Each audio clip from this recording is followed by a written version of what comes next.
Well, you can shoot all that. Okay, yeah, that works. Good. Phil.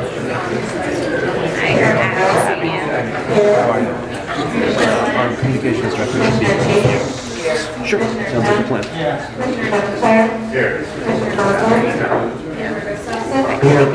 You good now? Yes.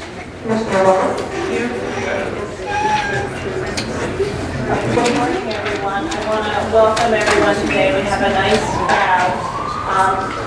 As you know, we're going to be starting the day with some properties that we're considering as potential individual landmarks south of Union Square on Broadway.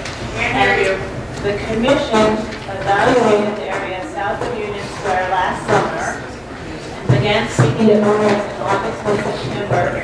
And as you know, we calendared these several properties last September for today's public hearing. And we look forward to hearing from everyone today. This public hearing is an important step in the consideration process, and we want to ensure that all parties are informed and can participate. Please note that there will not be a vote today.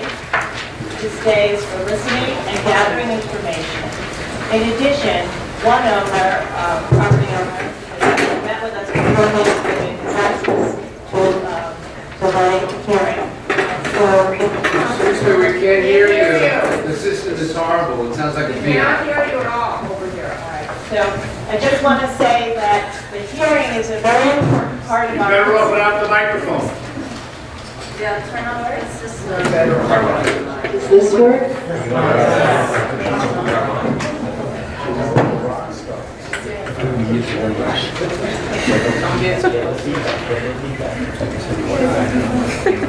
Okay, so I want to welcome everyone today. This is a very important day for us. We are holding a hearing on these 7 properties.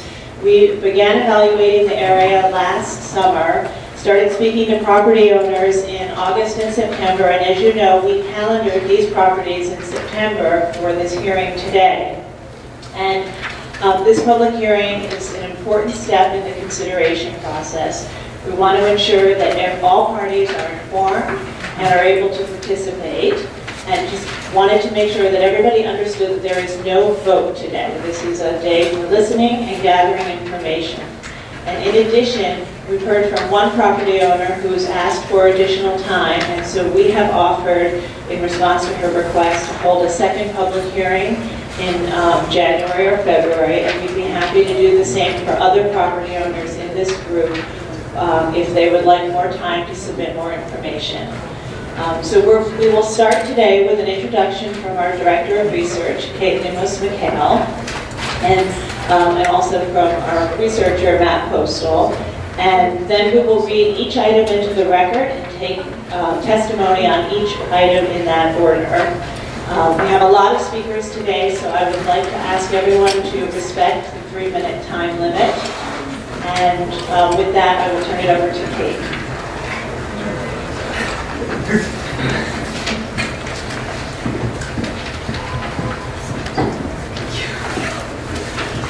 Good morning, Commissioners. I'd like to give you some background on the proposed designations. This summer, research staff conducted an in-depth building-by-building and neighborhood study of the area south of Union Square between 5th and 3rd Avenues. We committed substantial resources to the study, including over half the research department staff, and evaluated the potential for a historic district as well as individual landmarks. The area contains a variety of residential, manufacturing, and commercial structures erected in the 19th and early 20th century, interspersed with many altered buildings and new buildings built within the past 30 years. Staff determined the area lacks the consistent architectural quality, historic character, and integrity and cohesiveness of streetscapes needed to create a historic district. But we did identify several fine examples of turn-of-the-century commercial architecture as potential individual landmarks. Notably, the importance of Broadway to the historical development and architectural character of this area became evident through our study. And we identified a concentration of the most architecturally distinctive and intact buildings along this section of Broadway, representing an important era of its history.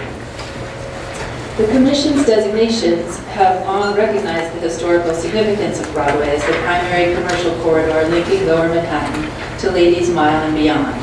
Historic districts like Soho and NoHo protect specific and cohesive historic character and a strong sense of place.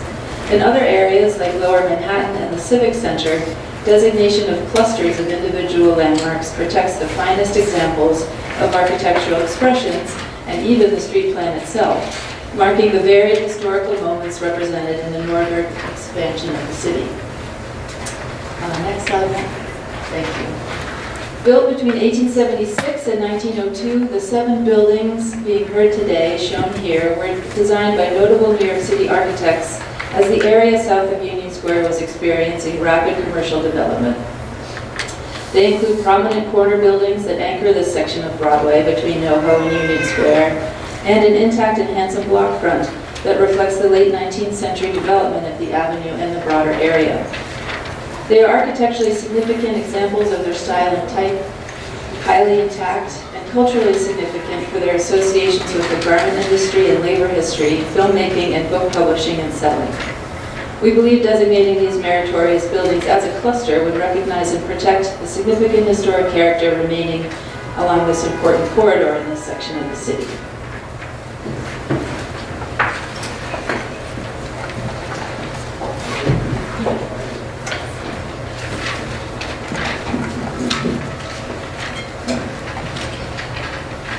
Good morning. I'm Matt Postel. The area south of Union Square was an exclusive residential neighborhood in the 1830s and 1840s. Located in the northeast section of Greenwich Village, between Washington and Union Squares, the neighborhood's growing population was served by various churches, including Grace Church near East 10th Street, which was dedicated in 1846 and is a New York City landmark. With the opening of A.T. Stewart's department store between East 9th and East 10th Streets in 1862, Broadway became an important commercial corridor, attracting numerous hotels, theaters, and stores. These color lithographs from 1899 document the street's development and varied architectural character between 10th Street and Union Square, showing groups of converted 4-story townhouses and mid-sized commercial buildings with brick and iron fronts, as well as several recently built high-rise structures currently proposed for designation. During the 1890s, Broadway was the route of a short-lived cable railway, and the IRT subway was under construction. 10 to 14 stories tall, many of these store and loft buildings pioneered the use of elevators, electricity, and steel framing. They were commissioned by speculative developers who sought to benefit from the garment industry's gradual push northward, from Soho and NoHo towards Union Square and Ladies Mile. The garment industry, housed in many of these buildings in a variety of ways, including showrooms and factories, was a major employer of New York City's working class and immigrant women, and became an important sphere through which their advocacy on issues such as labor rights and suffrage emerged.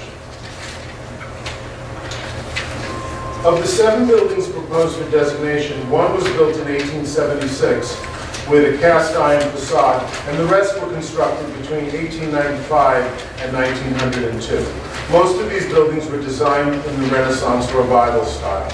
These early steel skeleton curtain wall buildings are mostly clad with brick, stone, and terracotta, using a light-colored palette inspired in part by the Chicago's World Columbian Exposition of 1893. Through these 7 proposed landmarks, we hope to recognize an important era in Broadway's history and the significant contributions that these late 19th century commercial structures make to the area's architectural character.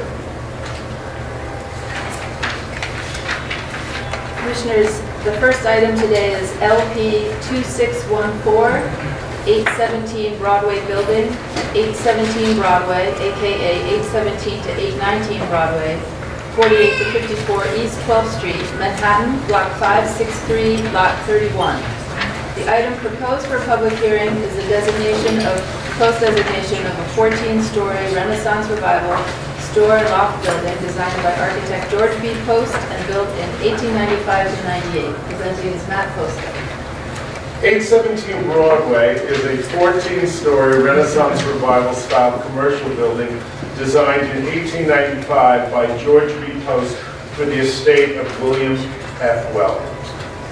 Located at the southwest corner of East 12th Street, it occupies an irregular L-shaped parcel that extends approximately 42 feet along Broadway and 132 feet along East 12th Street. The highly visible street facades are mostly embellished with tan-colored Roman brick and terracotta reliefs inspired by Italian Renaissance architecture. Like many early skyscrapers, it has a tripartite configuration consisting of a rusticated base, an arched midsection with distinctive angled piers, and an elaborate crown that incorporates double-height Corinthian columns and a pierced parapet. Seen here on the right in the 1899 lithograph, the building was an early tall commercial building in this part of Broadway and remains prominent in the streetscape south of Union Square. The architect, George B. Post, was one of New York City's most prominent and influential late 19th century architects. Post designed numerous New York City landmarks, including the Williamsburg Savings Bank, the New York Stock Exchange, and the North Campus of City College.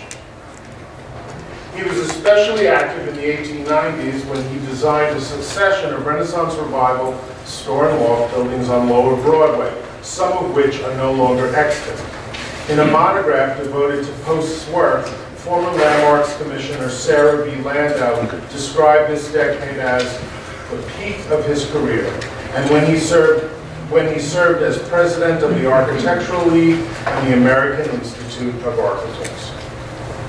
At times called the Weld Building, construction drawings in the collection of the New York Historical Society identify 817 Broadway as the Meyer, Jonathan and Company building. Advertisements for the firm described it as the world's largest manufacturer of ladies' garments. It contained the company's first retail branch on the first floor, as well as offices and working areas. Jonathan filed for bankruptcy in 1902, and in subsequent years, 817 Broadway was known as the Sprague Building and later the Anderson Building. For much of the early 20th century, 817 Broadway contained clothing and textile firms. 817 Broadway is a handsome and finely detailed example of the Renaissance Revival style that retains a high degree of integrity. It is currently undergoing a sensitive restoration of its brick and terracotta clad facades. The lower floors are under partial scaffolding as part of the structures for conversion to office and retail space.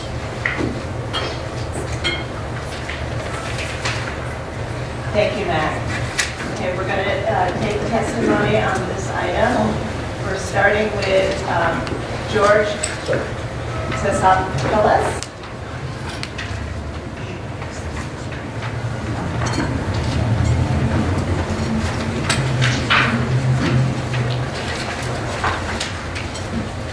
Good morning. Thank you for the opportunity to comment. I know you said my name, but it says here to say my name, so I will say my name. This is Chris Cullis with Tonic Investment Partners. We are the developer behind 817 Broadway and been working on the project for the past 2 years. Before I talk about 817 Broadway, I just wanted to talk a little bit about our experience working with the Landmarks Preservation Commission. Over the past 15 years, Tonic has successfully worked with landmarks in a variety of projects.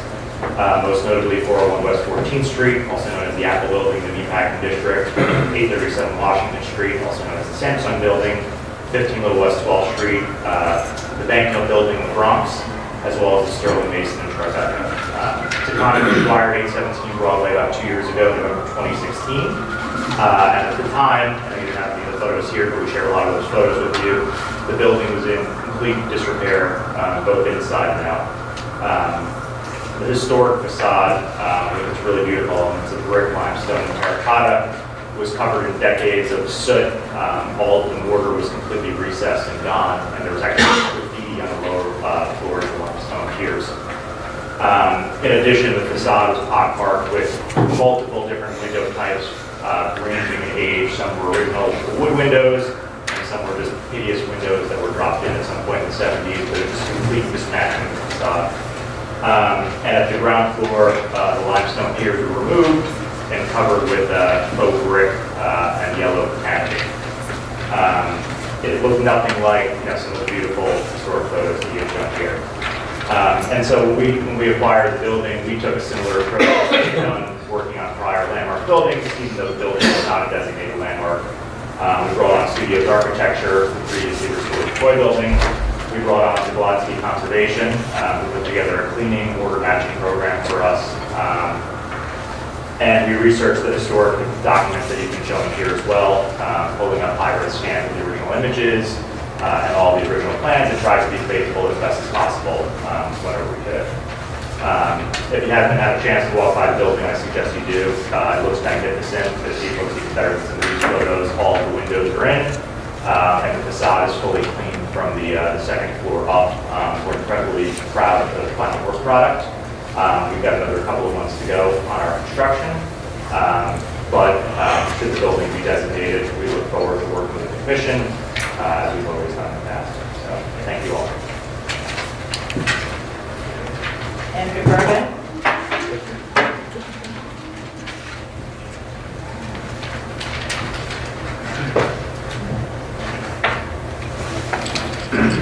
Andrew Berman, representing the Greenwich Village Society for Historic Preservation. GVSHB has long called for action to protect the precious and vulnerable historic resources south of Union Square. This is an area with nearly 200 19th and early 20th century buildings, many of which were home to key figures and events of 19th century commerce and 20th century art movements, almost none of which have landmark designation. There have been an increasing number of demolitions and unsympathetic alterations in the area, fueled in part by the tech boom extending south of 14th Street. That pressure will now be vastly increased by the City Council's recent approval of a commercial upzoning for a tech hub directly adjacent to this area on the south side of 14th Street. Historic buildings like the former St. Denis Hotel at Broadway and 11th Street are in the process of being demolished as we speak. In response to this pressure, GVSHB and thousands of neighborhood residents called for zoning or landmark protections for this area to mitigate against the increasing pressure for demolition.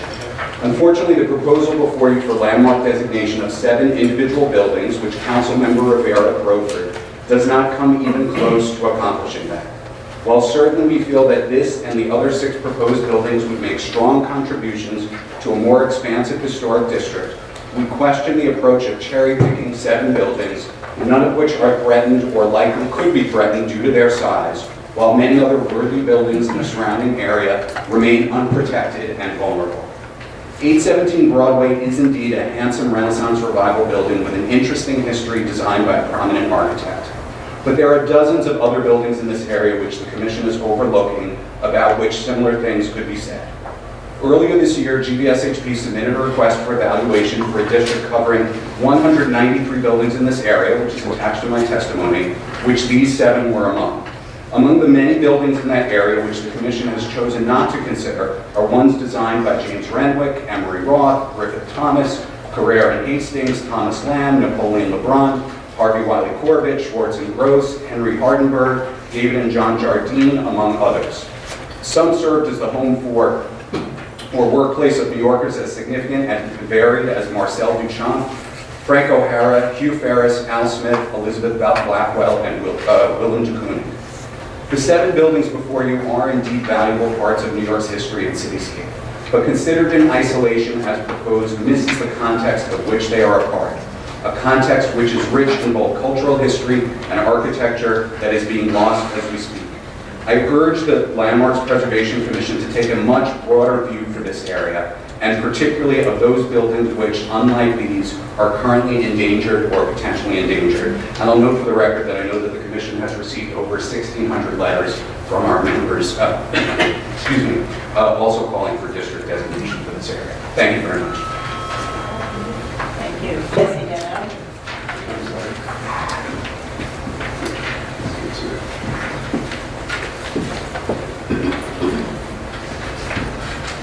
Good morning, Jesse Dano from the Historic Districts Council. The Historic Districts Council thanks the LPC for calendaring 7 buildings in this section of town. We hope to see more calendared soon. This study area should be expanded to examine University Place to 3rd Avenue and the buildings that line the side streets between them. Several equally qualifying buildings exist here, all of which share a common development pattern, historical uses, and shared social history. Given these similarities, the district would make more sense for this location had the net of examination been cast wider. HPC will continue to advocate for these buildings and support our partner organization, GDSHP, who brought this issue to the fore. That being said, we encourage the Landmark Preservation Commission to add 817 Broadway to its portfolio of George B. Post designed individual landmarks along the City College's North Campus, the Williamsburg Savings Bank, Long Island Historical Society, and the New York Stock Exchange. Several other masterpieces by Post in New York have been lost, like the New York World Building, the St. Paul Building, and Bronxborough Hall, lending credence to the swift designation of 817 Broadway. Post was one of the city and nation's most important architects in the late 19th and early 20th centuries, who wedded historicist design and radically innovative engineering to create institutional, commercial, and residential buildings. Among the architects who advanced the city beautiful movement, his work reflected the United States' growing role as an international power and New York's identity as a world city, as well as the consciousness of individual buildings as part of an urban whole. Trained as a civil engineer, he enjoyed practice with Richard Morris Hunt and absorbed the city beautiful principles of the classical approach to building design and the responsibilities of an architect, and that the responsibilities of an architect extend beyond any individual building the consideration of its place in the greater cityscape. He was seminal in the development of steel frame construction and one of the early leaders in the development of the skyscraper. He was the first architect to build an elevator office building, the Equitable Building, and was the architect in the tallest building in New York City for a period, the New York World Building, in March 1955. As a significant work by a major American architect, or Mark Twain early 19th century skyscraper, or 19th century early skyscraper, and a beautifully detailed and designed example of the Renaissance revival, this building merits protection to the individual landmark. Thank you. Thank you. Christopher Brown.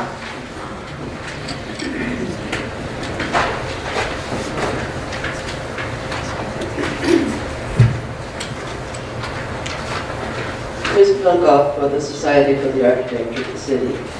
It has been argued that buildings being heard for designation this morning are not endangered. Not long ago, many got the same of the Union Carbide building. There is no building so tall or so famous that certain New Yorkers will not demolish it if they can. The time to designate is before the threat materializes. The danger is omnipresent.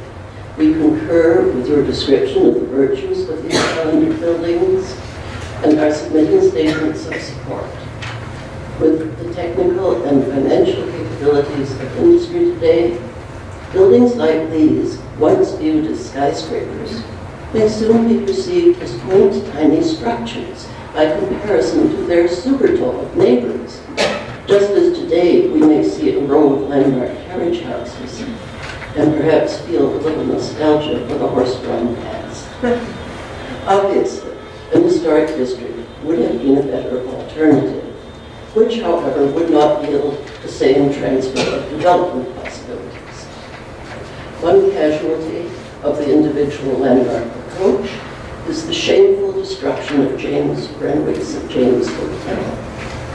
Its elaborate decoration has been stripped, but it is fully documented, and restoration architects today have the technical ability to return it. The loss of the St. James will visually devalue Grace Church and the harmonious complex of masonry buildings around it, which are contemporary with the old hotel and share some of its history. Years ago, city organizations were asking for what they called aesthetic zoning. It didn't happen, and ever since, the Landmarks Commission has struggled to counterbalance the benighted practices of the City Planning Commission.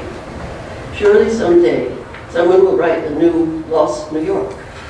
It will illustrate, among so many other things, what the administration, the present administration, has cost us in terms of history and beauty, including a fine ensemble of buildings that once stood south of Union Square. And with my last sentence, may I add that perhaps this was the cloudy crystal ball because the objections raised by the ownership of the Strand seem to us to be unfounded in reality unless they were planning to sell. Thank you. Thank you. Next speaker is Michael Soto.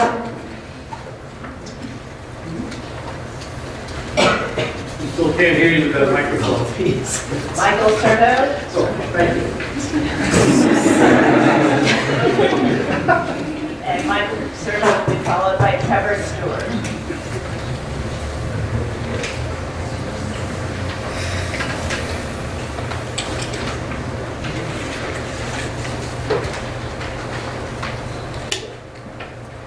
I am sorry, but I could not hear you. My name is Michael Serta, and I'm not sure where all the other speakers live, but I live within a block of these buildings.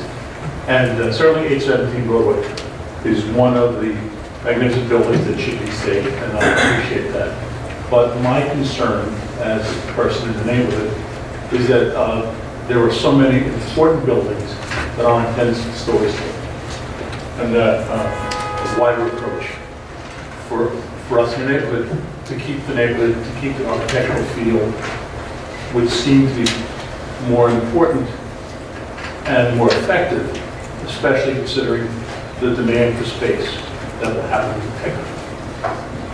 I have nothing else to say. Thank you.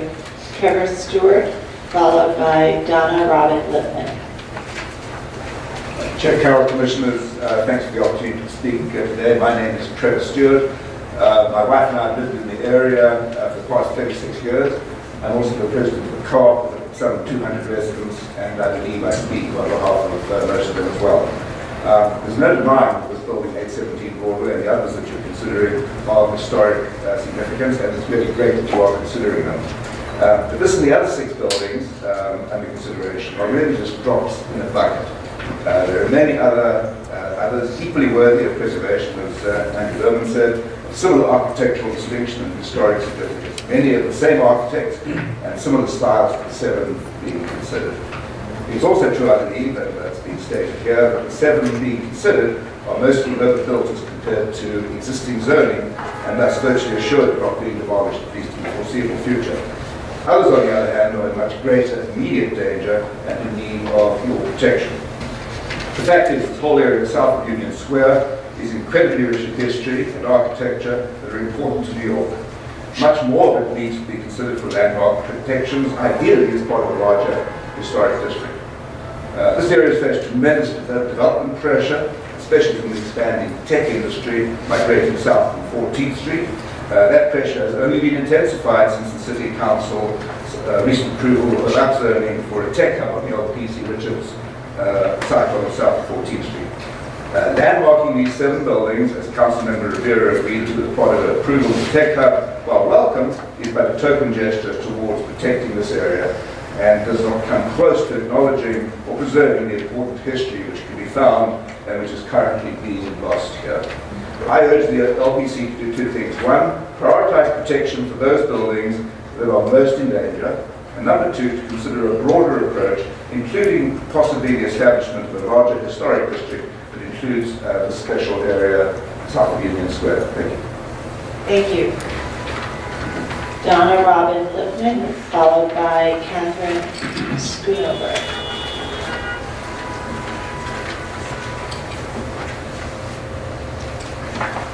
My name is Donna Robin Lipman, and I am here today because I wanted to take meaningful action to stave off the loss of any more of the historical and architectural treasures of my neighborhood. To help guide and focus my activism, I joined the Greenwich Village Society for Historic Preservation.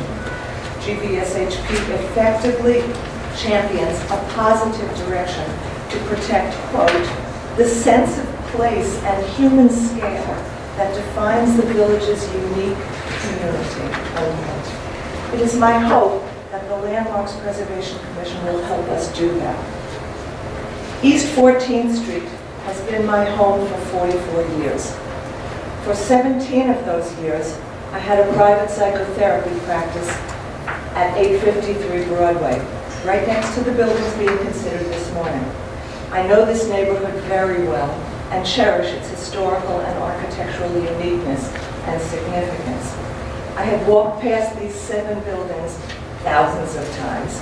Their architectural flourishes, textures, arched windows, wrought iron decor, classical columns, and creative brickwork always delight me and offer a pleasing visual relief from the pressures and unforgiving hardness of city life. We all need them.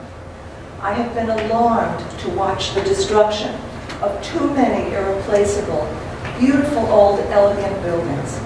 I am shocked that anyone would not revere and seek to preserve the rich historical architecture that we treasure.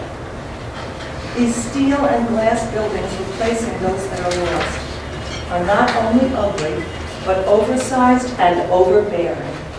We all need the feeling of connection to old New York that makes walking around this neighborhood a delight.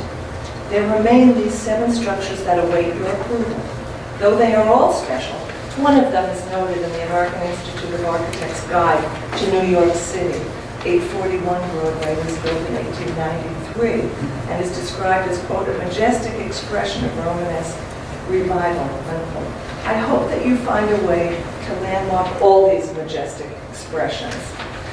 That the City Council has approved the expansion of the Tech Hub in this same area has added to the urgency with which you must act. I am counting on the Landmarks Preservation Commission to see the big picture and take a bold stand. It is crucial that you landmark all 7 buildings, but that is only the tip of the iceberg. It would show great acumen on the Commission's part if you could throw a wider protective net and create a historic district. Thank you kindly. Thank you. Catherine Schoonover. Good morning, Commissioners. My name is Catherine Schoonover, and I'm a lifelong resident of the village. I'm here to testify on the 7 buildings on Broadway that the Commission is considering today for designation. While I'm in favor of designating all of these buildings, I am deeply concerned that by doing so, the Commission will be undermining the case for a larger designation of a historic district in the area that contains these buildings by cherry-picking these few buildings while leaving dozens of other buildings in the same area that are of similar architectural and historic significance, often having the same architects and similar styles, vulnerable to the wrecking ball. This area is under intense development pressure, which will only be increased by the recent approval of the Tech Hub on 14th Street. We are already seeing highly inappropriate development take place on the Bowlmore Lane site and plans for a totally inappropriate building that will be built on the Saint-Denis Hotel building site at Broadway and 11th Street, right opposite the jewel that is Grace Church. The whole area south of Union Square is rich in history and architecture that is important to New York City, and many buildings in that area are much more vulnerable to redevelopment than the 7 that are being considered today. In fact, almost all of these 7 buildings are overbuilt compared to their current zoning, and therefore are unlikely to ever be demolished. The fact that these 7 safe buildings are the ones that have been chosen for designation suggests a cynical ploy on the part of the de Blasio administration to throw a sop to the neighborhood by appearing to take some protective action, while in fact leaving the area ripe for the picking by big developers who will want to capitalize on the tech corridor that the mayor envisions. Thus, the neighborhood and its residents and workers will see their bustling, low to mid-rise mixed residential and commercial surroundings give way to giant buildings and a midtown-like environment. The Bowlmore Lanes building is evidence enough of that. I urge the commissioners to go forward with these designations only as a stated first step in a process which should be expedited given the extreme development pressure that already exists of designating a much larger and coherent landmark district encompassing University Place and Broadway, south of 14th Street, together with the side streets in that area. Thank you. Thank you. Is there anyone else who'd like to speak on this specific property?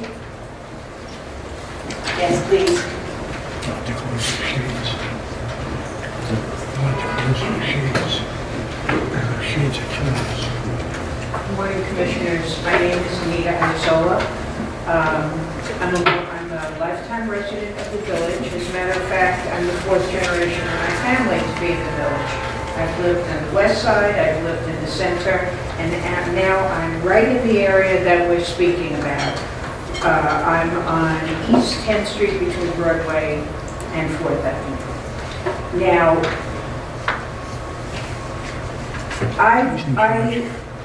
this landmarking that's being considered is admirable, but it's actually a Band-Aid. This area is truly threatened. We know it is because the city has approved the tech hub, and we know the city is contemplating converting this area into a Silicon Alley area. The buildings, unless you take a broader approach, it'll be eaten away. And it's already started right across the street from Grace Church, where they're demolishing the Saint Denis. I'm sure you've seen the plans of a building that may be very nice somewhere else, but is totally out of character and is a rape of that corner. That area, we have McCrory's across the street, we have the historic church, and that will, if you cherry pick like this will happen on every block. There'll be one or two of them, and that destroys the nature of the area as much as demolishing just one beautiful building. Please, I urge you to consider a broader approach that will save this jewel. It's part of New York history. From my personal point of view, it's part of my home. I know many people feel that way. And this development can go on somewhere else, but it's targeted for right here. We know that, it's been proven, it's started. Please do something to stop it before it's too late. Because this neighborhood is just getting erased one piece at a time. And there's no place else like it in New York. Please consider that. Thank you. Thank you. Before we move to close the hearing on this particular building, is there anyone else who'd like to speak on this particular building? Yes. Okay. So I think that as we move through each building, would be, I think, ideal for the record if people could speak to the specific building, and then at the end we can have people who want to make general comments about all of the buildings or the entire area. My name is Nolan Myers, and I'm going to speak specifically about this building. I live at 3090 12th Street. I'm very moved by architecture in the city, and this building in particular has the most amazing brickwork that you could possibly come across. If you stood across the street and actually analyzed how this building was constructed, it's absolutely breathtaking. Unfortunately, one of the greatest features of this building most people don't see, because there is a replica of the Roman aqueduct on the roof that I can see from my roof deck. And it is just absolutely breathtaking. I mean, you are immediately transported to Tuscany. It's ridiculously gorgeous. And this building, without a doubt, should be saved, should be landmarked. It is a gift to the city, and I'm sure that the architect, when he designed it, thought it was also. And I can only tell you how many generations it's been for me to come here and stand here and tell you that I would be in awe seeing it go up at the time and seeing it last for another 100 years. The way it is, it's absolutely breathtaking. And everybody who's not familiar with the building should go really look at it. It's an amazing piece of work. Thank you. Thank you. Is there anyone else? Okay, so we'll have a motion to close this hearing. Second. All in favor? Any opposed? Next item.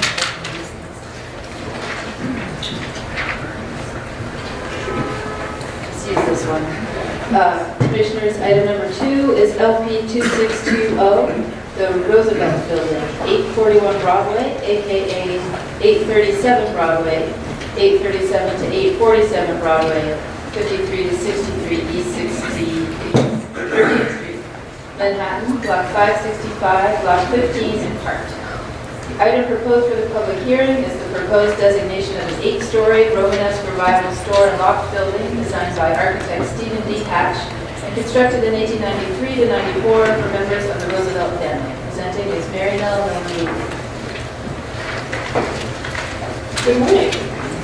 I'm Mary Nell Mullen-Wheatley from the Research Department, presenting on the Roosevelt Building, an outstanding example of the high-rise commercial development that occurred south of Union Square during the late 18th century, using innovative new technologies such as elevators, electricity, and metal framing. Built between 1893 and 1894, the transitional Romanesque Revival, Renaissance Revival style building is also historically significant for housing one of the first American film studios, the Biograph Company, which advanced filmmaking technology and launched the careers of notable early filmmakers and silent screen stars. Prominently situated on the northwest corner of Broadway and East 13th Street, the Roosevelt Building was constructed for the heirs of Cornelius Roosevelt, a wealthy merchant whose property extended along Broadway between East 13th and East 14th Street, streets as shown in red on the map. His mansion at East 14th Street and Broadway is visible in this photo of President Lincoln's funeral procession in 1865. Supposedly, a young Theodore Roosevelt, Cornelius's grandson, can be seen sitting in the window. The residence was demolished after Cornelius's death in 1871, and in 1893, his sons formed the Broadway Improvement Company to construct a commercial building on the southern part of the property where the gardens once stood, shown in red on the right. Stephen D. Hatch, a prominent New York City architect, designed the Roosevelt Building, which included 3 elevators and electric lighting. He also designed 836 Broadway, which will be presented on later this morning. Hatch died suddenly in August 1894, just months after the Roosevelt Building was completed. The striking iron and steel frame building has a tripartite configuration that includes a 2-story rusticated stone base with upper stories clad in Roman brick. Elaborate terracotta ornamentation features evocative faces, beasts and half-beings with sea creature tails, set within a backdrop of swirling foliage. A column topped with a copper cupola anchors the building's southeast corner. Clothing manufacturers were the primary tenants of the Roosevelt Building, including Hackett, Carhartt, and Company. The building became largely identified with this company and was at times referred to as the Hackett-Carhartt Building. The American Mutoscope and Biograph Company, later renamed the Biograph Company, was also a tenant from 1896 to circa 1906, after gaining particular recognition for manufacturing the Mutoscope in 1894. An improved version of Thomas Edison's kinetoscope, the single-viewer film device functioned essentially as a flip book shaped like a Rolodex, creating the illusion of a moving picture when spun. The company also manufactured the Biograph projector, which produced a larger format and higher quality image, defining a new era of filmmaking and film viewing. Biograph's first film studio was located on the roof of the Roosevelt Building, elevated on a rotating track to optimize use of natural sunlight. The rooftop studio is shown in the photo on the left, and is also captured in the still on the right from Biograph's 1906 film, The Skyscrapers of New York. Circa 1906, Biograph moved to a building at 11 East 14th Street, which was subsequently demolished in the 1960s. During the early 20th century, Biograph garnered increasing success and recognition for their directors, cameramen, and actors, who emerged as the biggest names in America's early film industry. In 2007, the missing copper cornice was replaced, masonry was cleaned, and damaged terracotta detailing was replicated as part of a major restoration project. Currently, Currently in use as a commercial building, the highly intact structure remains an exquisite element of Broadway's streetscape, representative of the city's high-rise development and America's early film history. The proposed landmark site is Block 565, Lot 15 in part, consisting of the footprint of the building outlined in red. Thank you. Thank you. Again, we'll take speakers on this specific property. If you are here to speak on the area in general or all of the properties, you can just hold that. We'll do that after we do each of the properties. So the first speaker is Andrew Ratner.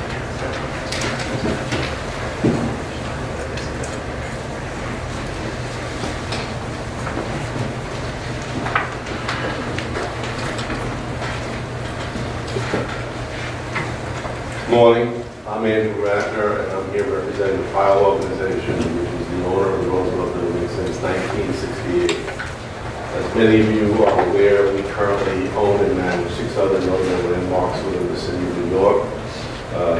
The GE Building, 48 Mass, and formerly known as the Look Building, the French Building, and 261 Fifth Avenue. We are here to support the landmark designation of the Roosevelt Building, and look forward to working with landmarks on the designation and the approval process. We asked, though, during that period of time, as you were aware, we have gone through various upgrades of other designated landmark buildings, working with the landmark staff on such areas as storefronts and window replacements, and look forward to having a working relationship prior to the official designation.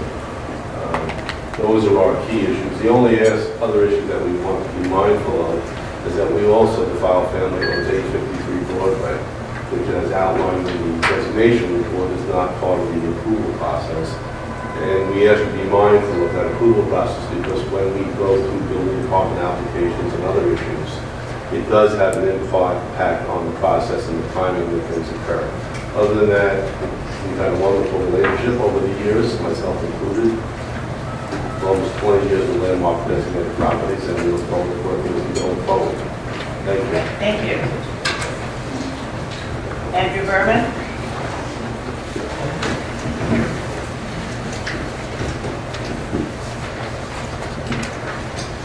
Hi, I'm Andrew Berman from the Greenwich Village Society for Historic Preservation. 841 Broadway is a striking building, certainly worthy of the Commission's attention for its architecture as well as its history. Though somewhat altered, the building retains most of its important and essential architectural details. Its significance from housing an early film studio makes the building stand out and adds a notable layer of cultural history.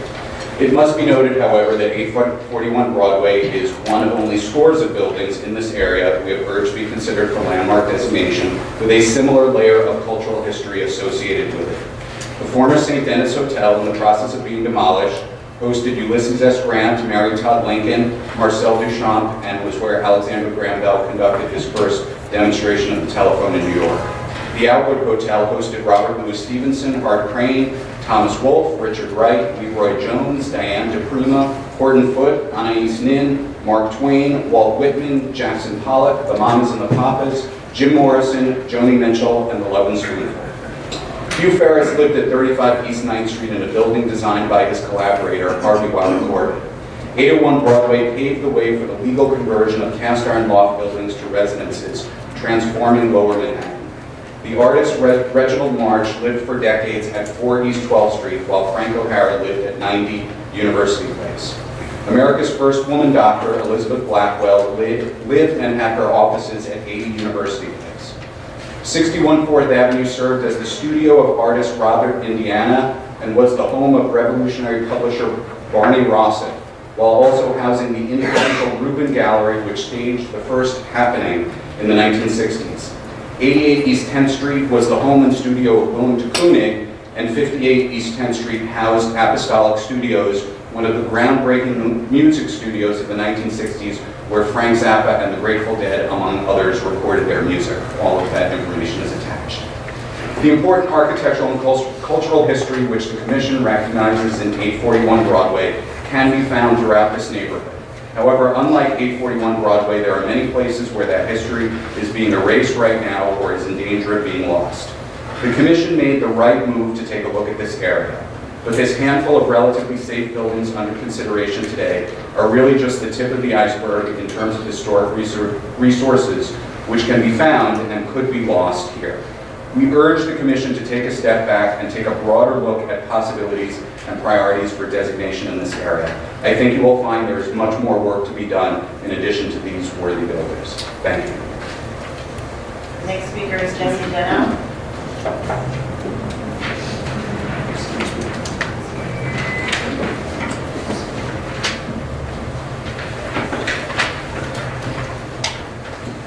Jesse Deno from the Historic Districts Council.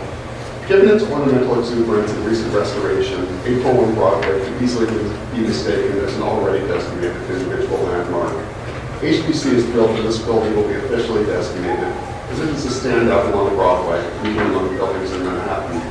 Shortly after the building opened in 1895, the clothiers and haberdashers Weekly remarked that the building was among the most spacious, well-situated, and attractive in the trade. While the building's use has changed, these qualities remain true today. Commanding the corner of Broadway and East 13th Street, the building is anchored by a massive chanter column adorned with Corinthian columns and elaborate cartouche, and finally terminates in a copper cupola. Subsequent years of the building repeat this design, separating bays and brick cornice line, creating a dynamic composition that looks more or less a box. Upon designation, we hope that over time, these piers will once again reach the ground on Broadway. This is an excellent example of how some buildings' designs are so successful that their ground floor operations are rendered insignificant compared to the architecture happening above.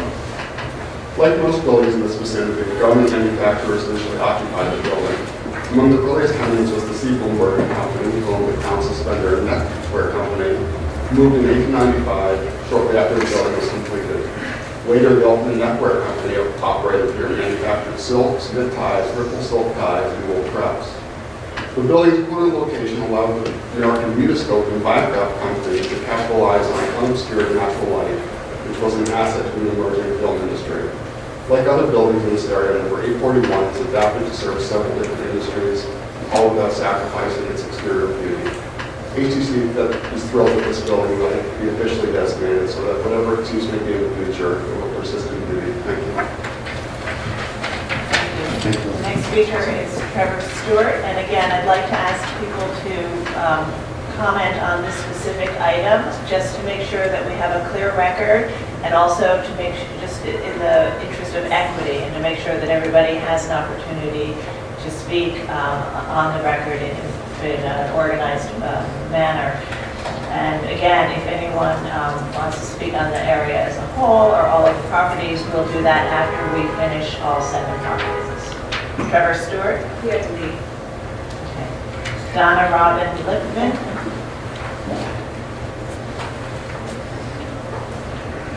Thank you. My name is Donna Robin Lippman.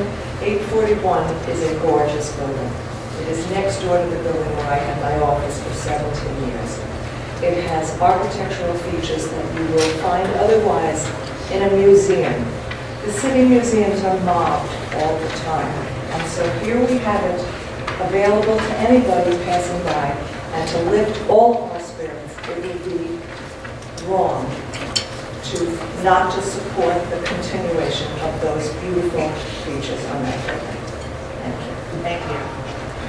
Catherine Schoonover? Here to lead as well. Is there anyone else who'd like to speak on this property? Yes, please come forward.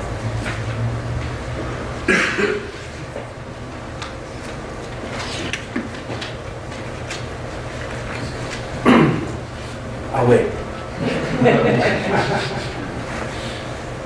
there's no one else who'd like to speak, we'll make a motion to close the hearing. All in favor? Any opposed? Next item. Item number 3 is LP 2615, 826 Broadway Building. 826 Broadway, aka 826 to 828 Broadway, 57 to 63 East 12th Street, Manhattan, Block 564, Lot 34. Item proposed for a public hearing, the proposed designation of an 11-story Renaissance Revival style historic long building designed by William H. Berkmeyer in 1902. Presenting is Margaret Hearns. morning, my name is Margaret Kerman. 826 Broadway is an 11-story store and loft building developed by the National Realty Company and designed by William H. Berkmeyer in 1902. 826 Broadway is significant architecturally for its intact Renaissance Revival facade that stretches around a corner site and for its steel frame skeleton construction, features that exemplify the stylistic character and technological advances in skyscraper architecture at the time it was built.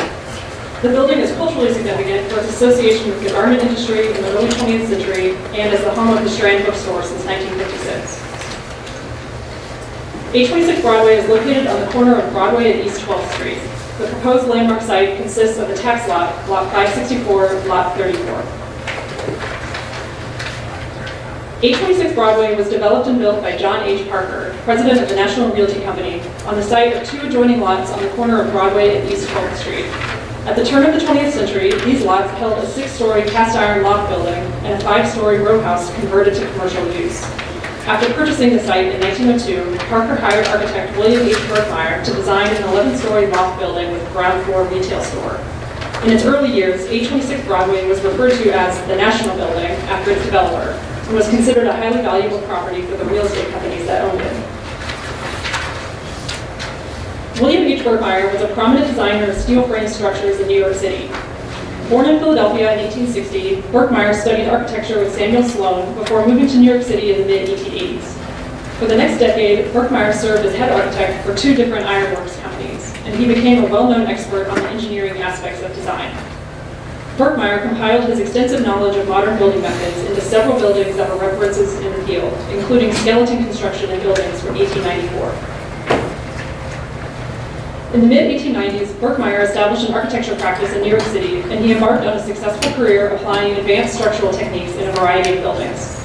10 of his works are New York City landmarks, including 396, 398 Broadway in the Tribeca East Historic District, 3254 Hewart Street in the Tribeca North Historic District, and the Tremont Baptist Church in the Bronx, a designated individual landmark. 826 Broadway is an especially robust example of Renaissance Revival commercial architecture. The building's first 3 stories are clad in limestone with thick piers and ribbon capitals. The upper stories are clad in brick with limestone and terracotta Renaissance details, including wreaths and garlands, and are topped by a heavy projecting metal cornice at the roof. The building's verticality is enhanced by the giant orders expressed in the middle and upper sections, with 5-story tall piers topped with paired Ionic capitals, followed by 2-story tall fluted pilasters topped with Corinthian-style capitals. The building footprint is an irregularly shaped trapezoid, with the narrowest part facing Broadway and the widest part facing East 12th Street. The decorative features are identical on both facades, lending prominence to both. The building retains a high degree of integrity, with alterations mainly limited to the ground floor storefronts and entrances. 826 Broadway was a speculative building constructed for garment industry tenants that sought larger manufacturing and wholesale spaces near Union Square. The building's skeleton construction allowed for open floor plans and a large number of windows, and its overscale decoration distinguished it amid a crowded neighborhood with many newly constructed buildings. Garment businesses at 826 Broadway in the first half of the 20th century included a variety of women's shirtwaist, cloak, and dress factories, men's suit makers, manufacturers of children's clothing, wholesale textile companies, and a retail clothing store on the ground floor. By the 1950s, 826 Broadway began to house a wider array of tenants, with a medical device manufacturer and book publishers renting space alongside clothing factories and wholesalers. In 1956, the Strand bookstore moved from its previous location on East 9th Street near 4th Avenue's Book Row to the ground floor of 826 Broadway. Over the next decades, it grew to occupy 3 floors of retail space with an inventory of more than 2.5 million books. The Strand became a center of literary life in Lower Manhattan, as well as an internationally recognized destination for New Yorkers and visitors alike. The company purchased 826 Broadway in 1996, cementing the store's place within the streetscape south of Union Square. The Strand's continuing presence serves as an important reminder of the neighborhood's historic role as a center for the book trade in New York City. 826 Broadway is architecturally significant as a steel frame Renaissance Revival store and loft building, emblematic of the historical development pattern along Broadway northward to Union Square and beyond.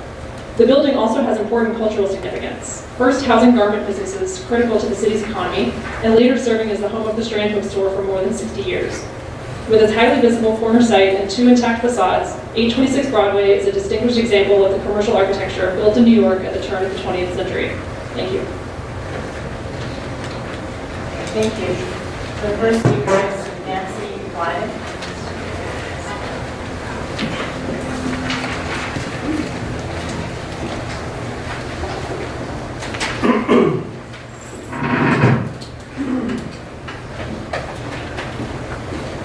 What's most special about 828 Broadway is not the outside, but the unique business on the inside. The Strand is the last of the great bookstores that were a hallmark of business development south of Union Square. We're the last for a reason. Please do not destroy the Strand by adding more bureaucracy and unnecessary expenses and restrictions, slowing us down just when we need to be our most competitive. In an attempt to preserve history, you very well may end up destroying a piece of the city. That's why I'm here today. I'm Nancy Bass-Wyden. I am the Strand's owner and have worked here all of my life. My dad has owned the Strand for 91 years. It was my grandfather's, Benjamin Bass, my dad, and now mine.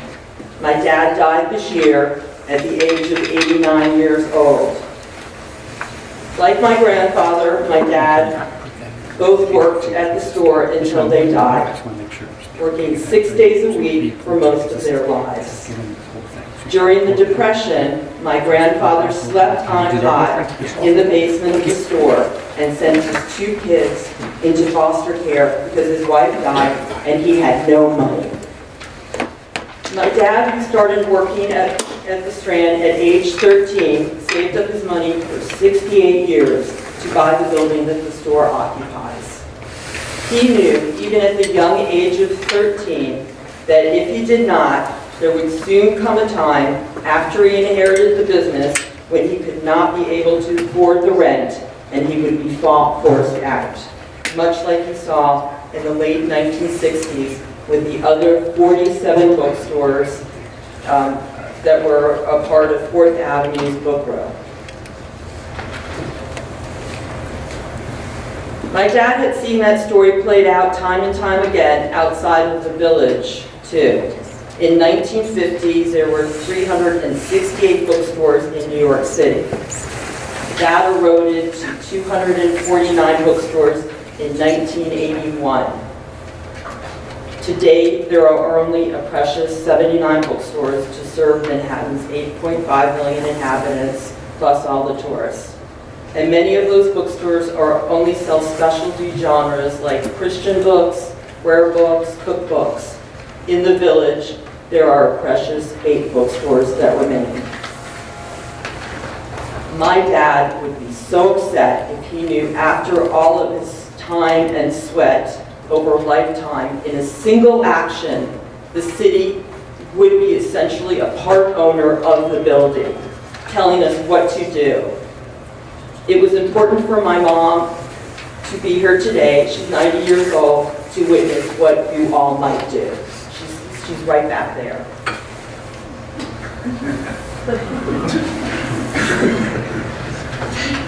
We've always considered the Strand as a community landmark, and we've always been out front helping this community. We've helped employees and customers with personal matters, including those who are dying during the AIDS crisis. My dad is a contributor to the Police Athletic League, Fresh Air Fund, Calvary Fund, and other local organizations. It's a worldwide tourist designation for bibliophiles. We conduct school tours, we host book discussions, author events, weddings, and more. In fact, this Thursday, we are giving up our rare book space for free to Andrew Berman's group, the Greenwich Village Society for Historical Preservations, for a members-only event. We are unionized with 230 employees in a country where there are virtually no union bookstores. We support not only the employees, but their families. The retail environment now is brutal. Just walk along the streets of our city. 30% of the stores are vacant. Our margins are small and wages are only increasing. We operate in a fragile environment. After working here all of my life, I know what it takes to keep this store continuing. We are at a point where we cannot absorb any unnecessary expenses. All of this designation will do is cost us in bureaucracy and time, frustration, money, and uncertainty. We will be forced to wait for approvals, debate what is the right thing you think that we should do, both inside and outside of the store. Changes like putting in a coffee shop or repairs from a fire, another sewer fire damage, anything. We need to have the flexibility to change with the needs of our customers without the bureaucratic noose of the Landmarks Preservation Committee.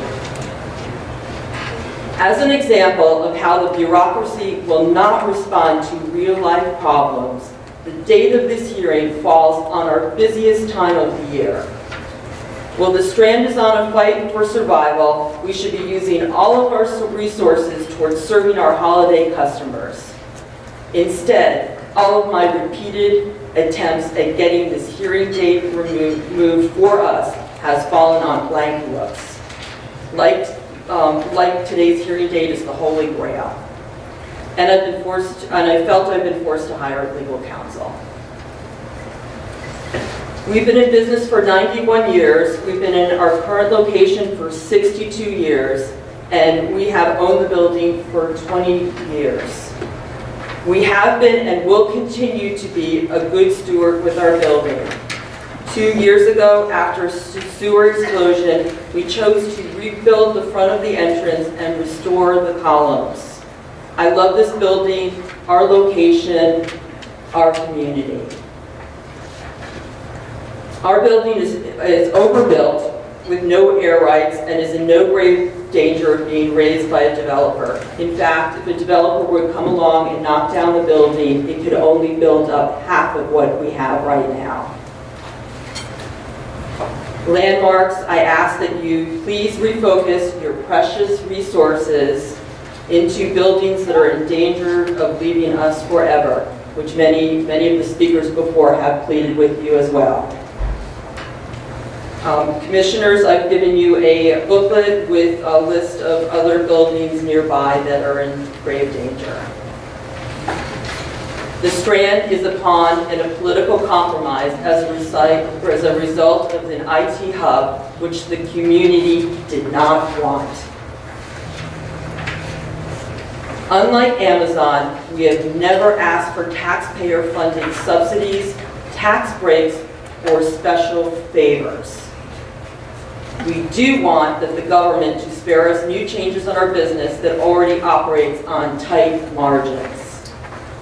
I've reached out nonstop to the mayor's office, to this committee, to Councilwoman Rivera, yet when the richest man in America asks for a tax break in New York, he gets handed over $3 billion.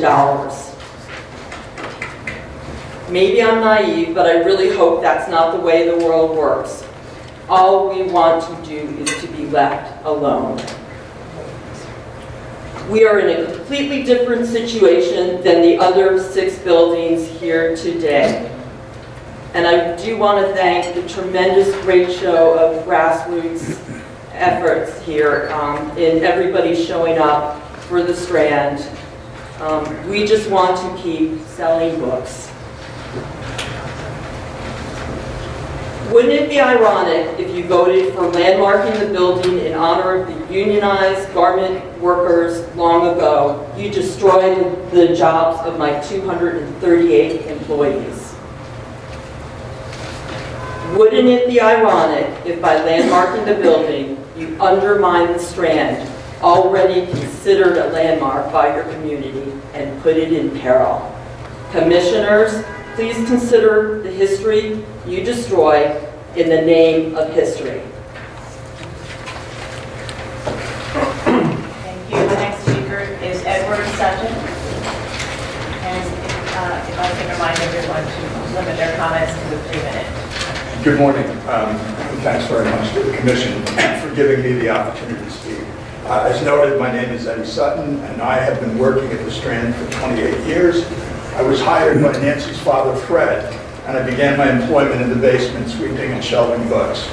In 2007, I was lucky enough to be named General Manager and Vice President.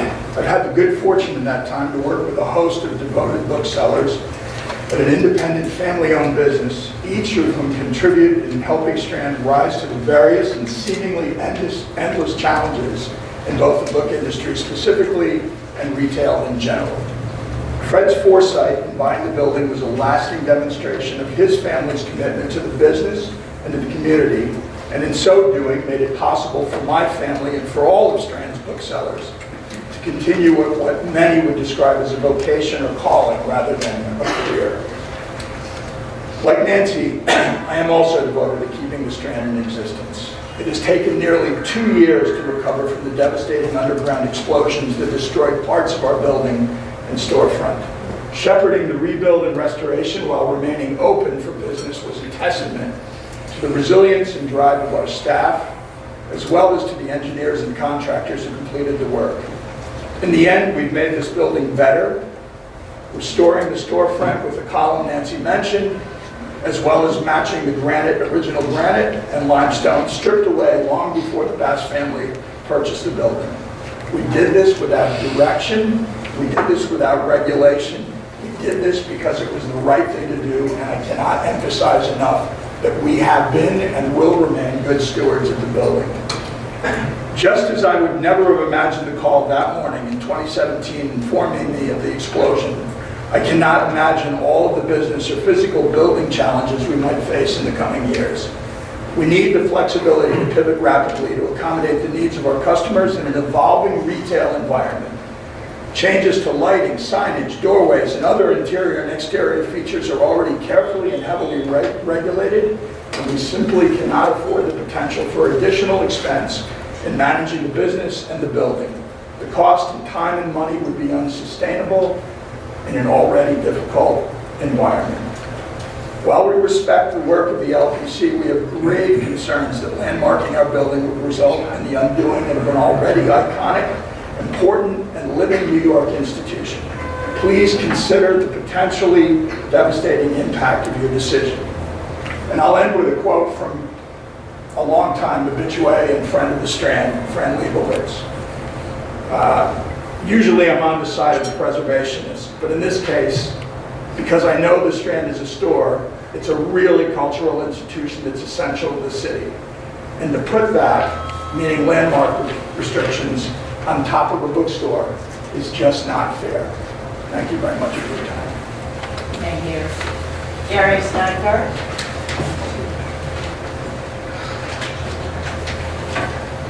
Hi, my name is Gary Steingart. I'm a novelist. I live near the Strand. I also kind of live in the Strand. It's the best second home anyone could ever hope for. I'm just part of a community of authors and readers in New York, and I just want to say that without the Strand, I would never have become a writer. The Strand is where I came to worship literature, to learn from literature. I learned more at the Strand than I have during any of the many college degrees I've ever received. And when I was young and broke, to buy books at a tremendous discount in the many 50% off bins. Those books made me a writer. Since then, it has become my favorite place to give readings downtown, and I know that's true for many of my fellow writers, especially as the center of gravity in the literary world has shifted toward Brooklyn. The Strand is a peerless cultural resource for New York City. It is our sanctuary. But the Strand, like all remaining brick and mortar bookstores, is living in a fragile environment. If it doesn't survive, the entire cultural ecosystem from downtown New York will be in danger as well.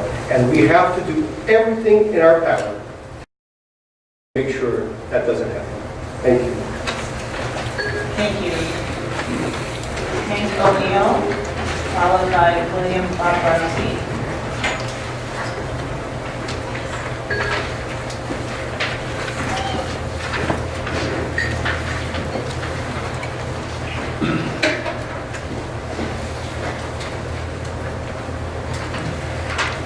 Good morning. My name is Hank O'Neill, and I've lived in New York City's Greenwich Village since 1967.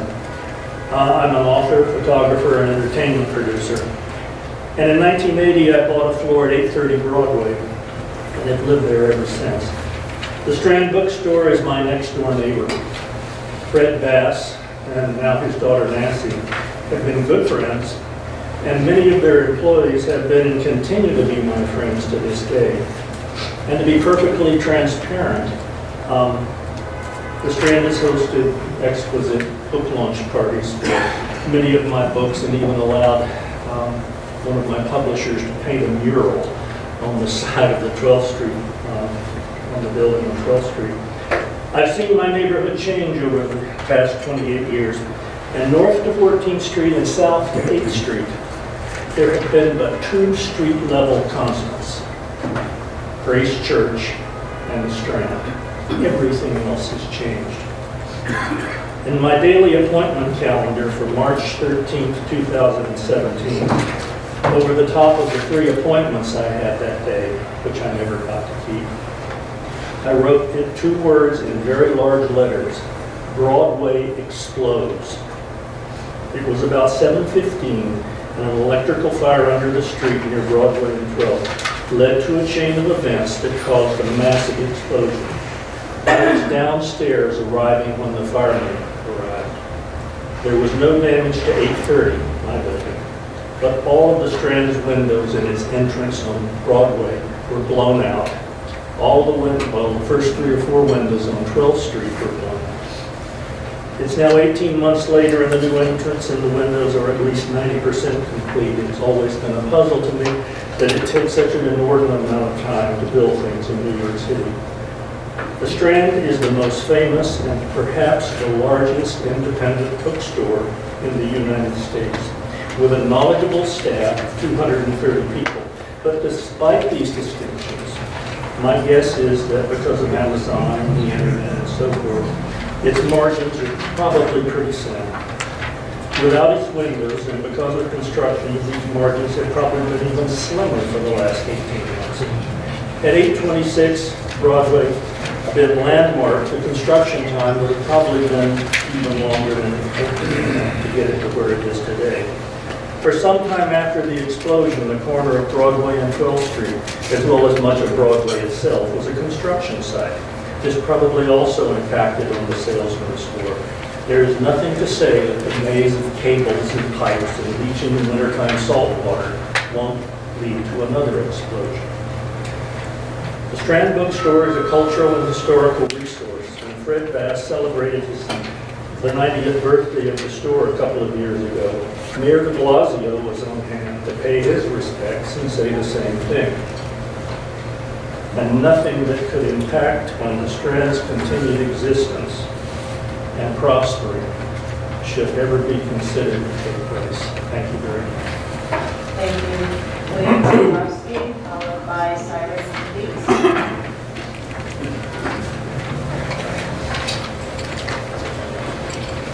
Good morning. My name is William Komorowski. I'm here representing United Auto Workers Local 2179. I'm a shop steward of the Strand Bookstore. I've been employed there for 16 years. I'm sure there are plenty of people here who are going to speak about the cultural institution of the Strand. There's a lot to be said there, but I am here specifically to speak on behalf of over 160 good unionized jobs. I don't think I need to tell anyone in this room that this is an expensive city and we are in an affordable housing crisis that's been going on for years and is getting worse. The developers are the enemy in that. I know we all know that. Our 160 workers are able to pay their rent, to feed themselves, and live in this city for one reason only, because they have a job which pays a reasonable wage and with good benefits. We can afford our health insurance, and we can afford to pay our rent. This is an important aspect that I think, moving beyond the cultural issues, the historic issues, I hear a lot about labor history in these discussions here today. I think it's very important that we think about the working class of the city of New York. The people who do not have money, people who cannot afford to live here barely at all. And we need to see these 160-some jobs which grow with time, we have been growing. We hope to see more good union jobs at the Strand. And I will point out, it has been brought up, The health of the Strand for over 20 years has been inextricably linked to Fred's intelligent decision to buy the building. He would have been driven out with rents decades ago, without a doubt. And we would not be here, we would not have jobs, I would not live in this city. And I don't think many of my comrades would either. And I think it's very important that we consider the health of a small, family-owned business, the quality jobs that offers, the economic growth that means for our city, and again, supporting the working class of the city of New York, the most important, the most numerous, the people who really matter, who make the city run. Thank you. Thank you. Cyrus Lee, followed by Alexander Irvin. Hello. Sorry. My name is Cyrus Glee. I'm here basically speaking as a representative of, as Will said, the over 160 union employees of the Strand. I'm a shop steward. I'm a trustee in UAW Local 2179. I've worked for the Strand for 13 years, and I don't think there's really much I can add at this point. The Strand employs people who make decent wages, better than what you get generally in retail, have good benefits, and can afford to live in New York City, one of the most expensive places you can live. And I believe that the owners, the Bass family, have every interest in preserving the building, in maintaining the business, and as someone representing the union, I have to voice opposition to anything that would add cost and uncertainty in their, in terms of what they have to do to continue operating as a retail business in a challenging environment. Thank you. Thank you. Alexander Irvin, and forgive me if I've mispronounced it. Urbelis. Thank you. And given the public importance here, I may ask for a minor indulgence of time. I will not run much over that, I promise you, Mr. Chairman. Good morning, landmarks. My name is Alexander Urbelis, and my law firm, Blackstone Law Group, represents the Strand. Like others, I agree with landmarking in general, but preserving the husk of an unremarkable building at the expense of a cultural, historical, and functional icon of the city of New York, the Strand, is wrong and wrong-headed. This is a landmark designation that the Strand does not want and the city does not need, certainly not in the form it is currently proposed. Now, there can be no dispute that landmark preservation is subject to constitutional due process concerns, although your lawyers will tell you that the applicable legal standard is that the Commission not act arbitrarily and capriciously.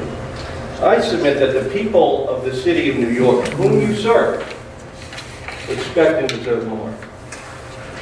Thus, even if a court later determines that the Commission did not act in an arbitrary or capricious manner, that does not mean by any stretch of the imagination that this process has been fair, just, or equitable, which is, I submit, the standard that the people of the city of New York deserve from their institutions and from their agencies.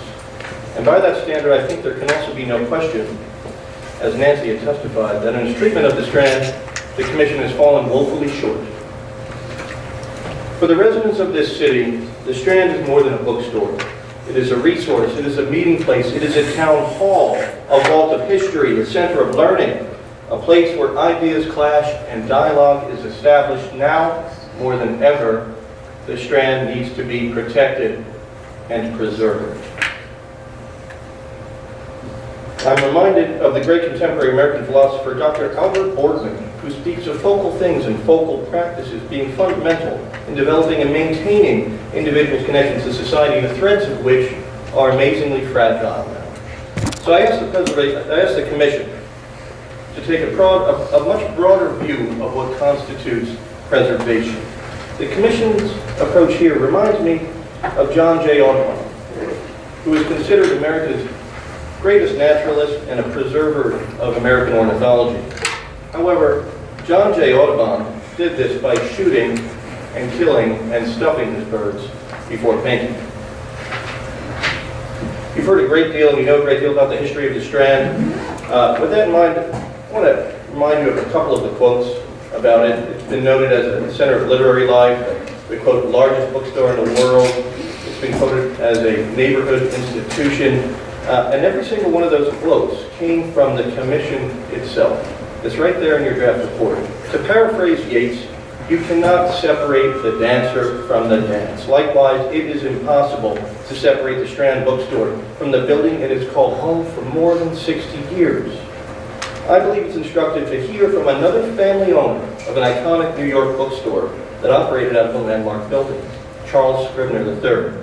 Speaking to the New York Times almost 30 years to the day in 1988, which was covering the shuttering of the 75-year-old Scribner bookstore, Mr. Scribner said this, quote, "My feeling is that the whole landmark situation is a mess.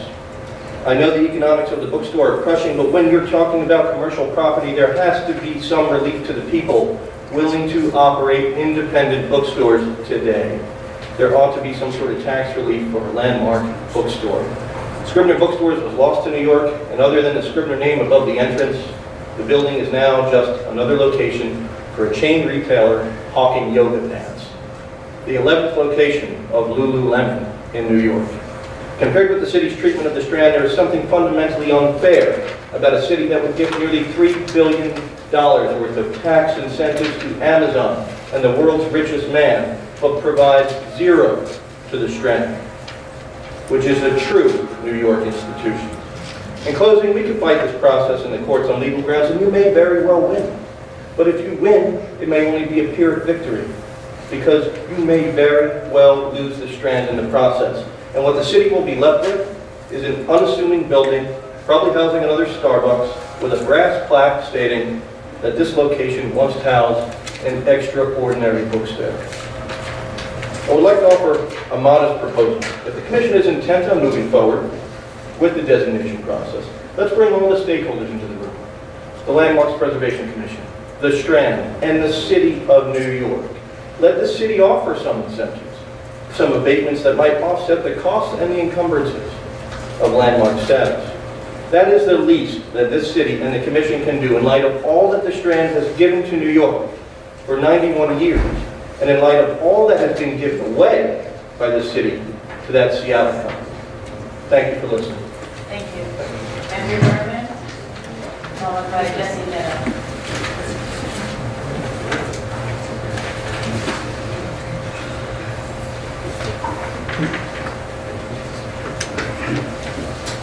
'Suburban Greenwich Village Society for Historic Preservation. In its statement of significance for 826 Broadway, the Commission points to this building as a Renaissance revival steel skeleton structure built to house garment manufacturers.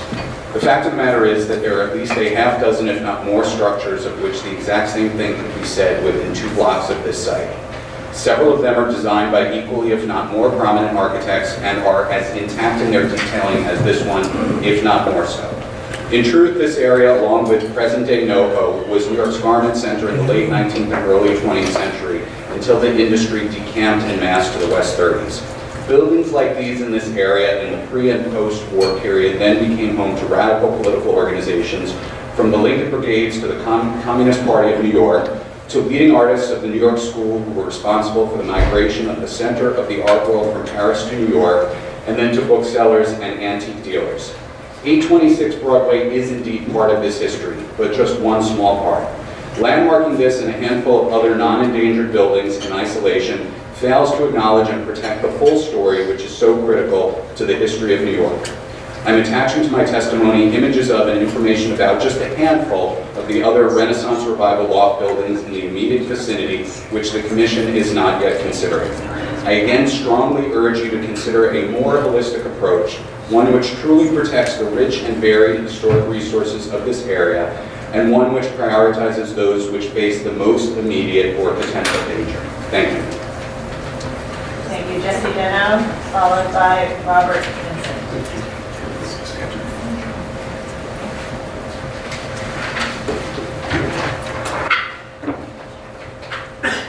826 is another important building in the development of the skyscraper. I'm sorry, Jesse Denham from the Historic Districts Council.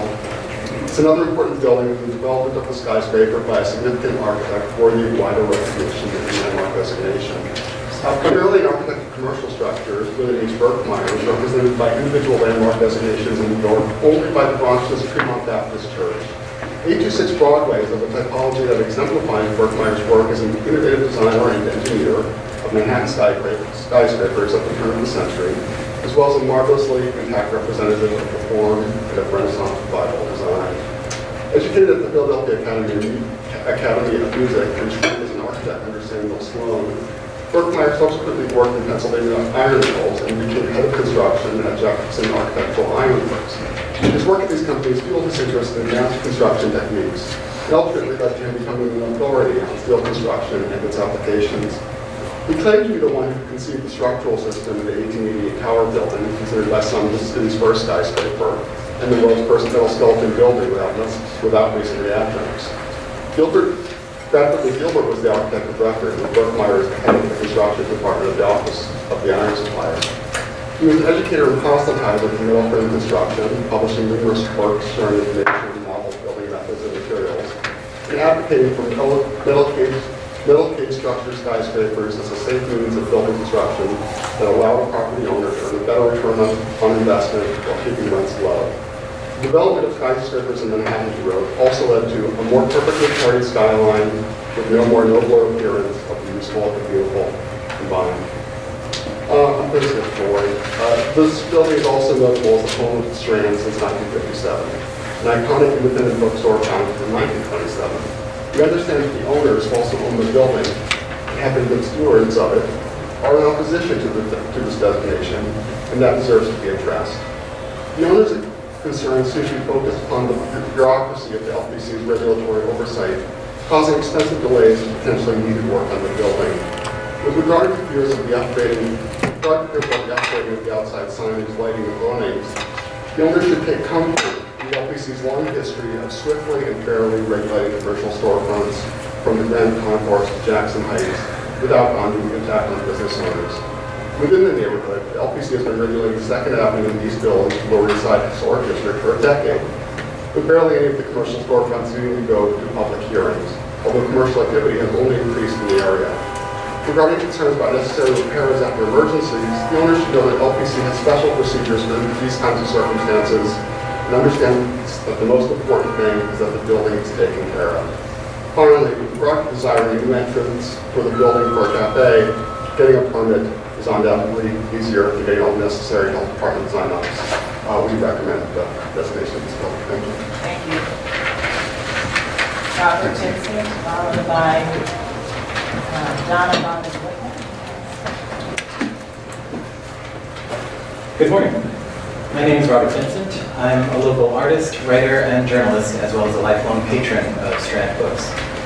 While the building housing Strand is a beautiful and significant architectural work, its considerable cultural value comes from Strand itself, a local and national institution for nearly a century.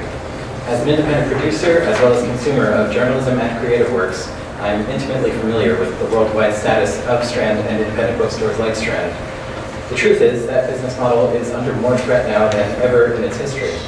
While it's a well-meaning gesture coming from a good place, a landmark designation for the building threatens to unintentionally hug our beloved institution to death, placing new stress, obligation, and financial burden on the company just when it is least able to defend itself, and when its greatest competitor has just been handed $3 billion in city subsidies. Strand's building is owned by Strand, who already maintain their home with the love and respect it deserves. They've proven that time and again. They wish to continue doing what they do. This building is not under threat of sale or demolition. If this building is not landmarked and things continue as they are, we'll all continue to enjoy the architectural and cultural institutions within. If it is landmarked, we'll still end up with the same pretty building to look at, but if it contains 5 floors of empty bookshelves and dust where a cultural icon once stood, we'll all be losing. Thank you. Thank you. Donna, Robin,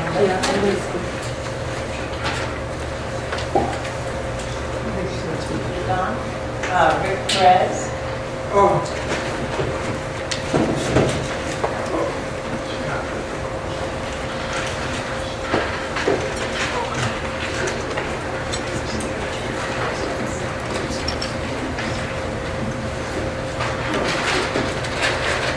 Thank you, gentlefolk, for giving me a chance to have my say. I'd like to make some remarks why I believe that the Strand should be exempted from the landmarking process.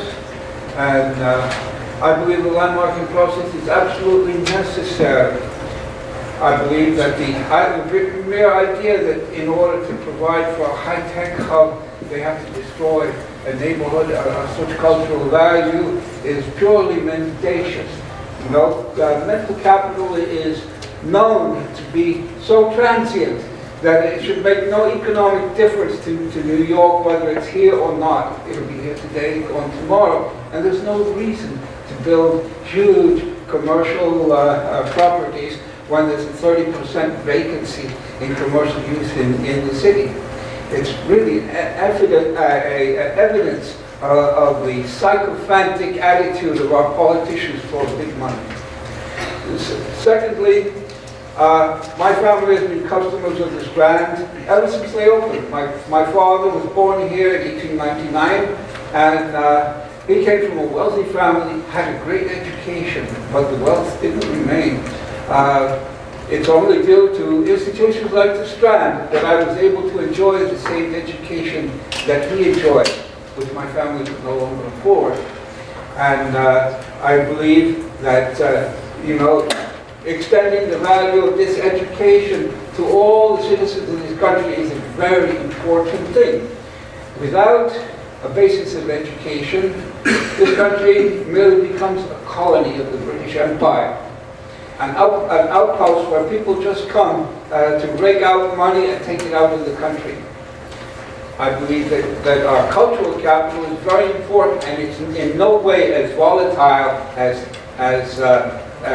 empty mental capital. And it should be supported. And I also believe, though, that the architectural property is in good hands. The owners of the Strand have shown very civically patriotic sacrifice toward the necessity of preserving it. They've been devoting the proceeds of their labor without public help to preserving it. And I think that the building is as good as landmarked while it remains in their possession. I think that no extra burden should be put on them by means of landmarking. I can't imagine why why the Landmark Commission doesn't apply its attention to buildings that are underbuilt and more in danger of being attacked than buildings which are highly overbuilt. I understand from accountants that tearing down a building produces no depreciable addition to its capital value. And therefore, I urge the Commission to make an exemption for the overbuilt buildings and to give consideration to the importance of cultural capital in the United States. Without a basis in cultural capital, there is no reason to expect that the proprietors of everything will want to remain here, bring up their children here, have their children educated here. I'm sorry, can you sum up since we're... Yeah, they might just as well go to foreign countries which provide free education for their children and send foreigners to manage all their properties and commercial interests in New York to the exclusion of American citizens. I've finished. Thank you very much, Dr. Ford. Jerry Kirshner, followed by Margaret Mercer.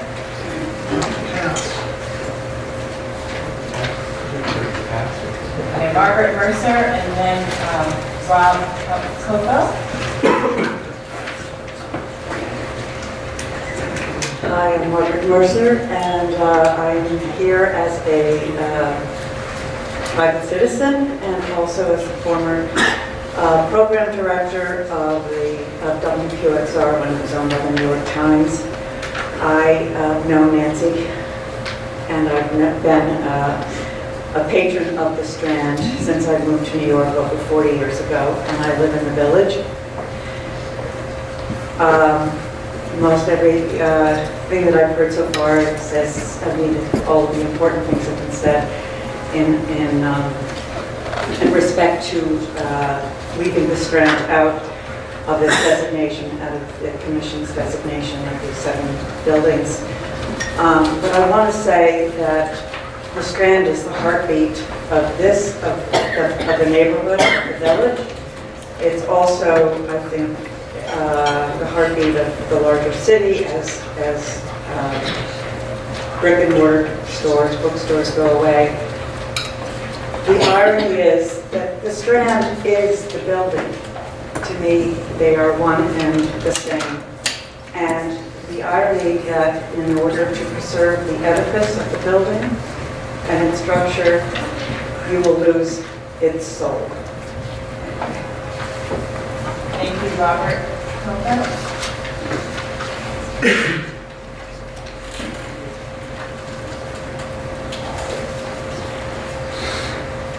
Hi, my name is Rob Caulfield. I'm a resident of Greenwich Village. I live in a landmarked home. I'm an old friend of Nancy's, as well as a customer of hers. And until recently, I was the owner of another iconic retail business in Greenwich Village, Murray's Cheese Shop. And I'm here to speak about retail. Retail is in crisis in New York City, as you all know, and the owner-operators are perhaps the last best hope for retaining the kind of retail we all love and what we might hope to preserve in the future. So it's not only about architecture, but certainly retail is now an endangered species. I'm meeting later with a friendly competitor, Andy Aarons, who owns Gourmet Garage, who's closing 2 stores this week. It's really an existential moment, I think, in New York. I was happy when my building was landmarked in the South Village, supported Andrew's efforts, and have always supported those efforts. It's very important. When I say existential, I mean the fact that the infrastructure underneath our streets are not really supportive of this kind of growth, especially in downtown Manhattan. Retail is in trouble, as I say, and unless landmarks, well, let me put it differently.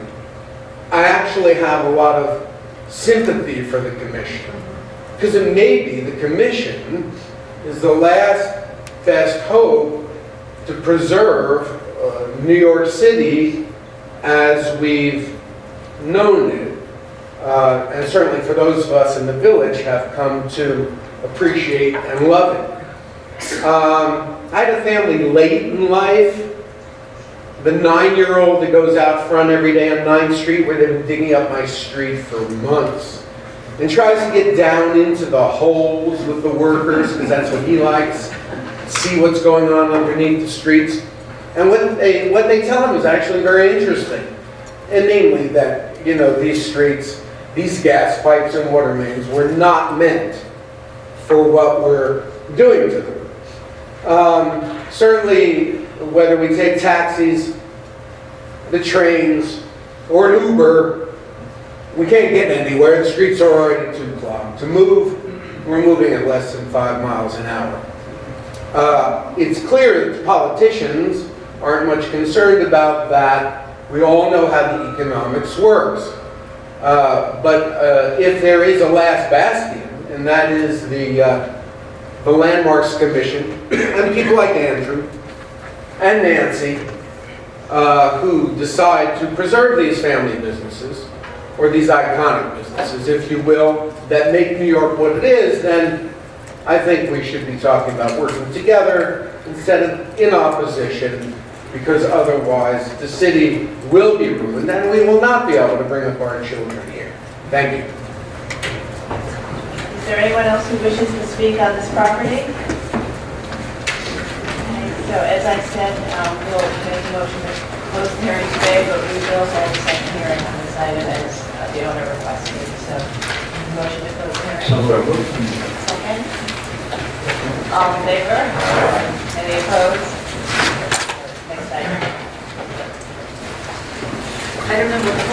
LP 2616, 830 Broadway Building at 830 Broadway, Manhattan, Block 564, Lot 36, in Park. Item proposed for public hearing is the proposed designation of Renaissance Revival style store and loft building designed by Cleverton and Putzel and built in 1897 to 98 for the builder Ferdinand H. Manning.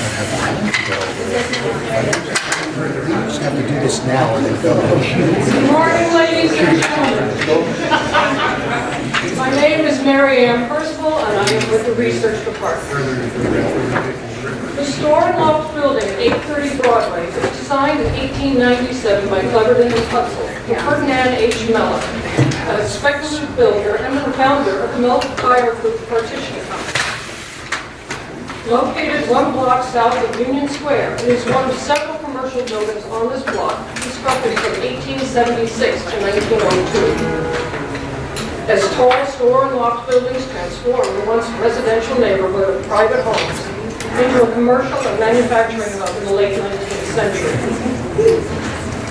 830 Broadway was designed in the Renaissance Revival style by the prominent firm of Cleverton and Putzel, known as designers of both commercial and industrial, as well as residential buildings. With all these firms' buildings, some with very finely crafted ornamentations, can be found in designated historic districts throughout Manhattan. 830 Broadway's classic tripartite facade features a 3-story base decorated with an array of classically inspired terracotta ornament, above which the building's more subdued intermediate stories feature terracotta keystones, drink horses, and corbel tables. The whole is then topped by a heavily ornamented 2-story crown, supported by a very elaborate frieze and cartouche. Built on spec by Mellon, 830 Broadway originally housed garment manufacturers and wholesalers, such as Hammerslaw Brothers, men's ready-to-wear, H.H. Levy & Co., women's tea gowns, Edward Block & Company, children's coats, and Kirk, Lycan & Bandler, men's vests. Garment firms continued to dominate into the 1930s, after which a variety of businesses leased space, including small toy companies and publishing firms in the 1940s and 50s. In the 1970s, artists and musicians took over the lofts and converted the building to live workspace, leading to its ultimate conversion to a residential cooperative, along with its neighbor 832, 834 Broadway in 1980. In 1927, a single owner bought both 830 and 832-834 Broadway, and the two buildings were merged into a single lot. The proposed landmark site for 830 Broadway is a lot in part shown here by the solid red line. The 830 Broadway building was a remarkably intact example of the two tall store and loft buildings introduced in the late 19th century south of Union Square to house garment-related businesses. Its exuberant facade decoration is a foil to the technological advances of steel frame, elevators, and fireproof partitions that made these buildings possible.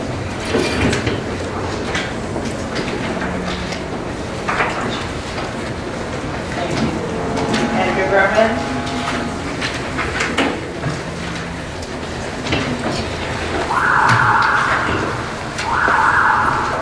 Andrew Berman for the Greenwich Village Society for Historic Preservation. In its statement of significance for 830 Broadway, the Commission points out that this building is a Renaissance revival structure built to house clothing manufacturers. It was designed by the prominent firm of Cleverton and Putzel and was converted to artist lofts and residence in the 1970s and 80s. 830 Broadway is indeed a handsome building which contributes substantially to the sense of place and history of this area, and its origins as a place of clothing manufacture and eventual conversion to residential use is a part of the art of history which went through this area and in many ways transformed New York. But it is one of dozens of buildings in this area which we've asked the Commission to consider for Historic District designation that followed a similar arc. It is also one of at least a half dozen buildings designed by Cleverton and Putzel in this area, as well as a similar number of handsome Renaissance Revival buildings in the area.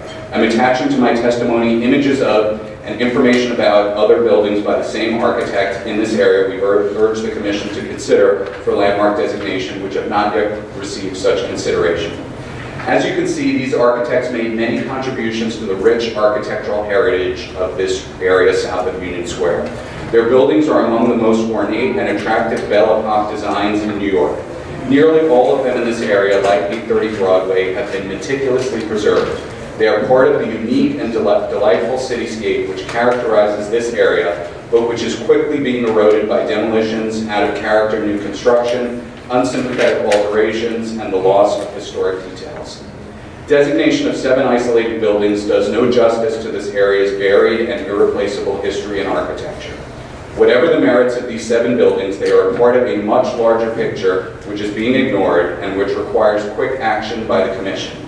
I urge you to see these 7 buildings as part of a greater whole that deserves your attention and consideration. Thank you. Jesse Deno.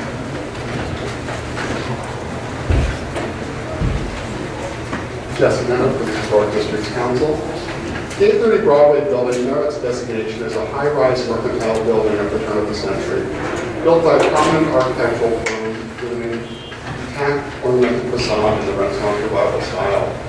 The firm of Cleverton & Putzel, founded in 1882, was a prolific designer of loft buildings in the late 19th and early 20th centuries, and their work especially lends to the special character of the historic districts found in Soho and NoHo. Though specializing in mercantile building, the firm also designed many residential and commercial structures.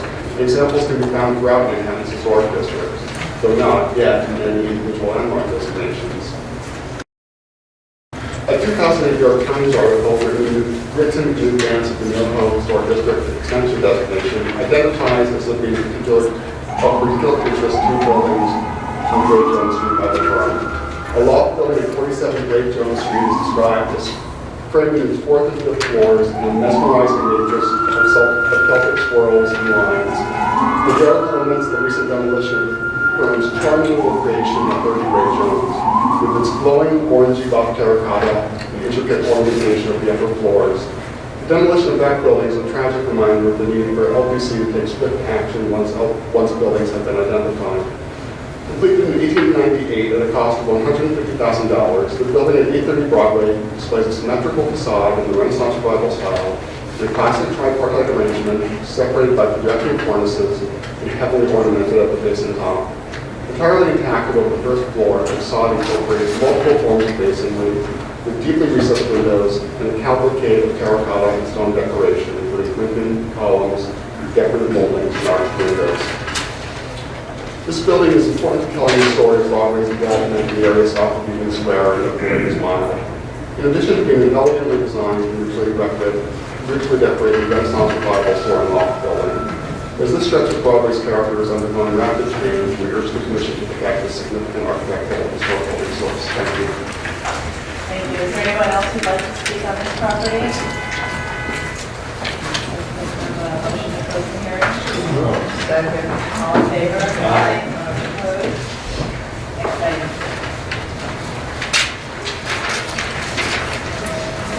Item number 5 is LP 2617, 832 Broadway Building, 832 Broadway, aka 832 to 34 Broadway, Manhattan, Block 564, Lot 36 in part. Item proposed for a public hearing is the proposed designation of a Renaissance Revival style store and loft building designed by Ralph Townsend in 1896 to 1897 for the Bowman Improvement Company. Presenting is Jessica Baldwin. Good morning, Commissioners. I'm Jessica Baldwin from the Research Department. The 832 Broadway building was designed by Ralph Townsend in 1896 for the Commercial Realty Improvement Company in the Renaissance Revival style with neoclassical details. The building is located in the center of the block of Broadway between 12th and 13th Streets. Seen here in the Stanmore map on the left, the wide lot contained 2 buildings in 1884, which were brick second and third class commercial warehouses. 832 Broadway was developed by the Commercial Realty Improvement Company and can be seen in this 1899 illustration on the right. Abraham Boehm and Louis Kuhn, owners of the Commercial Realty Improvement Company, developed several buildings throughout the city around the same time, including one with the same architect of 832 Broadway, Ralph Townsend, at 532 Broadway in the Soho Cast Iron Historic District. In 1893, American architects were influenced by the European architecture and urbanism displayed at the Columbian Exposition and interpreted those styles in a variety of ways through their own work. This building departs somewhat from the standard Renaissance Revival style tripartite facade, but features many elements typical of the style. Above its prominent rusticated base, the midsection features elaborate ornamentation, including balustrades and decorative terracotta swag. The upper floors are grouped with a two-story expression of the Ionic order and topped with a deep projecting bracketed cornice. Ralph Townsend, the architect of 832 Broadway, is a noted architect of the era, designing a variety of buildings in a range of revival styles throughout the city. Here you can see a row house of Renaissance revival style on West 89th Street in the Riverside West End District, designed in 1893. The Beaux Arts Hotel Willard in the West End Collegiate Historic District, designed in 1902, and the individual landmark of the George S. Bowden Stable at 149 East 38th Street, designed in 1902 in the Dutch Revival style. After completion, 832 Broadway became home to clothesmakers Baum and Sperling, and in 1898, the building was the location of an agreement made by the clothesmakers strike, made during the clothesmakers strike, sending 500 workers back to work. In 1910, New Garden Manufacturing had entered the building, and the Joseph Scully Company Clothiers, a popular boys manufacturer, resided for several years. In 1940, the Workers' Library Publishers, later called the New Century Publishers, was established in the building. The publishing company was started by the Workers' Party of America to provide their own publishing needs. The Workers' Party of America, later the Communist Party of the USA, had headquarters just around the corner on East 12th, and Union Square just north became the center of demonstrations and marches that promoted their ideals. From 832 Broadway, many Communist Party pamphlets and propaganda were produced, including the one shown here titled Race Hatred on Trial and Milestones in the History of the Communist Party. In the 1980s, the building became a residential co-op and remains that way today. Today, it has a high level of integrity with only minor alterations to the storefront. In 1927, the tax lot was combined with tax lot 36 to include 830 Broadway. The proposed landmark site is shown here with the outline in solid red, which indicates the footprint of the original building and the remainder of the lot behind. It is the Research Department's recommendation that the Commission votes designate this building, but we're just here next to that workshop. Sorry. That's it. Thank you, Jessica. Yeah, sorry. Andrew Berman, followed by Jessica.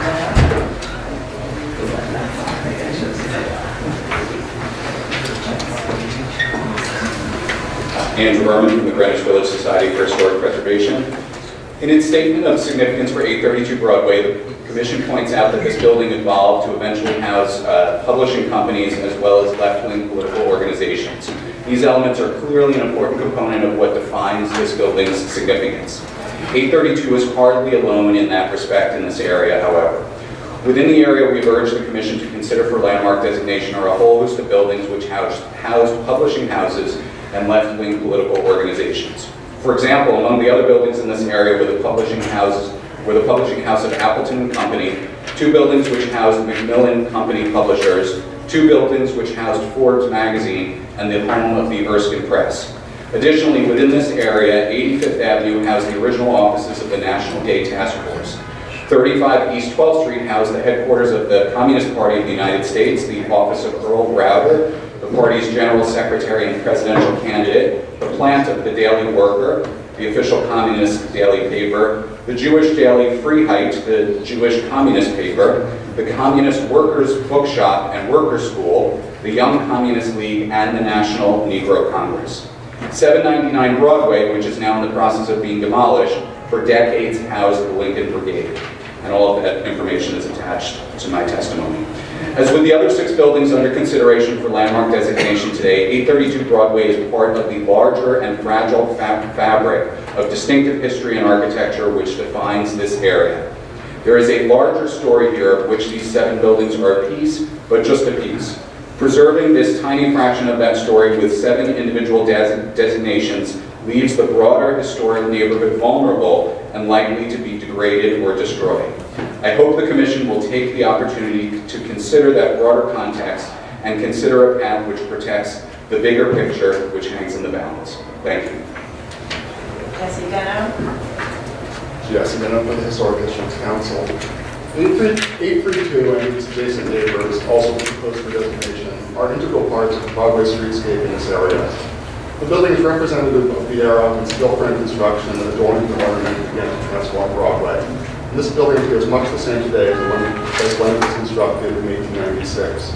There is barely a surface on this facade unadorned, from the rusticated base with its impedimented entries, course after course of wreaths, swags, balustrades, and Greek key motifs, to the elaborate projected cornice. This building makes a statement. It is fortunate that over the past century, only its storefronts have been modified, which is difficult. Designation will ensure that this facade will retain the texture and vigor emblematic of an aesthetically denser time. The building's early tendency were garment manufacturers, but the industry that made the headlines was specifically the cloak makers, who labored here under the firm of Baldwin and Sperling. The first cloak maker strike at this location reported in the New York Times in 1898. With several disputes to follow over the turn of the 20th century. This building serves as a single case study amid the tumult of labor which began to proliferate in cities and factories across the country during this era. Years later, during the Depression, this building housed the Workers' Library publishers.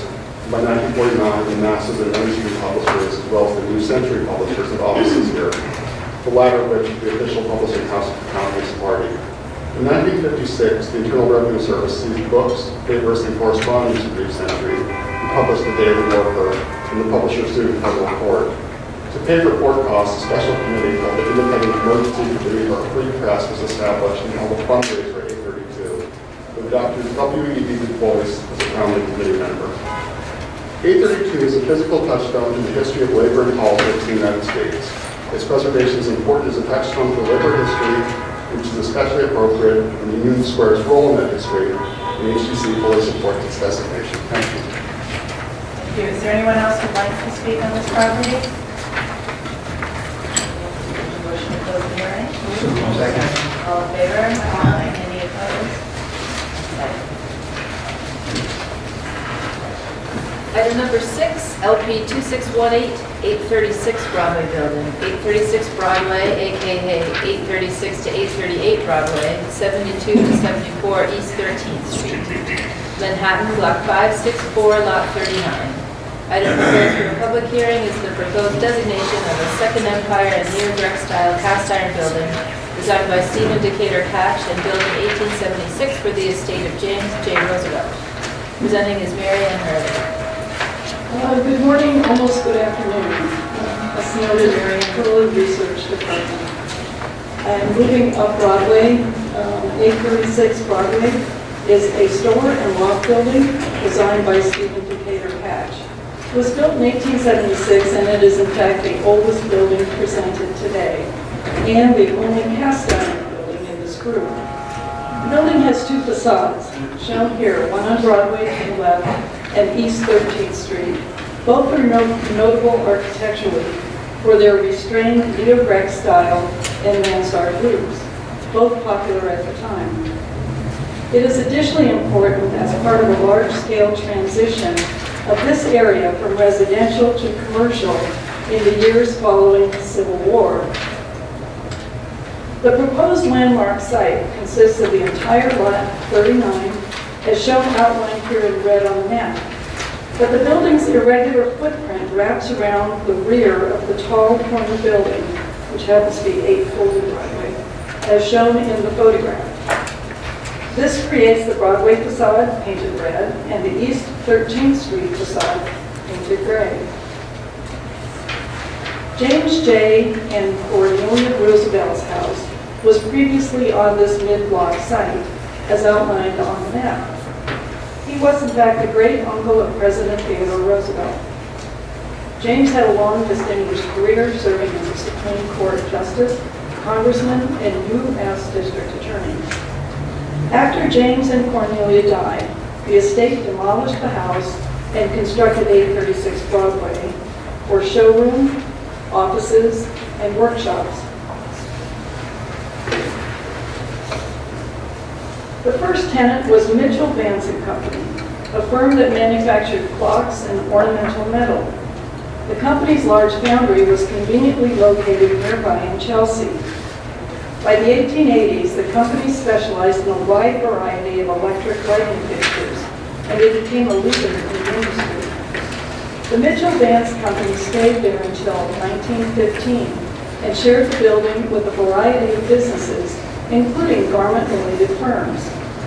Roosevelt Estate sold 836 Broadway to a cotton merchant in 1921. Stephen Decatur Hatch designed 836 Broadway, shown in a historic photograph to the left. He apprenticed under John B. Snook, known for his many iron-fronted buildings in the Soho Historic District. At age 25, Hatch established his own practice. Among other things, he became an architect of the U.S. War Department. But today he's better known for his New York City buildings, such as the Gilsey Hotel and the Robbins and Appleton building, both shown on the right. He also designed the nearby Roosevelt building at 841 Broadway, which was presented earlier this morning. Stephen Hatch's design for 836 Broadway exhibits a clearly defined hierarchy in pattern of bays that highlight the generously sized windows. Particularly notable are the delicately incised and applied ornaments, shouldered window openings, and Renaissance-inspired surrounds at the mansard roof. Although there have been window and door replacements and alterations at the 13th Street mansard roof, both facades retain good integrity of design, materials, and decorative features. 836 Broadway continues to function as a commercial building today, carrying on its tradition of showroom and office space. An antique business occupies the first two floors, and New York University occupies the upper floors. The research department recommends this property for consideration as an individual landmark. Thank you. Thank you, Marianne.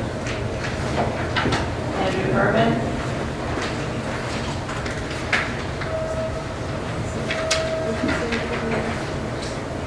Andrew Berman, Greenwich Village Society for Historic Preservation. In its statement of significance for 836 Broadway, the Commission points to this building as one of the oldest in the area, to its cast iron construction, and to its association with the large-scale commercial development of the area just south of Union Square during the decades following the Civil War. 836 Broadway is indeed a handsome and significant building which reflects important currents in the history of this area. However, there are in fact more than 50 buildings which we documented in the area lacking landmark protections which are older, several of which are also on Broadway, many of which are also of cast iron construction and associated with the large-scale commercial development of the area just south of Union Square.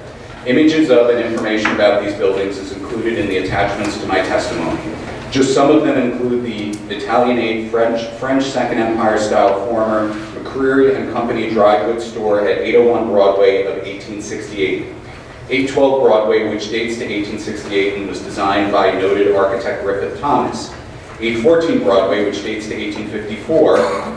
And the cast iron building at 112 4th Avenue, designed in 1872, also by Griffith Thomas.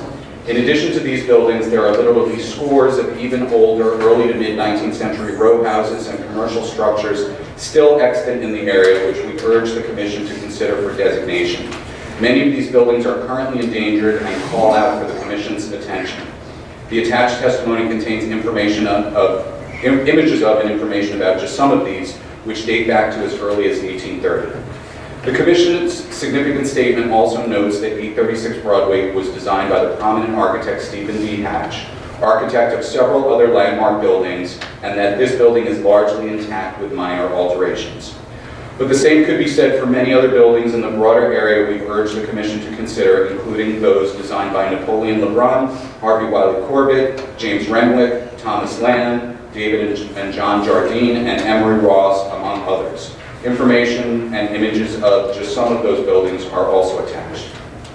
For these reasons and many others, I urge you to consider designation of 836 Broadway in the broader context of the varied and in many cases endangered historic resources in this area and to act to protect them all.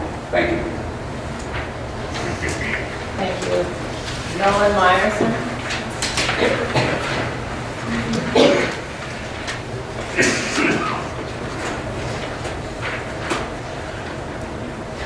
Thank you, Nolan Myerson, 39 Stoke Street.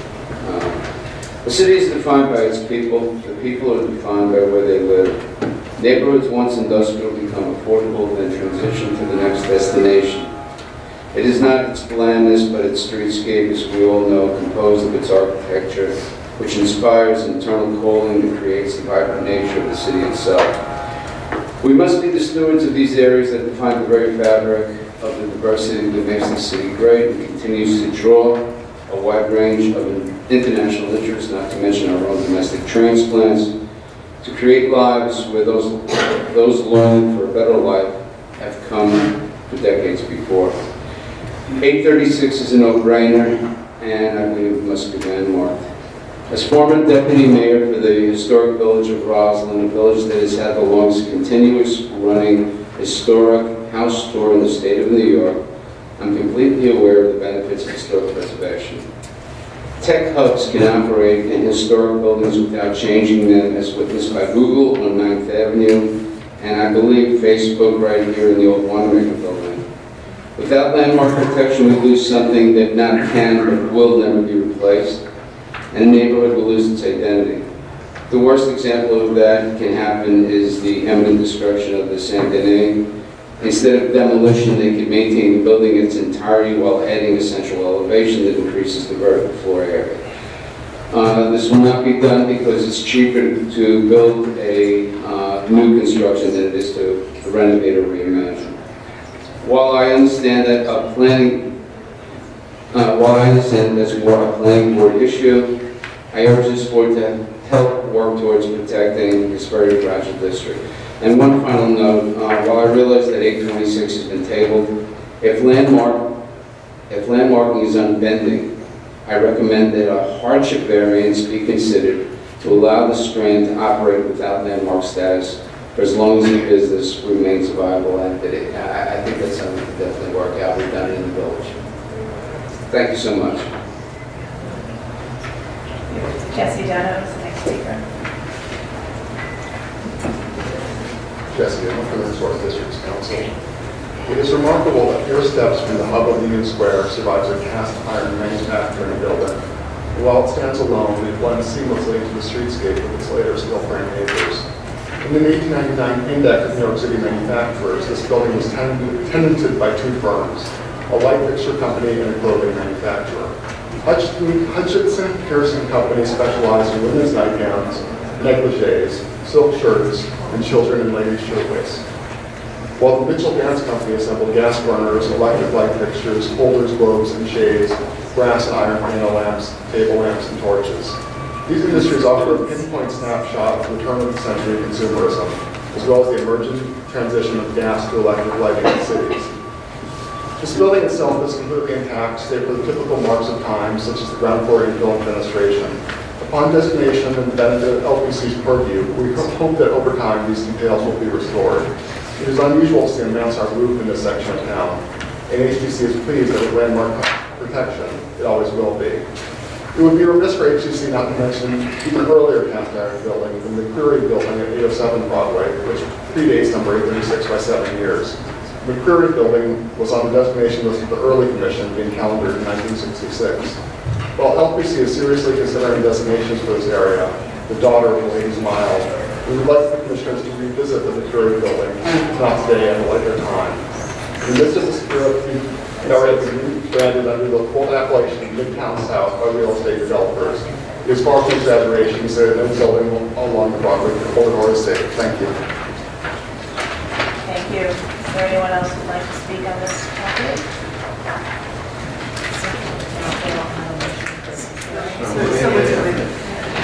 All in favor? No, somebody else? All in favor? Any opposed? Next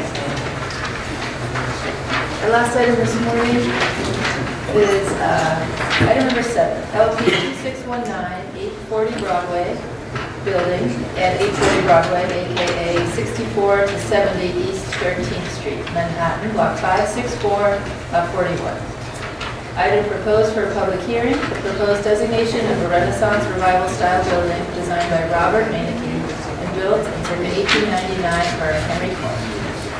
Presenting is Donald Preston. Just Donald, if I can interrupt for one moment, I just want to let everybody know that Donald Presto, who has served in the research department for more than 30 years, is retiring in the very near future, and after great service for more than 30 years. And Donald has worked in the research department, working on designations as well as evaluations, and even assisting in the environmental review assessments. And so his expertise and his scholarship have been a great contribution to the department and the agency. Your institutional memory is invaluable, and we will miss it a lot, and we will also miss your very collegial and collaborative personality. So, Don, we wish you the best, and thank you for your public service.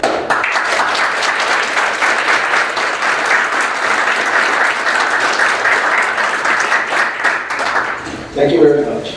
Good morning. I'm Howard Tessa, a member of the Commission's Research Department. The 840 Broadway building is a 12-story Renaissance Revival style store and loft building designed by the architect Robert Meineke, built for developer Henry Cohen in 1899. It is located just to the south of Union Square at the corner of East 13th Street and occupies Manhattan Tax Map Block 564, Lot 41. It is one of several tall store and loft buildings built on this section of Broadway to house small manufacturers, especially garment manufacturers and wholesalers.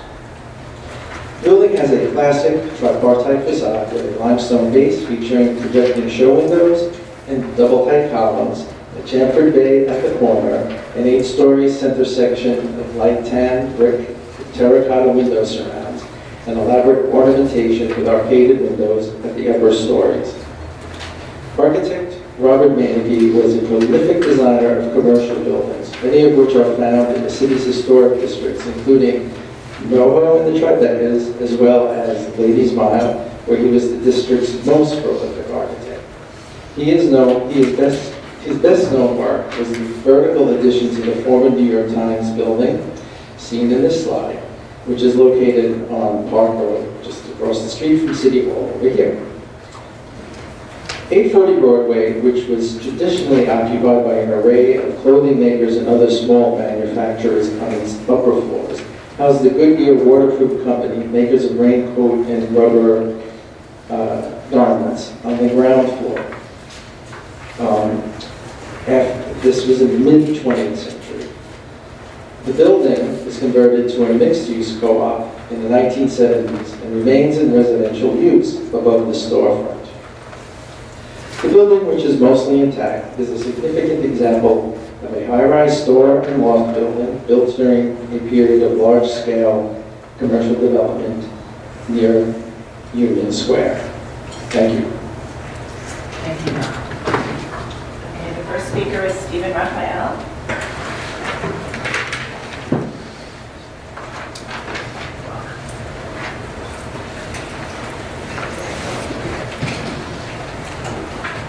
Welcome, former Commissioner Raphael. I'd like to be very brief at this moment, because a little longer in a couple of minutes. What I would like to do is to introduce some of the members of the Board of Directors of the building who have specific concerns and things, and then I'm just going to sum up. So that perhaps Serge might want to start. State your name for the record. My name is Serge Milman, and I call 840 Broadway home. I've lived here since the year 2000, and now I am raising my family in this amazing building. I'm a member of the Board of Directors and the Treasurer of the Board. Two things that I would like to point out to the commission. First, while 840 Broadway is a substantial and impressive building located on Broadway 13th Street, it is also a small cooperative corporation with only 11 tenant families living there. We have a commercial facility located on the bottom floor of the building. Our concern is to be able to run this building at an affordable cost for our shareholders who represent a diverse section of middle-income residents in New York City, and to maintain the architectural integrity of the building. Over time, we will be looking to make improvements to the building that are typical in modern buildings today, such as central air conditioning, and increasing the uniformity of the fenestration of the building, hopefully with single-pane tilt-and-turn windows, of which we have 3 already in the building. Secondly, we have a significant concern with the continued viability of our retail space on the ground floor of the building. The retail space provides 75% of the income of the building, and we need to be able to take into account the needs of such tenants for appropriate signage and temporary installations as necessary. This is of no small matter to us, as it is integral to our being able to obtain a high-quality tenant at a market rate, and to continue to both keep the building affordable for its current residents and to maintain the building. If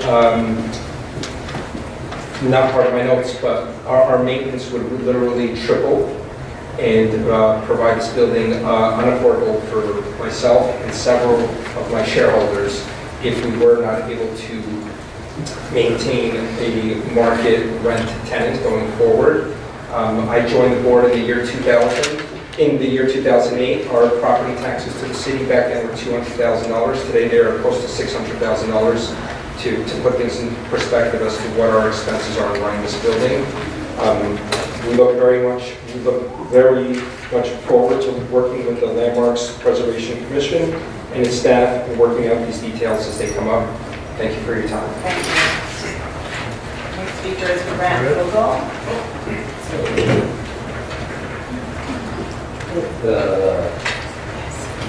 I'm Grant Vogel, historian and board president for 840 Broadway. I don't live there, but I grew up there. I remain involved in the building because my parents, who are retired, no, that's not retired, he's still an artist, he's 80 years old. A large part of our building's population are fixed income people. Not the majority, but we have an older population. So Sturgeon's financial concerns are definitely my own financial concerns as well.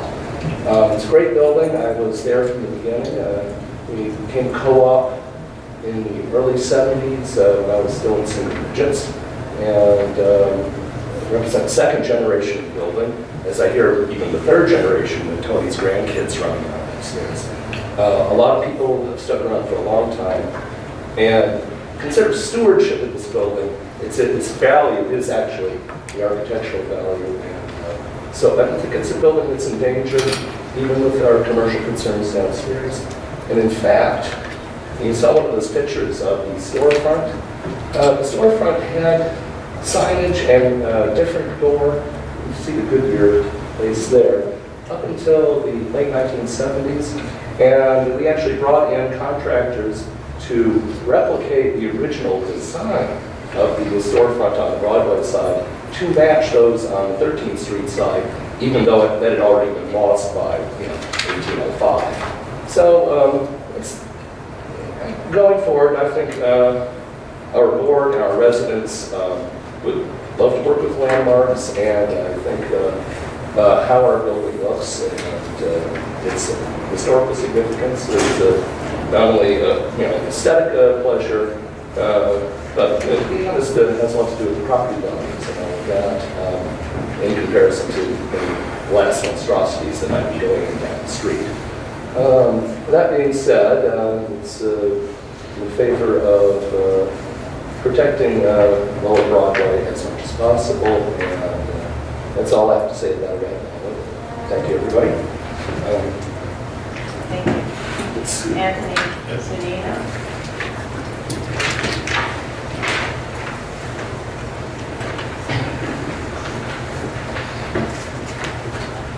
Good morning, Anthony Zanino, And as a trustee of the Greenwich Village Society for Historic Preservation, I want to applaud you for proposing to designate these 7 buildings. But I would like to encourage you to expand your designation to additional buildings of equal, if not greater merit than the ones you're looking at now. As a owner of a floor at 840 Broadway, I want to express our concerns for what it means to be designated a landmark. We have been, as Branch said, very good stewards of this building since 1970 when it was converted to residential use. As he said, we stored the storefront, we replaced windows, we replaced roof, we replaced skylights, we repointed the building. We've taken very good care of this building. But we are also very concerned that there are additional improvements that we want to make. And while I appreciate you assured us that you will work with us, I want to reiterate that we've been assured that additional improvements we want to make on the roof, if they may be seen from the facade, above the facade on the south side, that I will not negate necessarily their approval. And finally, as an architect whose entire career has been trying to preserve historic buildings in New York City by finding adaptive reuses for them. I'd like to say that together, I am hoping that we can preserve the history of the building, as well as supporting the residential uses which are necessary to actually protect the building. Thank you. Thank you. When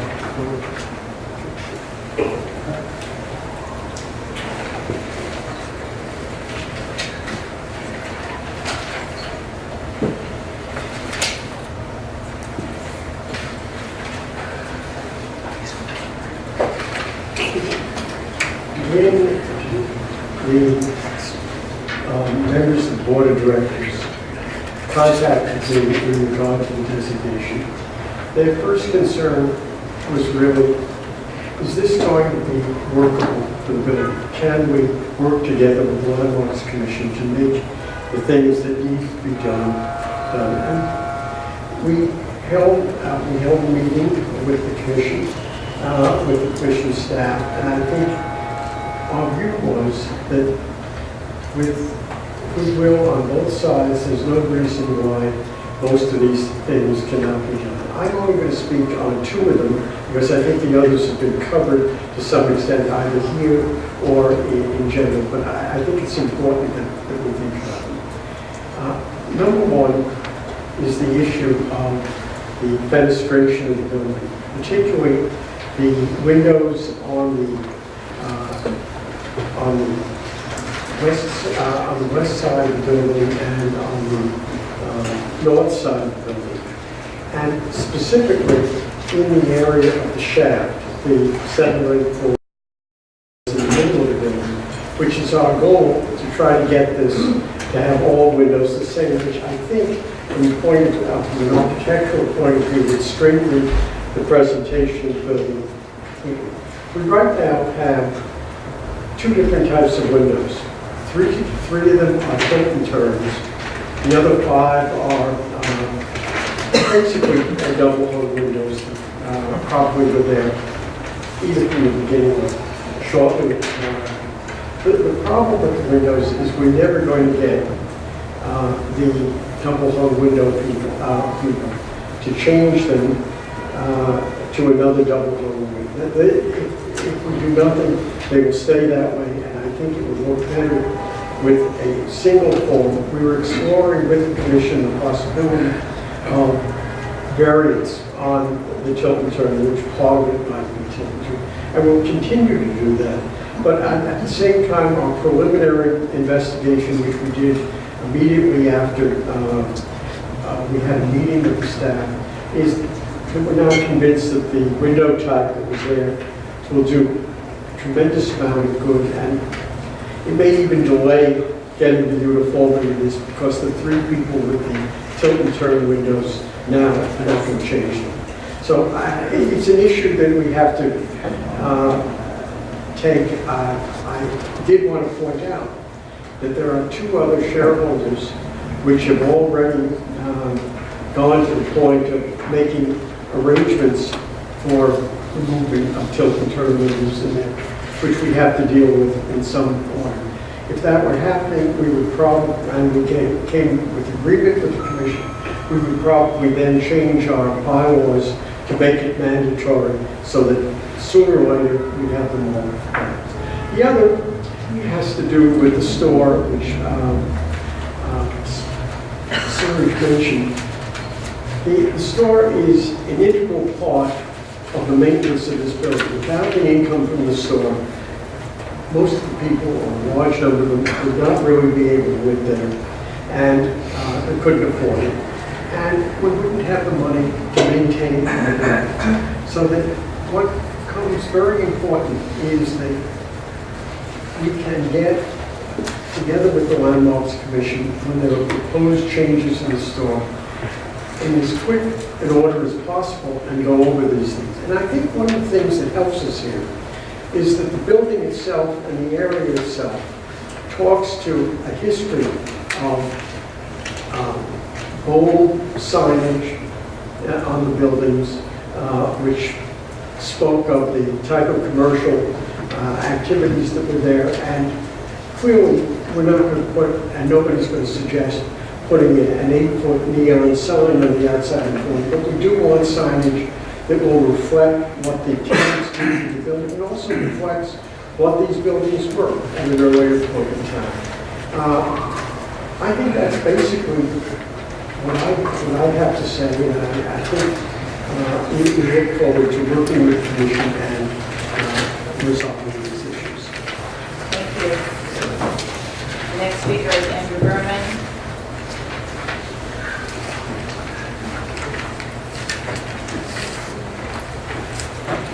Thanks, I'm Andrew Berman from the Greenwich Village Society for Historic Preservation. 840 Broadway is a handsome turn of the last century loft building which embodies many of the important characteristics found among buildings in this area. As noted by the Commission's research, its development was likely spurred in part by the building of the subway line underneath. In later years, it went from housing manufacturing uses to artist lofts and is now residences. And it has striking and largely intact detailing by a skilled and accomplished architect. These same descriptions could be used for literally dozens of buildings in this area, all of which we would argue merit similar consideration. This area south of Union Square contains a rich tapestry of turn-of-the-last-century commercial buildings which were converted to artist lofts and residential uses. Many, like 840 Broadway, are in the Renaissance Revival style, while others are Romanesque Revival, Gothic Revival, Chateau-esque, or in a variety of eclectic styles. I'm attaching in my emailed testimony, I apologize for not having hard copies, for your consideration just a few of the many similarly architecturally and historically significant buildings which, like 840 Broadway, would make significant contributions to a historic district in this area. We appreciate that the Commission sees the value in buildings like 840 Broadway, but by leaving behind the vast majority of buildings of similar significance and quality in this area, especially at a time of heightening development pressure and recent city actions which will accelerate that process, you risk losing a huge and irreplaceable part of our city's history. 840 Broadway is indeed worthy of consideration by the Landmarks Preservation Commission. So is the broader area of which it is a part.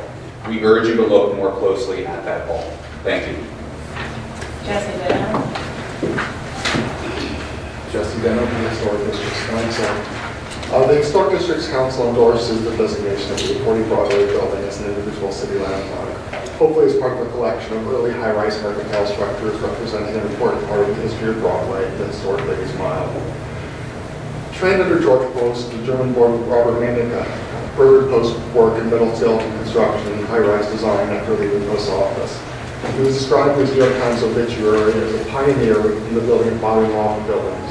At the time of his death, Peck was tentatively exploring the design and structural possibilities of reinforced concrete. While working under post, Peck helped oversee the construction of the Equitable Life building, the world's first elevator office building. In post-employee, he also worked on the landmark 1889 New York Times building at 41 Park Row.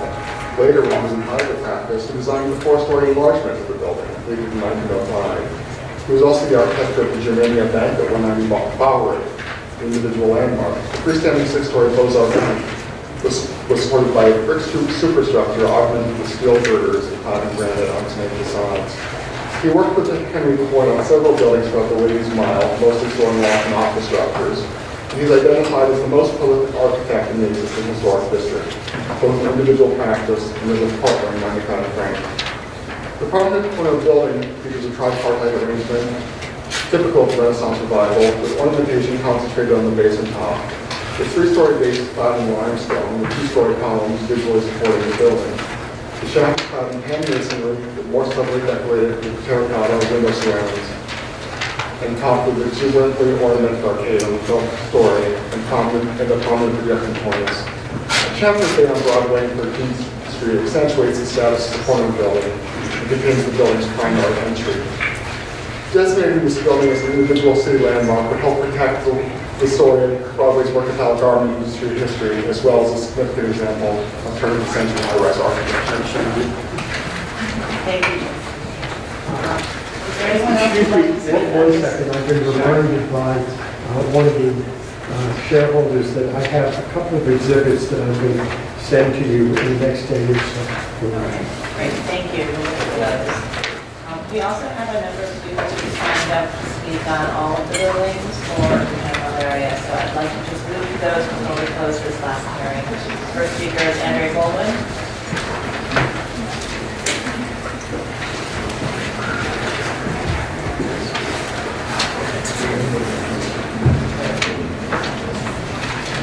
Good afternoon, I'm Andrea Goldman, speaking on behalf of the New York Landmarks Conservancy. The Conservancy is pleased to support designation of these 7 buildings.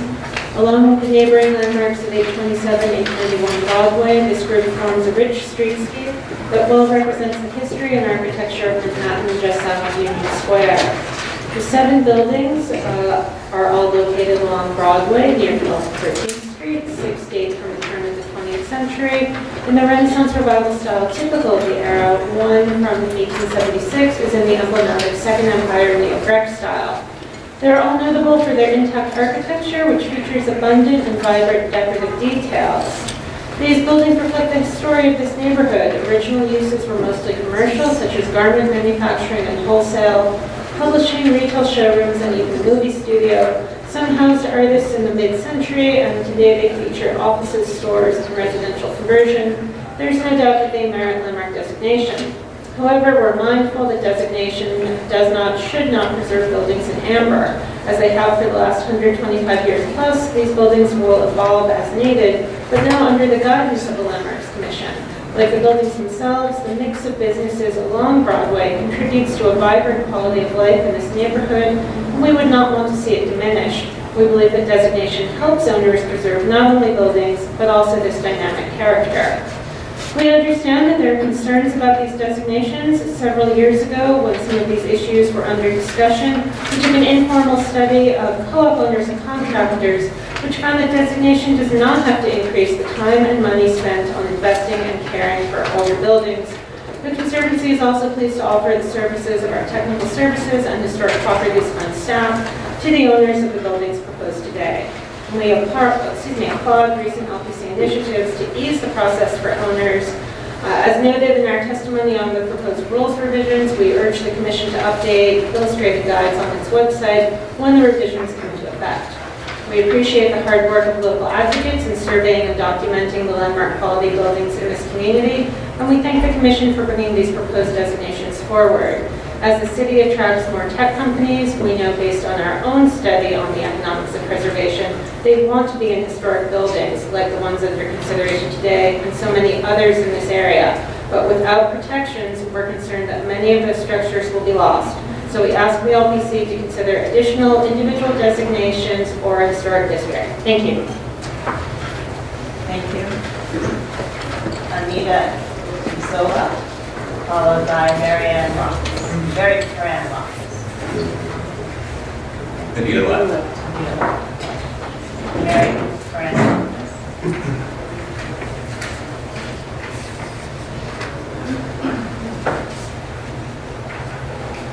Mary Franoftis. I'm a longtime resident of the neighborhood in which these buildings are located. There is no denying their architectural and historic significance, and I urge you to landmark them. However, there are scores of buildings identified in the area south of Union Square as worthy of landmark consideration. This area is rich in historical and architectural importance to New York City. Much more of it needs to be considered for landmark protections, ideally as part of a larger historic district. Taken together, the 7 buildings under consideration today represent 3.5% of the nearly 200 buildings in this area which should be considered for landmark protection. Many of the other buildings are in fact more immediately endangered, unlike these 7 which are overbuilt as compared to existing zoning and thus virtually assured of never being demolished. This area is under tremendous development pressure, especially from the expanding tech industry moving south from 14th Street. That pressure has been vastly increased by the City Council's recent approval of an upzoning for a tech hub on the south side of 14th Street. Landmarking these 7 buildings as part of Councilmember Rivera's approval of the tech hub is only a token gesture towards protecting this area and does not come close to acknowledging or preserving the important history which could be lost here. I urge the LPC to consider a broader approach in the University Place to 3rd Avenue corridor from Union Square to Astor Place. Especially prioritize those buildings currently or potentially endangered. Please help us before these gems are lost forever, while there are still worthy buildings left to preserve. Thank you. Thank you. Next speaker is Laura Sewell.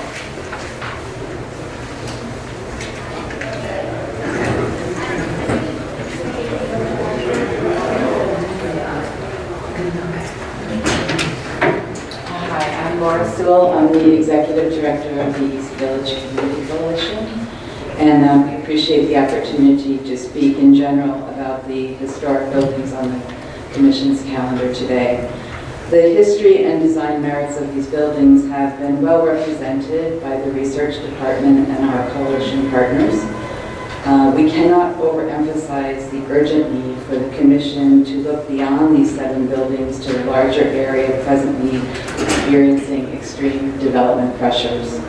Last night, I, as well as some other faces that I see here, attended the Moxie Hotel's appearance at the CB3 Licensing Committee in exchange for the loss of historic buildings, including many units of affordable housing.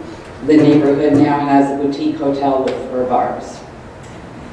A storefront vacancy count we recently conducted over the summer found an overall vacancy rate retail in the East Village of 15%. But the rate varies wildly from corridor to corridor. The rate on 3rd Avenue is at least double what it is on 1st Avenue. Even institutional property owners who normally fill their storefronts with something that will service their population are keeping their options open in what is a highly speculative market. So we urge the Commission to take a closer look at the larger area south of Union Square and do all in your power to preserve this essential part of the city, our skyline, and our history. Thank you very much. Thank you. The next speaker is Donna Robin Lichtman.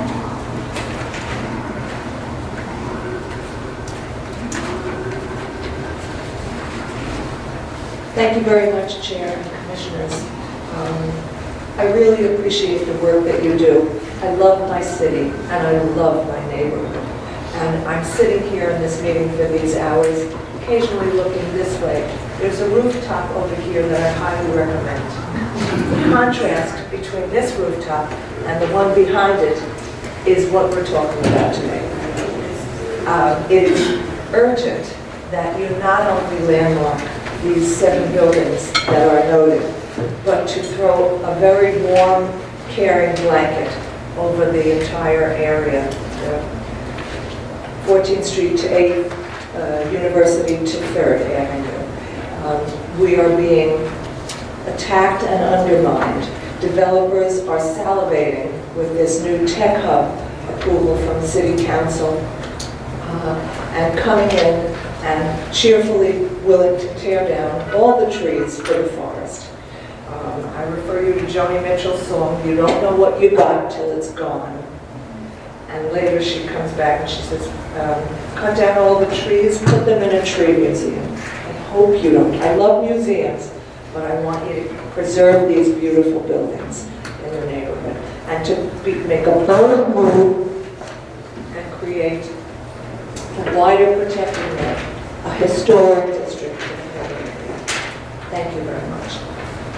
Thank you. Is there anyone else who would like to speak? Yes, please.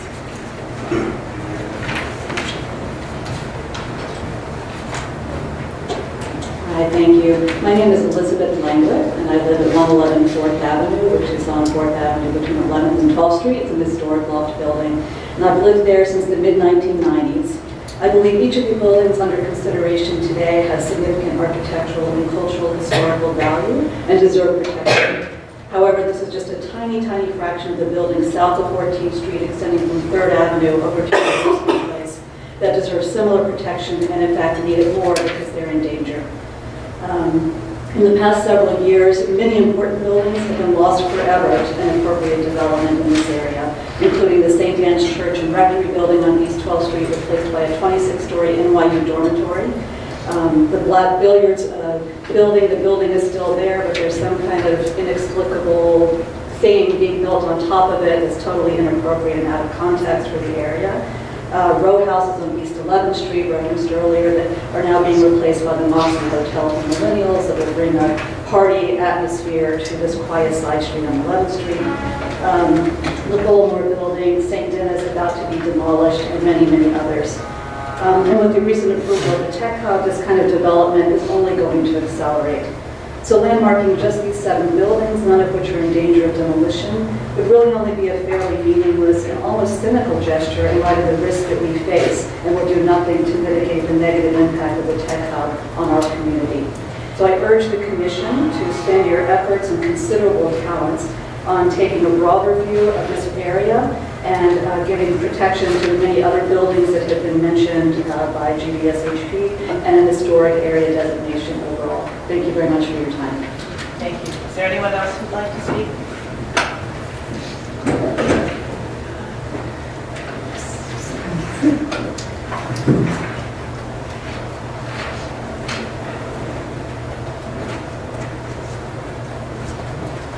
Hi, my name is Judith Monaco Calloway. I'm a resident of the village, which has some locals now call NYUville. We've seen the destruction of our area by NYU. We don't want that to happen to the East Village. NYU is acquiring buildings along Broadway, and everybody was here for the Strand. That's a business. That's not the building. What we're concerned about is that the Strand could be sold at any time to NYU or any other institution like that, and restrictions are out the window. So we do ask, we know what's going on. It was one block, thank you, Andrew. I've worked with him for close to 15 years to preserve our area. There's one block that was not preserved in our landmarking of the village, and that now has a building glass out of character overlooking the McDougal-Sullivan Gardens, placing a big shadow on it. It's double the size of the 2 buildings they took down. So we do ask, even though people are taking care of their buildings now, doesn't mean they're going to be sold in 2 weeks. So we do ask that you preserve and please expand the preservation of the East village beyond the 7 buildings, excuse me. Thank you very much. And I came here because I've heard wonderful things about you, and I wanted to see you in person. Lies. Is there anyone else who'd like to speak? Okay, so I want to note for the record before we close the hearing that the Municipal Art Society has submitted a written testimony in support of the designation of the 7 buildings. We've also received a letter from the Victorian Society of New York, also in support of the designation of these buildings. And finally, we received a joint letter from Senator Brad Hoyland, Assemblymember Glick, and Senator Bruce Kruger, also supporting the designations, but also mentioning the development in the area. So with that, I make a motion to close the hearing. So, all in favor? Aye. Any opposed? Okay. Hearing is closed. Thank you all for coming and participating today, and we'll let you know what the next steps are.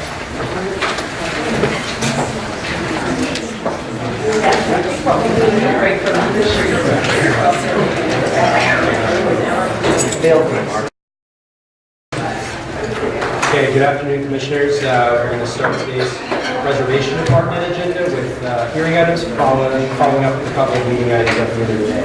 First is item number 1, LPC 19-28951, an application for a certificate of appropriateness in the Borough of Greene, block 3475, lot 26, 58-2370 Avenue in the Central Ridgewood Historic District. A Renaissance Revival style row house designed by Louis Berger Company in Baltimore in 1909. The application is to legalize alterations to the sewer areaway without landmarks preservation commission permits. Good afternoon, Commissioners. Katie Rice, Landmark staff. 5823 70th Avenue is located between Underdog and Forest Avenue in the Central Ridgewood Historic District. The proposal is to legalize alterations to the stoop and replacement of ironwork and a fence. This is this was the condition at the time of designation, and these are the changes. At the time of designation, the historic brownstone stoop remained, but was coated in a state of deterioration. So these are some of the photographs of the deterioration. So the owner replowed the brownstone with brick and is proposing to replace the stoop ironwork and fence. Further along. This is the proposed ironwork. The property is at the southern edge of the historic district with 9 houses on the block, including the subject property. Out of the other 8 houses on the block, 4 have historic stoops, ironwork, and fences. The applicant is here to answer any questions. Do you have a streetscape photo? Yeah, sorry, I just passed those. These are some of the photographs of the streetscape. This is a block up further away. And here are some photographs of some of these stoops on the block. These are grandfathered conditions. So, yeah, just if you repeat, because obviously the ones that are going to show are old, so. Okay, so the original one was brownstone, we're sure of that. Yeah, yes, so this is the historic condition. Right. And how many of the houses still have it? Okay, so there's 9 houses on the block, including the subject property. Out of the 8 other houses on the block, 4 have historic stoops, ironwork, and fences. So they have the historic conditions similar to this. So 4 out of 8 are remaining. And are the ironwork is the ironwork, that ironwork we're looking at, is that original? Yes. It appears to be based on the other. Yes, based on the conditions and historic district. And the other 4, were they grandfathered? Is that what happened? So you mean in terms of the alterations, those conditions are all grandfathered on this block. So this is the only building on this block with an illegal condition. And of the other 4, are they all a brick stoop with a metal railing? Or are they a variety of conditions? It's a variety of conditions. Some of them have, so the 4 are the intact condition, or the grandfather, or sorry, the historic condition, and some of the other ones have things like just a new fence, some of them have a new fence and a completely new stoop, and some of them just have railings replaced, and there's a variety of conditions on the altered stoops. But some of those 4 have a brownstone stoop still. There are 4 that have been unaltered, and then there's 4 others that have been altered in some way. But some still have brownstone. Yes. So these are some of the conditions on the block. So as you can see, the one in the middle has the brownstone stoop, but it has new railings and new fence, and the ones on either side are reclad and have new ironwork and new fences.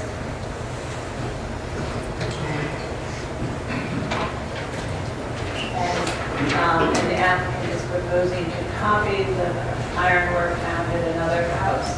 Yes, the proposed ironwork is found at the very end of this. It's this ironwork that they're proposing, which is, I think, on another. But who took the pictures of the deteriorated ironwork and the deteriorated stairway? The owner applicant did. When? So we'll actually let the I'll let you know.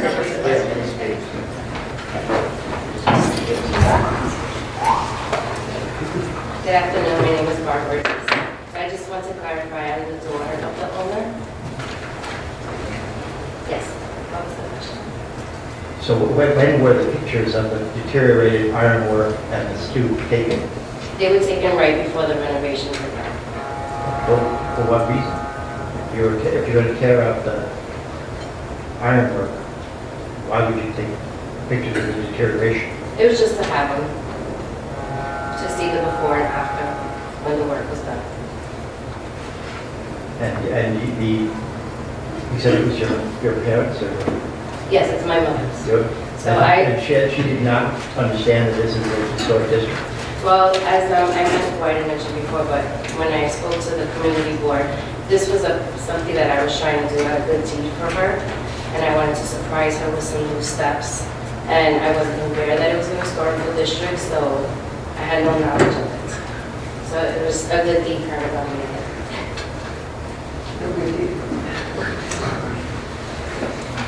Any other questions? Yes, Mike. For Michael, the deputy. When we get these parts, can you get parts that match these old steps, and is it moderately affordable? Cast stone. These? No, the railings. The railings and those. Yeah, Don Quick in Pennsylvania can do a fair number of people. And they're not actually crazy expensive. Well, it's cast iron. But compared with what they're it's not a situation where the first casting is going to be $5,000 because they already have it almost over. Architectural iron is the name of that.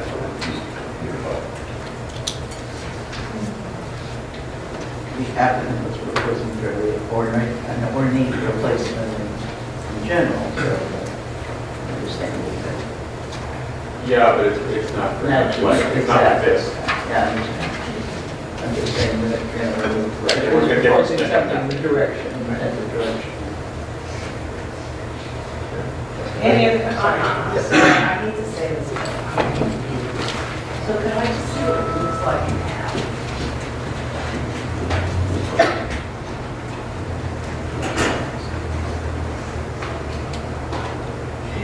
Sorry. Here it is.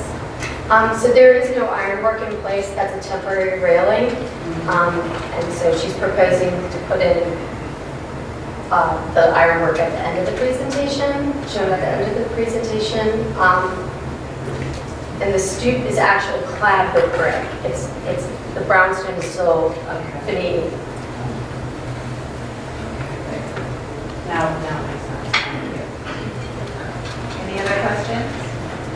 We'll go to public testimony and we'll come back to it. Jesse Benno? Jesse Benno from the Broadway District's Council. This work is unacceptable. The organization should be denied. The original stoop configuration in brownstone, board matching cementitious stucco, and the wrought and cast iron gauge railing events should be restored. Thank you. Thank you. Is there anyone else who'd like to speak on this application? We, as the applicant said, she presented at the community board, and we have an email from the community board that says that 6 of their committee members felt that the stoop was not objectionable, even though it's not the type of stoop that would meet LPC standards. But then they said the committee members unanimously stressed that fencing and stoop railings that still need to be installed at the site should match New York City Preservation Commission.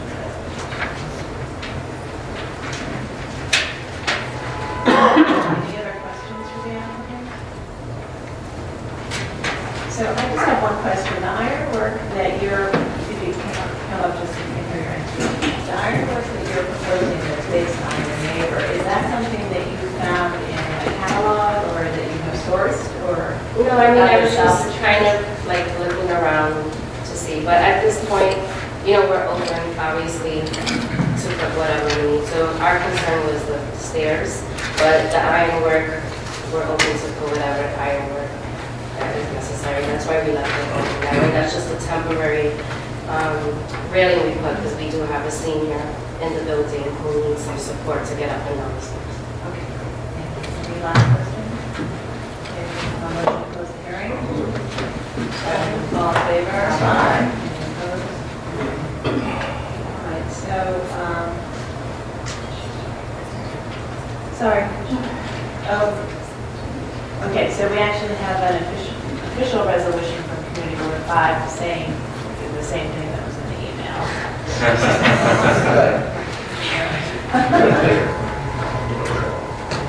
Okay, any thoughts on this? We've seen, you know, the thing, this district is a very cohesive and consistent district in terms of its typology and building materials. However, the stoops are one area where it has been a lot of change prior to designation. So when you walk down the street, there's a very consistent repetitive feeling to the building facades. Stoops are a little more variety in the stoop and areaway portions of the building. So, which, you know, again, as Katie said, on this street, half of them were all required designation and some more. So that may be a factor you can consider as you think about this. I'm more concerned about that railing. I mean, it is, that was a work of art, and we're talking about a small district with that's precisely the reason that the kind of thing that we're trying to protect and preserve. It's those special details. So I think we ought to follow the Devonshire Road and buy someone who can actually make the original overwork. Yes, I am. Yeah, I agree about the importance of Britain, but I guess on the issue of the stoop, the question is, what do we think would be appropriate going forward? Because if we make a decision, the applicant could put some, stuff over to replicate brownstone and find something with brownstone is underneath, which would not be too much of a hardship. But let's say we all think you really should, the step look is something we want to have, even though it's not historic. Because you do have these grandfathered occasions, they will eventually be changing out their students. Right. So at that point, we could give them direction, if the factory brownstone, or if other people come to us on that more. So normally, we would go, I think, really with, since there are a substantial number of still preserved stoops, that we're trying to replicate those things. We're not going to an extreme measure to accomplish that. Yeah, I mean, I think that this neighborhood, this district is remarkably consistent. Its beauty is in great measure because of that consistency. So I think that we simply can push this in the direction of being more consistent with what was there, even though it was on a lot, to be able to use it, not quite more of the applicant seems willing to rectify the situation. That'll work, which is great. I'm sure the staff can guide them to districts like this, that guidance I'm sure they do helpful. And I think if they stuck out over the brick portions of the stoop and work with staff to form it of the stoop, details right, that would be fine too. And there's a huge industry in New York City. Stoop redos, it's a no-brainer. Everybody agree? Just one minor point on the stoop. I'm not sure if it was presented clearly, but the top step is actually an additional step or an extrusion of the narrow threshold step that used to be just under the door. They actually pulled that out to the top. So if you were to remove the brick cladding, you're still left with this additional step that is not the historic condition. So if the commissioners are comfortable with that being stuccoed over to match the remaining brownstone steps and sides, then that would be part of this approval.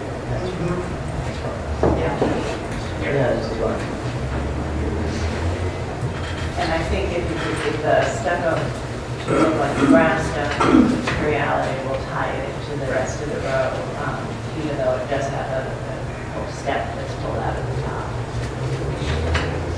Okay. All right, in the matter of document 19-28951, 58-2378 Avenue, Central Historic District, a Renaissance Revival style roadhouse designed by Bruce Berger Company and built in circa 1909. The application is to legalize alterations to the stupid areaway without landmark preservation commission permits.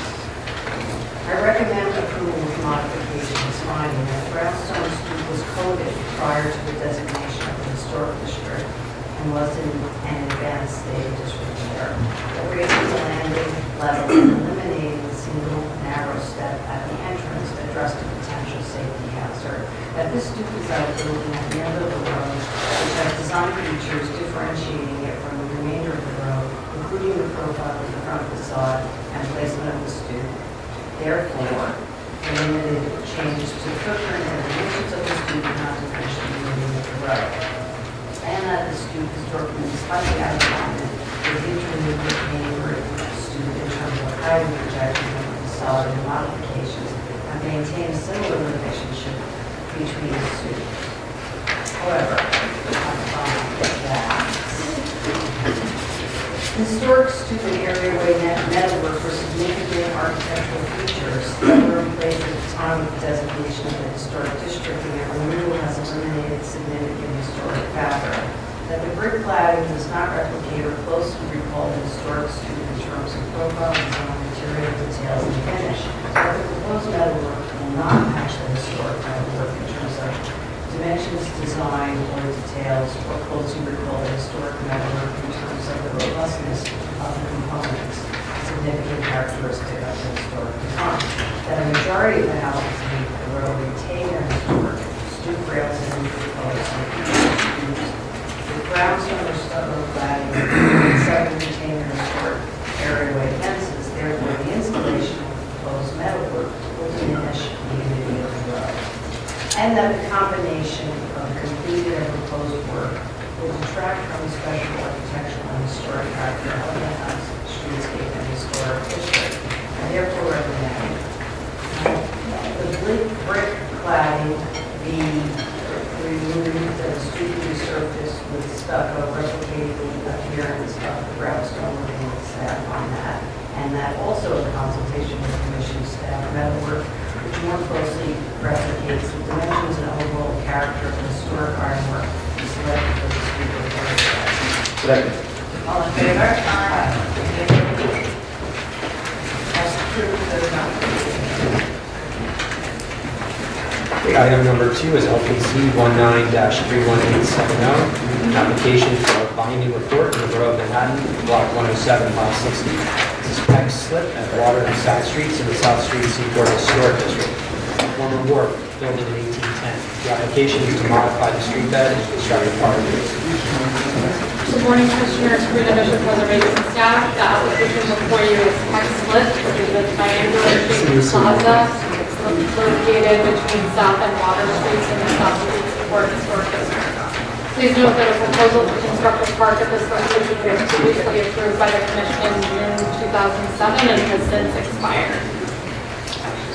The current proposal, the site serves currently as a temporary COT pedestrian plaza.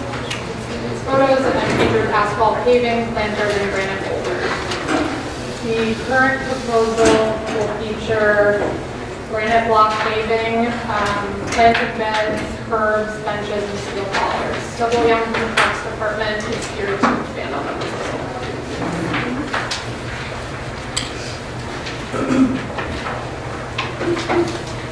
Good afternoon, Commissioners. My name is Sylvia Young. I'm the Parks Historic Preservation Officer.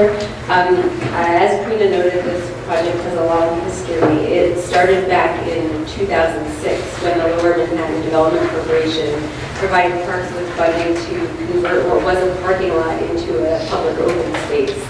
At that time, Parks hired Grinnell Rothschild to design that space, which they did, and that design included a large-scale sculptural component within the site. It was approved by the Community Board and approved by the Landmarks Commission, and shortly after those approvals, the entire neighborhood was scheduled for a major street reconstruction project, delaying our project, or putting our project on hold, with the intent that when the street work was completed, that project would be built as designed.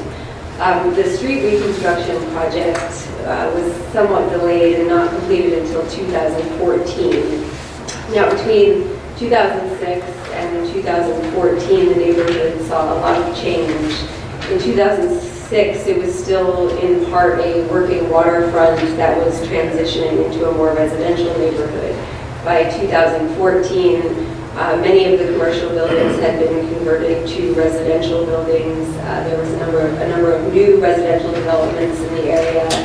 And additionally, the post office directly to the west of our site was converted into a public school building. So when this project came alive again, the community board asked Parks to look at the design again with input from the community due to the new needs within the community. So what they requested was a more flexible space that could accommodate both active and passive recreation. They also no longer wanted the large-scale sculptural elements within the site. So that's where we are today with a new design. Our designers looked to the district to identify historically appropriate palette of materials and creative design that responded to the community's needs and also will meet requirements for universal accessibility. Allison Shipley from Grinnell Rothschild is here to walk you through that design.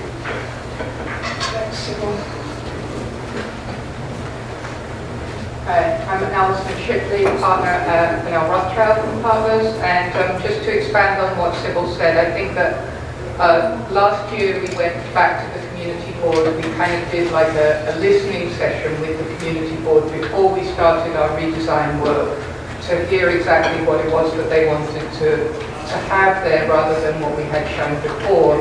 And as Sybil said, they really expressed a feeling for an open, sort of unprogrammed space that would be flexible enough to allow people to sit, do some people watching, relax. Also for kids after school, maybe they come out, throw a ball around, but nothing like a formal sports field, but something that would work for everybody in the neighborhood. So they wanted that space to be as open and flexible as possible and not hemmed in by a lot of planting or fences.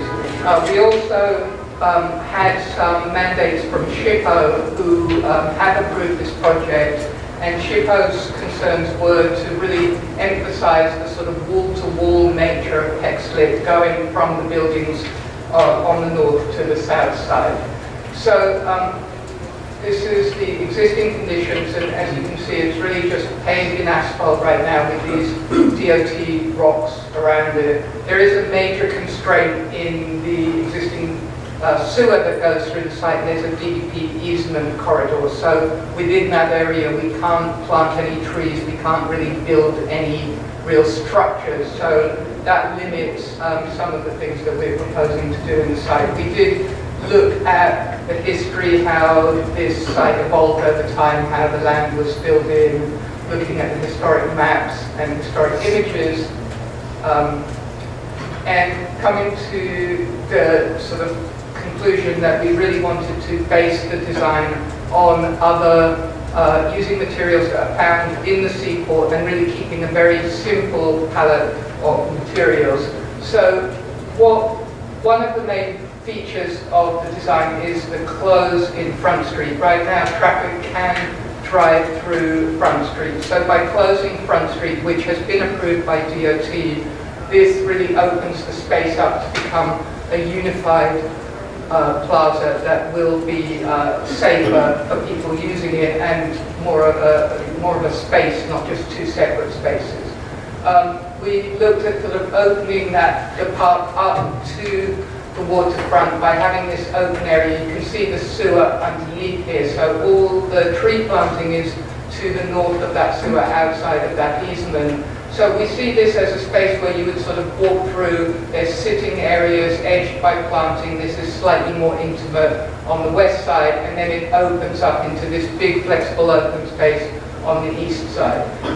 One of the concerns that SHPO had was to keep the grade within this plaza space the same as the grade in the street.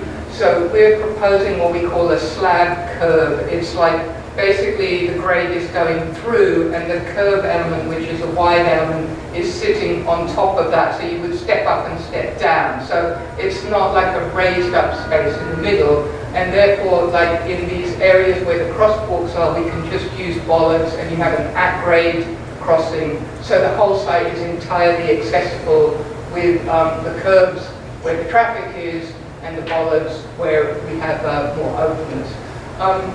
We also wanted to keep the grain of the paving, which runs in this north-south direction, by emphasizing that grain in the plaza area. So we're using two different materials. We don't have access to the historic granite blocks, and we have to make this ADA accessible. So what we're going to use is a new granite block that matches in color but has an ADA finish. And because that is not going to be identical, we're also interspersing that with some like granite plank pavers which match pavers found elsewhere in the seaport. So the paving palette is really like the two materials, the darker granite planks and the granite blocks. We have the planting. Then the curved elements are a type of granite that would match other granite found in the seaport for seating elements, and that same material is used for seaport elements. So we'll just show you overall some rendering which shows those elements, the trees on the north side. This is a raised seating element. When we first presented to the community, we didn't have this, and they requested a way to somewhat contain people, especially children, that they didn't want it to be completely open to South Street. And here you see like an interior view looking towards the west. So we have this seat wall with benches that is really based on what we see at the East River Esplanade. So we can show you that. And then we are also reusing some of the blocks, the boulders that DOT put there as an edge to the planting beds. Section through the site shows how we're keeping the historic the crown shape of the site, and these are the raised curves on either side. Then you see the trees, seating, and these are the trees at the east end which have stone seating elements around them. So just these are furniture and paving that is found nearby in the Seaport District and on the East River Esplanade. So this is the seat wall and the benches. They have bollard, a furling slip, the type of granite paving found on the streets in the seaport and at the crosswalks, stone seating elements found throughout the seaport district. These are the existing boulders on the site, and then you see some of these more linear plank pavers.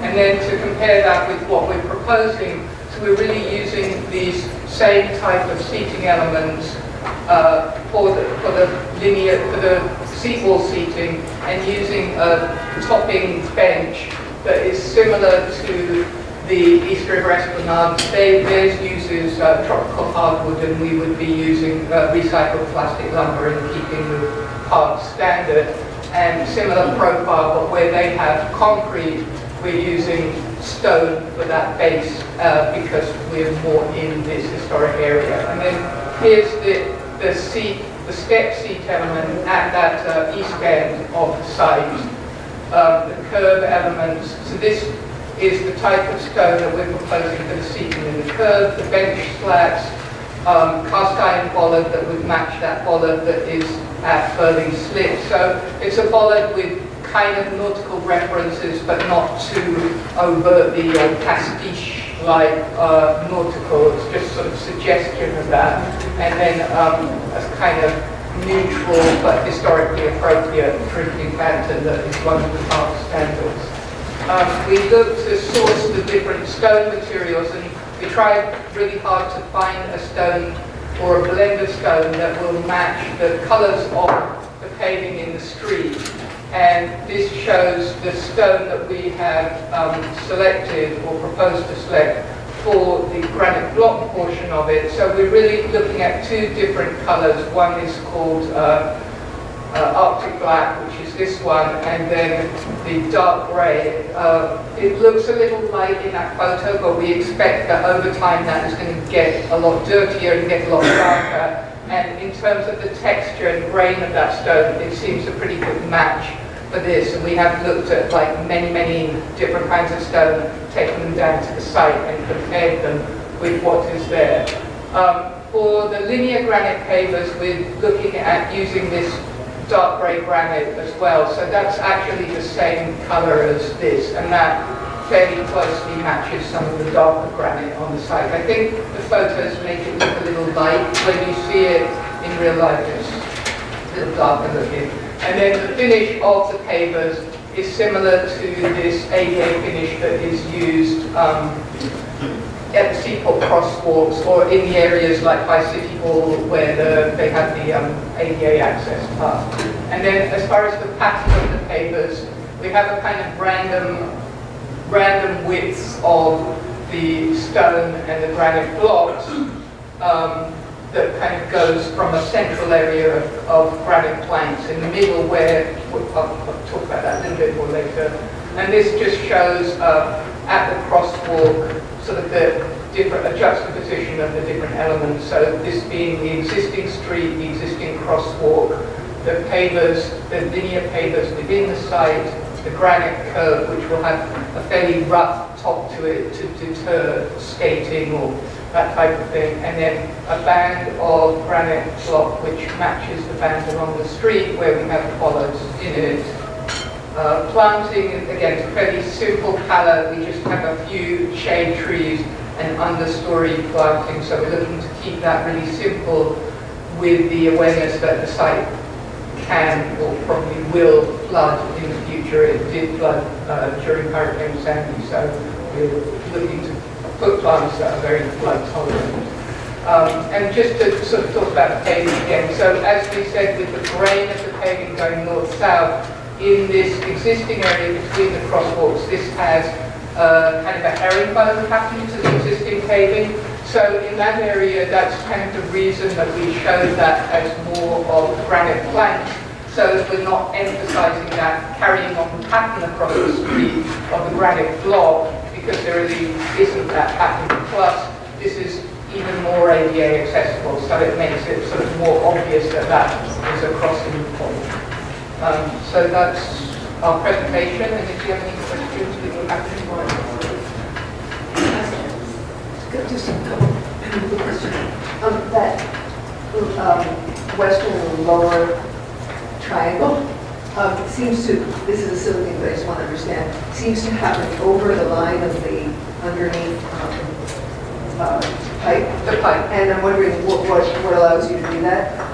Well, we don't have any trees in that area, so DEP is okay with planting, they're just not okay with trees. And that's my follow-up question. Yeah. What was your, based on that, what was the decision to not have more green that's not tree planted, but green in the whole area? Well, I think that there was a fairly intense discussion with the community about whether people wanted green space or non-green space. When we first went to SHPO, they were very anti any green space because of the site being, a completely paved space. So we did want to balance that historic, sort of recognizing the historic condition of being completely paved with a minimal amount of planting, because the community felt they wanted some planting, but they didn't want an overwhelmingly, they said, we don't want like Gramercy Park or Washington Square, we want this to be more similar to the spaces in the seaport that are more paved. So, and I think they felt that gave them the flexibility to do like events or like people come and ride their tricycles around here, learn to ride a bike, that sort of thing. So, any other questions? We'll take over the testimony and we'll come back to you. Speakers, Jesse Denham.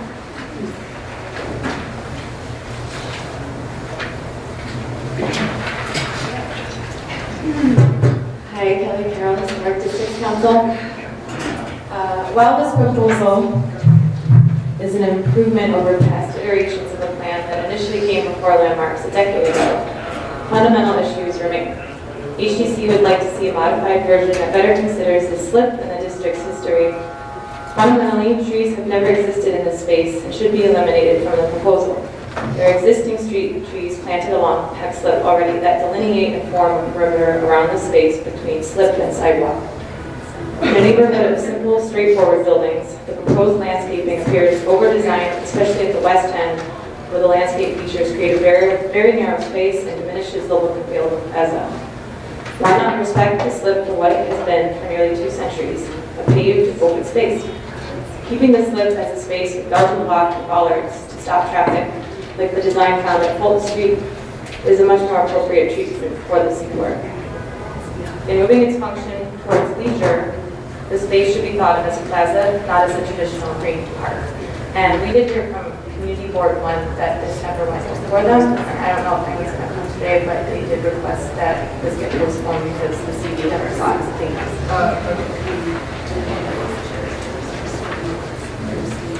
Christabel Rock.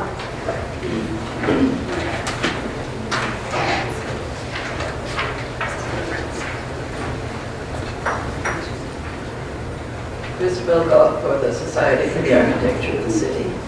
Once underwater, a location for docking ships, after Peck Slip was closed to navigation, it served as a simple open space with some historic paving still intact.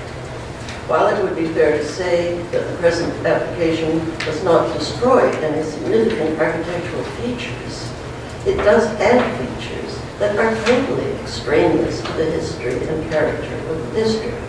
The zigzag seating and the little trees are a formulaic design that has no relevance to the seaport. A different, more contextual approach should be required. Thank you. Is there anyone else who'd like to speak on this application? We do have a resolution from the Waterfront Parks and Resiliency Committee of Community Board 1 with several whereas I think the final resolutions are a few points. One is CD1 believes the closure of Front Street is necessary to provide a continuous park. We request that the DOT propose additional traffic modifications around Peck Slip. They maintain that the new proposal establishes a good balance between active and passive recreation space and believes the trees are important to providing needed shade to the park and and will not significantly obstruct views. They further found that DPR Department of Parks requests that the Department of Parks include an elevated step area on the east end of the park to create a buffer between the park and South Street, and also provide additional seating. And finally, someone emphasizes the importance of adequate maintenance and perpetuity for the city park. Would you like to respond to the comments that have been made? Well, my name is Lawrence Morrow. Come up to the front door. My name is Lawrence Morrow. I'm Lower Manhattan Program Manager for Parks. There is not one Peck slip. There were several Peck slips. The Peck slip reflects an evolution of a slip moving further and further out into the river. There is no, except the previous condition, which is somewhat obsolete at this point with changes in traffic and changes in uses.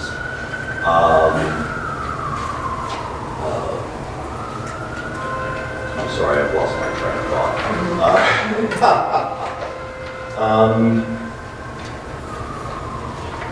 The balance between green and the paving reflects an inherent balance in the desires and the needs of the neighborhood.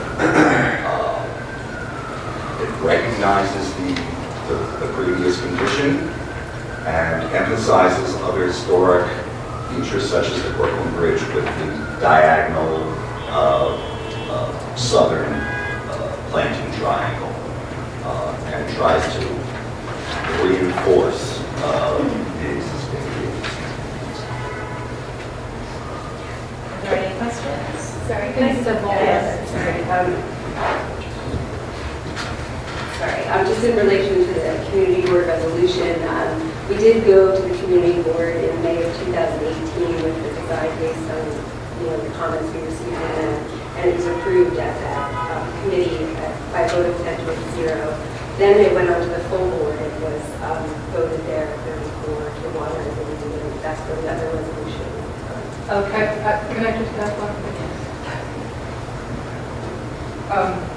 When we went to the community board first, to the listening session and to the full board, it was a packed house at the community board. It was extremely well attended by members of the public. And I would have to say the project was extremely well received by the public, and they were very, very enthusiastic about it. So I think that it's not like a community board where a couple of people showed up. I mean, there was probably a couple of hundred people there, maybe, but like it was standing room only. Okay, any other questions? We have a motion to close the hearing. All in favor? Aye. Opposed? Hearing's closed. Okay, so, the commission has seen a number of proposals for these slips, and as was stated in by the applicant, the geography changed over time, and as the land was widened, and the river was pushed further away, and the slips was filled in. And so the result is we have these streets, Burlington Slope, and the commission has approved various installations within them. So Burlington Slope, we approved a playground designed by David Rockwell, which references ships. And this is the previous design for this slip. And so with that in mind, they're back today with a different design, which is geographically and location where water might be there. Something else would be paving. So that's just to give you all some context for you to think about your comments and discussion about the installation, trees versus paving, and other thoughts. Yes, Diane? Yeah, I think it's totally appropriate. It's composed of very simple elements and it's sympathetic to the original paving creation of geometries. We looked at the issue of trees versus seating, seating wall, boulders, a tree is obviously much less permanent as a piece of architecture, so to speak. It's living, so that I don't, and you're creating a public space, as was reflected by what the neighborhood is looking for. You're looking for a place of quiet enjoyment for people, multiple things, and I think there's a lot of flexibility to the space, and the materiality is, I think, suitable for the district, and you can see the green areas are, well integrated into it, and I don't find that they really are disruptive to the surrounding architecture of the district from my perspective.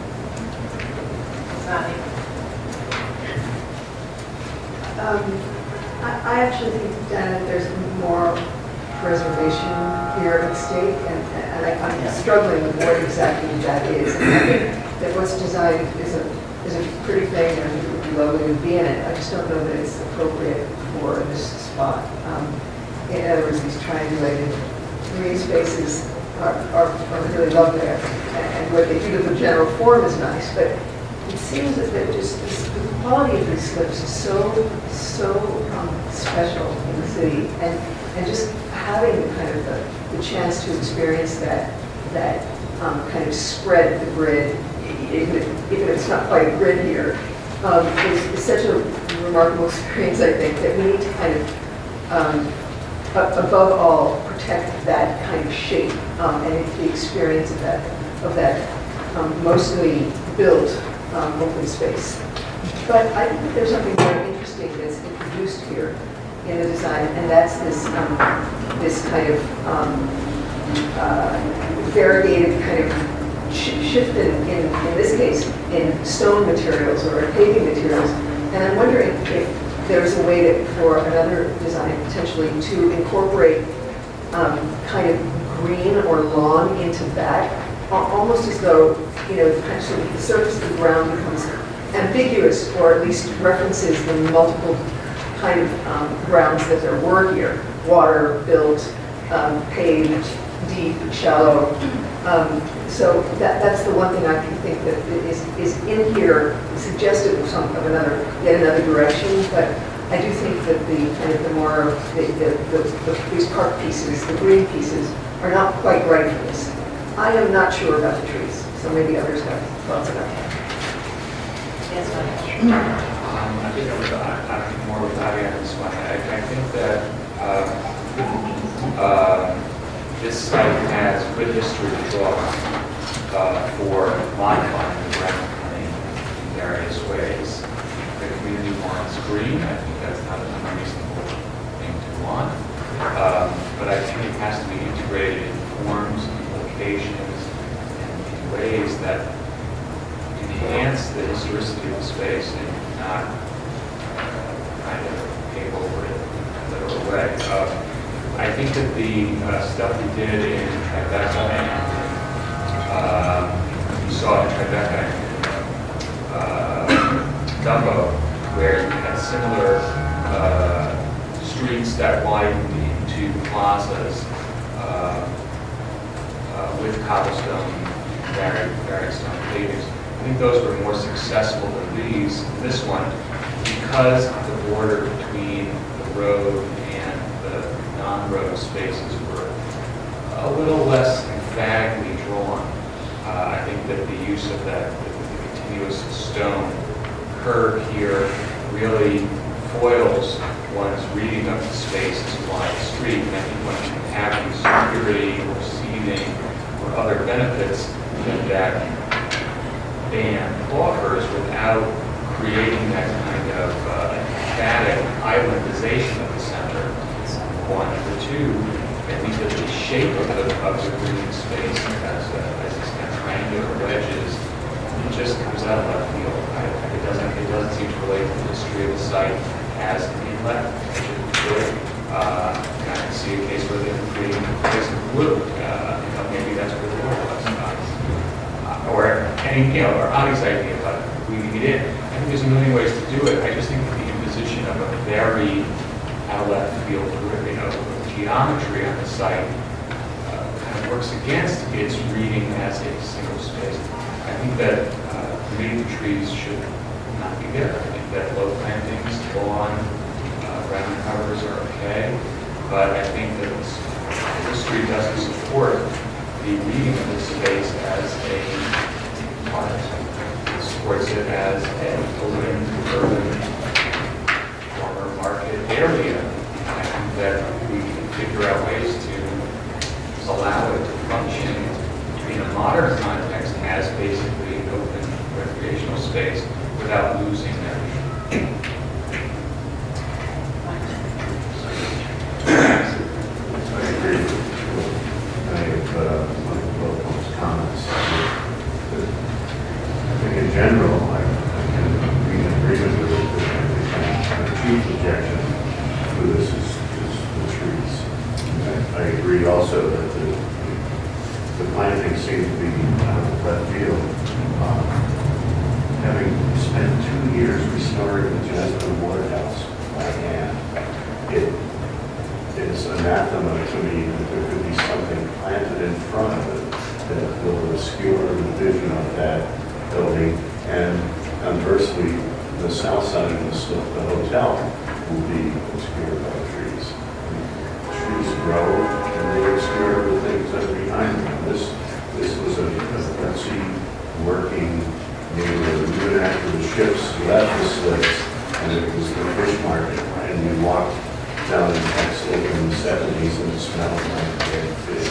We tried about as far away from that as we can, but what for me to now impose trees in this area is something that's completely critical. And just a question, aren't there street trees there along the street? There are. Yes, thank you.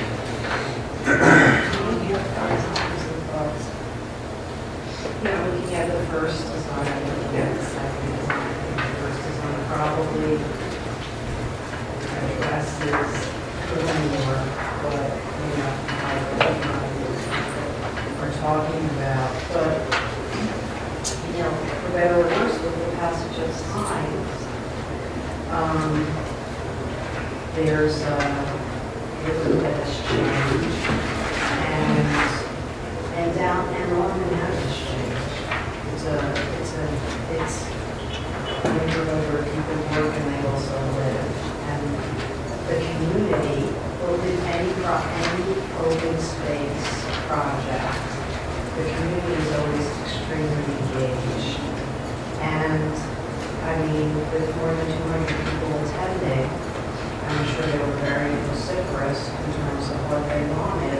I think what it did was it proposed some very interesting challenges for the applicants and the architects. How do we maintain the historic nature and integrity of this particular space while addressing the needs of what the community is looking for? And to the community's credit, I'd like to say that, and it could have been accidental, but for the most part, they requested that the space be open. And I understand why they wanted to do that. So even if it was accidental, that it would end up helping to maintain the sense of what this was historically. I feel like the design does a good job of accomplishing both. And I feel as though the architects have done a really interesting job of incorporating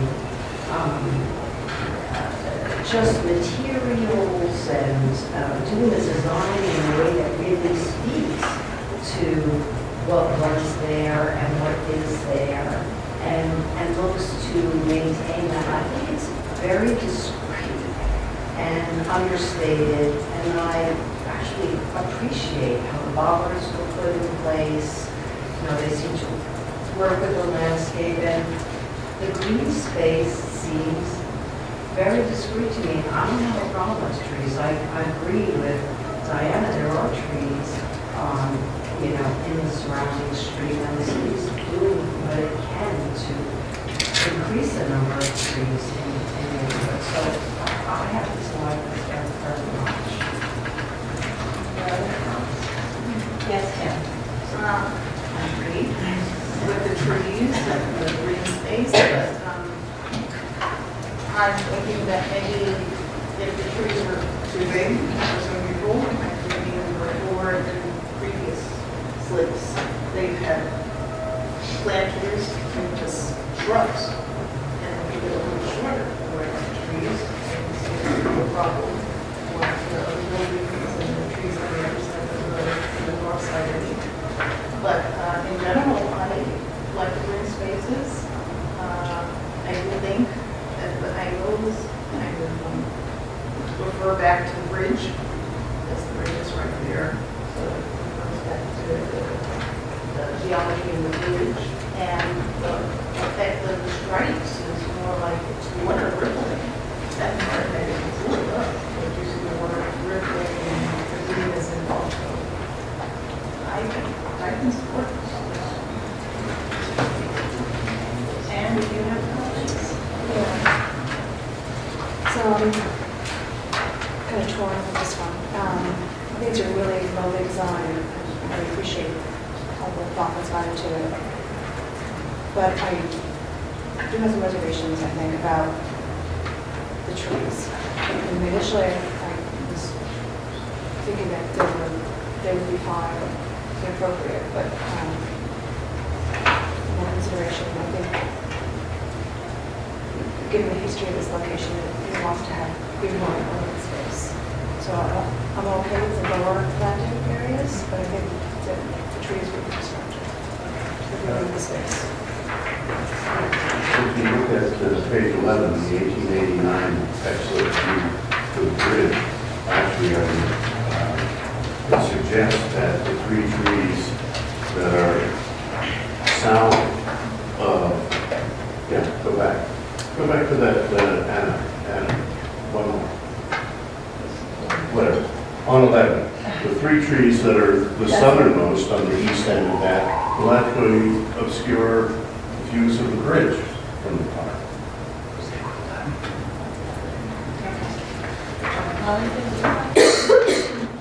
Well, you know, I'm not a man, and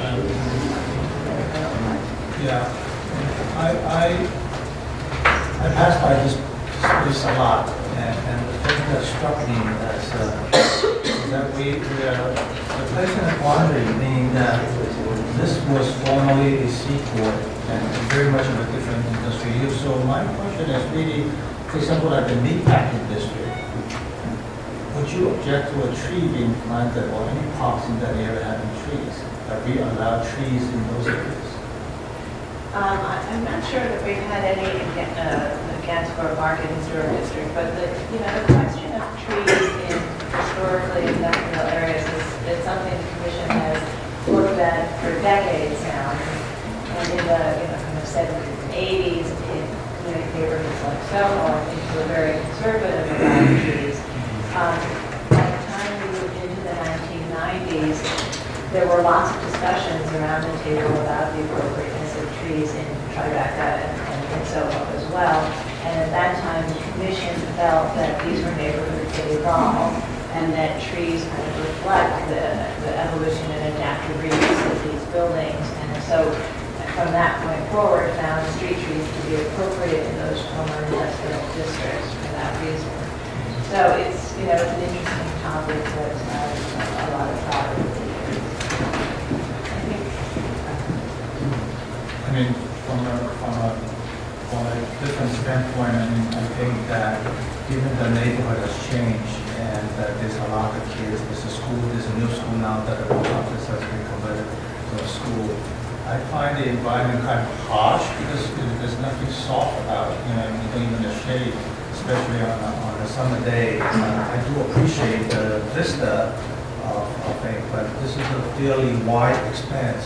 I do recall, you have several blocks down the playgrounds that those would never be in the seaport area. And those are, to me, foreign, new new uses that are injected into a former area. So I have less trouble with the existing design. I think it's kind of appropriate. John, do you have any thoughts? That is me. There's a little bit of irony to all this. I think the Parks Department, would normally be, more aggressive on the green and the trees, and they were constrained by, the location, by the neighbors, et cetera, et cetera, et cetera. But, that said, ironically, I think it is, for the place where it is, I think it is over-designed. And a more simple plan, I think, would be more acceptable in the context of the neighborhood.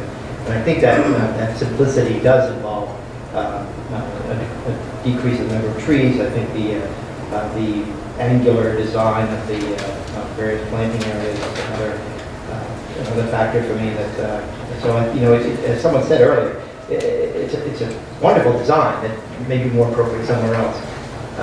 And so I think it needs a little reworking. Okay, all right, so I think, we've had a really interesting discussion today. I actually find myself more willing to be open to the idea of a park here. I think that not only has the neighborhood evolved, but these slips have evolved over time, and I think that they have also changed to meet the uses and the evolution of the district as a whole. So I think that, and we've approved, parks as well in other slips, in the slip.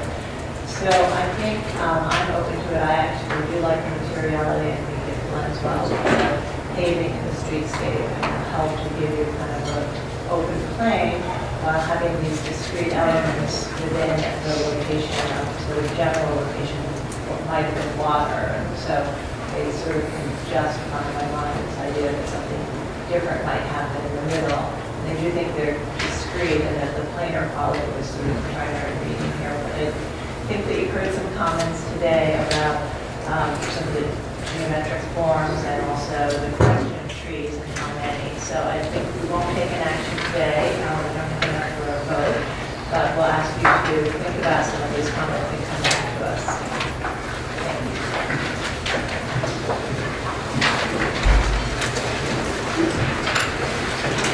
Next up is item number 3, LPC 19-13307, an application for a modification of use in bulk of Manhattan Block 194, Lot 1, 42 Walker Street, the Tribeca East Historic District. Building originally built in 1854 to 55 and altered in 1879-89 as a second entirely European style store and law building designed by Charles Young. The application is to request that the Landmark Preservation Commission issue a report to the City Planning Commission relating to an application for a modification of use pursuant to Section 74-711 of the zoning resolution.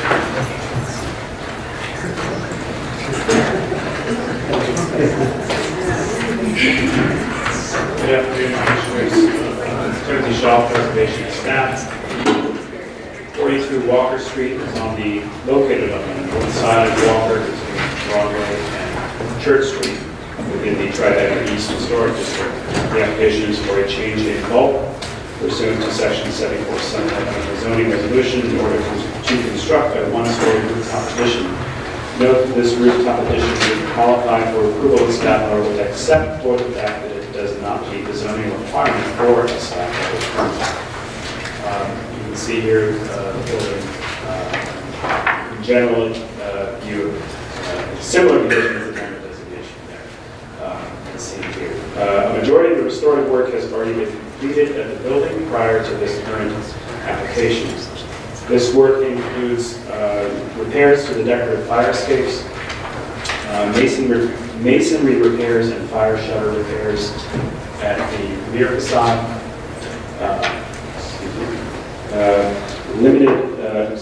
window replacement at the front and rear facades as well.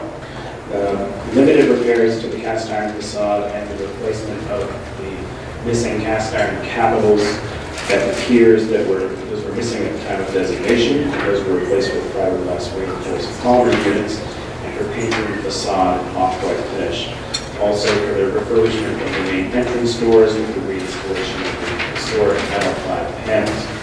Note that there remain proposed restorative work, including restoration of missing and damaged vault lights and some other minor cast iron repairs at the base of the building. Will be issued with the staff level approval, and that will contribute to this preservation purpose in connection with the modification of vaults. Michael Huron, the architect, will describe the proposal further.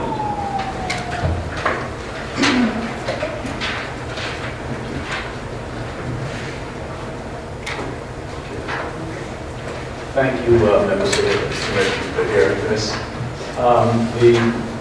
As was pointed out, the building has already been substantially renovated and upgraded as per Landmark's standards on the facade, with the installation of restoring the facade and placing of all the windows, really taking it to what appears to be a pretty good level of finish.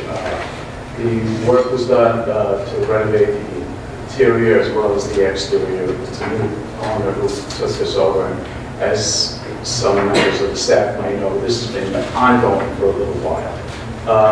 The proposal at this time will be to restore the cityscape, basically the street walk with the cast iron bullets. There are three. There was a recent crash to the building, so there's a little bit more work, the steel plate covering the facade, as can be seen at proposed sidewalk restoration. Originally, there were 7 panels. 4 panels will be restored in place with an acceptable manufacturer. We've been speaking to Circle Red on, I know that they've got some experience in this area. And the granite slabs will be restored, brought up to an acceptable level so that the curb will be elevated and become a legal walkway over there. We think that would add to the overall beauty and fabric of the neighborhood, basically, and beauty of the building. The stoop will be also renovated with the, right now there's an existing stone stair that's over there, and it'll be determined hopefully at staff level as to what the proper finish and proper material will be for that, but that will be also upgraded. With respect to the modification of bulk, in this case, 42 Walker Street is proposing a 1-story addition. It's limited and it's non-visible from the street. There was a mock-up that was built on this. The mock-up was likewise approved and put together at the job site. And you can see that even at its most visible, if you take a look at the photograph number 1, that's at its most visible point, it's still not visible. It can't be seen. What can be seen over there is a site protection that was installed. I'm sorry about that. Is the site protection that's up there. But in addition to that, at the request of Landmark staff, the proposed railing, the clear railing will be set in 3 feet from that point to be the case. We are seeking to have this is the existing 5th floor layout and the proposed 6th floor layout. That is, we're requesting a variance to the sliver law, as well as a variance to a 30-foot rear yard with a 20-foot rear yard. And over there you can see where the railing would be set back. The height is going to be a 9-foot interior height with a 10-foot finish. And that's the proposal. We'll take questions. Are there any questions? This may be a question for council. We're looking only at the level of the work that's being done on the building to restore it. We're not looking at all at the rooftop That's right. addition because that is within staff level approval. That's right. The addition on its own would otherwise meet the rules, so it's really the fact that it needs this special permit. And so as part of that special permit, we're going to be looking at the scope of the restoration permit. It's really cool that Sarah got a law degree involved.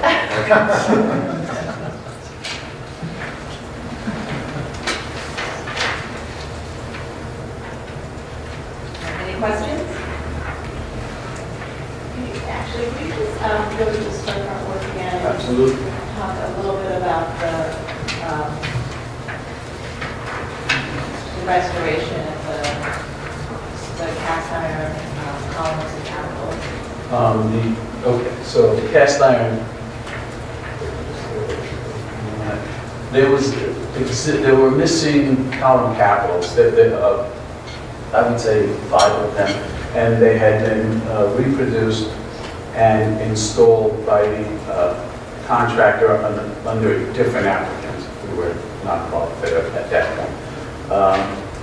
They were installed, and parts of the cast iron were repaired wherever it was necessary. Fire escapes were all redone, repaired, and put together. Just to clarify, it was all of the capitals at the piers. And so there were 10 total that were all restored. They were missing at the time of designation when this work was done. This was approved in 2013, the staff level. The remaining, the capitals at the columns in the center were all still intact. And how many plastic column capitals are there? There are 10.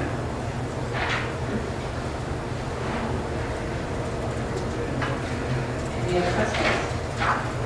Take public testimony. Is there anyone here who'd like to speak on this application? We have a community board resolution recommending approval. Any final questions before we close the hearing? No motion to close the hearing. All in favor? Any opposed? All right, any thoughts on scope of the restoration? Putting them in place? I think the modification requires a first-class restoration of the building, the column capitals should be done in cast iron, not in a substitute. I think that's normally when we review applications for special permits, where we do hold the higher standard and require material. So everybody, in this case, the work previously been done, but if they were coming to us and needing to be done, we would ask for that. We'll make that motion. In the matter of LPC 1913-307, 42 Walker Street in the Tribeca East Historic District, the application is to request that the Landmarks Preservation Commission issue a report to the City Planning Commission relating to an application for a modification of use pursuant to Section 74-711 of the zoning resolution. I know that the building's scale, style, age, materials, and details are among the features which cause it to contribute to the special architectural and historic character of the Tribeca East Historic District. Staff, I also note that extensive restoration work and repairs have already been undertaken pursuant to LPC permits, and that the associated use and bulk waivers are associated with the construction of a one-story rooftop addition. I recommend approval with a modification, finding that the restorative work, which will be approved in conjunction with LPC 19-33539, will help return the building closer to its original appearance and will aid in the long-term preservation of the building. that but for the non-compliance with zoning resolution sections 2347, 23692, and 23861, the non-compliant rooftop addition meets the criteria for staff level approval, that the proposed restorative and mechanical work will bring the building up to a sound first-class condition and aid in its long-term preservation, that the implementation of a cyclical maintenance plan will ensure the continued maintenance of the building in a sound first-class condition, that the owners of the designated building have committed themselves to establishing a perpetual cyclical maintenance plan that will be legally enforceable by the Landmarks Preservation Commission under the provisions of a restrictive declaration which will bind all heirs, successors, assigns, and subsequent owners of the building, and which will be recorded at the New York County Registrar's Office, and that the bulk waiver being sought relates harmoniously with the building and historic district in that the rooftop addition will not be visible from the street and will not overwhelm the building. However, I find that the FRP used to replace the missing and damaged cast iron pier capitals does not match the historic facade material, therefore does not contribute to the preservation purpose in connection with the modification of use and bulk. And therefore, I recommend that the material previously installed in the building be replaced with new cast iron. All in favor? Aye. Any opposed? Approved of that modification. Can I ask a question? Would it be possible? Actually, we can speak about that after. Okay. Okay, item number 4, LPC 19-3090. An application for a certificate of appropriateness in the Borough of Manhattan, block 497, lot 11, 550 Broadway, so cast iron historic district, store building located before and after 1901. The application is to install entry fill and mechanical. Good afternoon, Commissioners, and Child Preservation staff. This item is 550 Broadway, located on the east side of Broadway between Prince and Spring Street in the Sobel Cast Iron Historic District. The proposal before you today is to install a canopy adjacent to the residential entry at the ground floor. Please note that the replacement of the entry inflow as advertised will be reviewed at that level. So here you can see the tax photo and the current photo of our building in question. Here's some close-up of the tax photo and designation photo. This is the ground floor. So here you see the existing condition, and this is the proposed. We're only concentrating on this bay here, the lower and new residential canopies. The proposed canopy will match the existing canopies at the ground floor in terms of material, basic design, and finish. These existing canopies were previously approved by the Commission. So here's a close-up of the door, and the new door, and the new canopy. And here's some close-up photographs of the existing canopies. More close-up photographs. There's another similar canopy at the adjacent building that was also approved by the Commission. And here are just some photos, some drawings of the existing and proposed.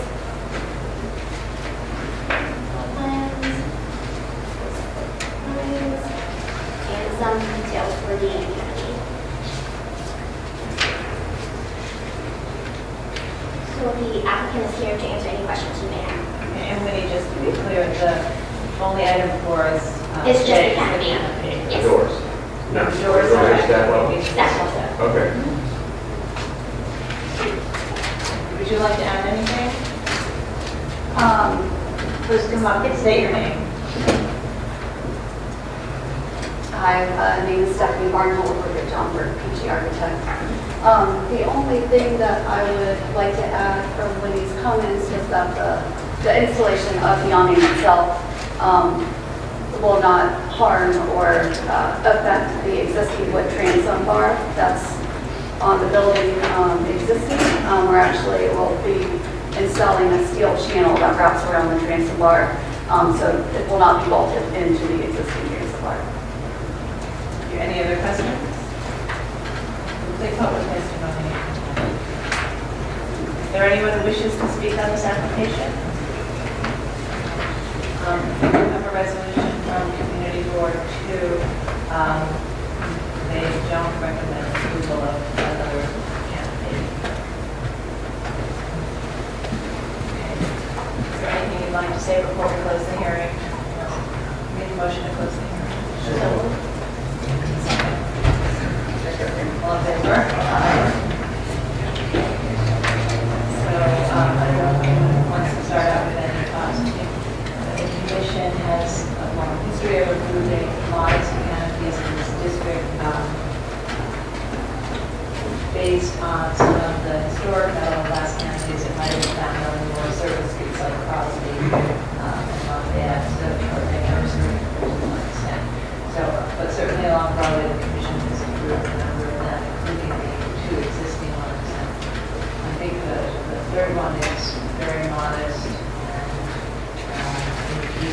out there and have politics.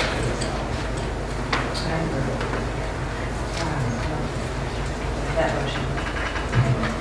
In the matter of LPC 1930904, 550 Broadway, the Central Cast Iron Historic District, a store building located 54 and altered 1901, the applications to install entry infill and the building style, scale, materials, and details are one of the features that contribute to the significant architectural and historic character of the Central Cast Iron Historic District, and I recommend approval, finding that the work will not damage or conceal any significant architectural features, that the design, scale, and placement of the proposed canopy will be in keeping with canopies previously approved by the commission at this building and the adjacent building, helping to support a unified treatment of the ground floor, and that the materials and design of the canopy will recall the utilitarian canopy sometimes found historically at buildings of this type and age in this historic district. Second. All in favor? Any opposed? Motion approved. Thank you. Item number 5 is LPC 19-31778, an application for an amendment of the Borough of Manhattan, Block 474, Lot 26, 628 Greene Street in Soho, cast iron historic warehouse building with French and Italian style elements designed by Griffith Thomas in 1867. The application is to construct an elevator bulkhead. As Marcella said, I just want to welcome him. He's been at the commission for a few months now, and this is his first public hearing. No pressure, Chief. Good afternoon, Commissioners. Marcello Checo, Preservation Staff. This item is 38 Greene Street, which is located at the northeast corner of Grand and Greene Street, in the Soho Cast Iron Historic District. I'll be presenting the background information on behalf of the applicant. The application before you today is to amend Certificate of Appropriateness 18-5959, issued on May 16, 2016, approving the construction of a two-story rooftop addition. The proposal is to construct a new elevator bulkhead and landing at the roof of the existing building. Please note that the presentation includes renderings of the previous two-story addition designed for context.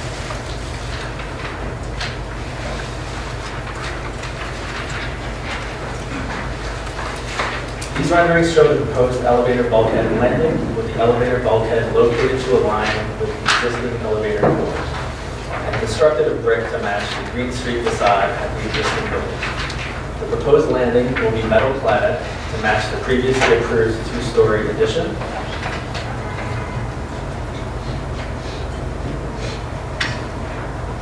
As per the mock-up photos, the proposed bulkhead and landing will result in visibility over the Greene Street facade, which does not meet LPC's rules for staff level approval, and therefore requires commission review. There are no additional changes proposed to the previously approved rooftop addition. Matt Berman, the architect, is here to further discuss this proposal and answer any questions.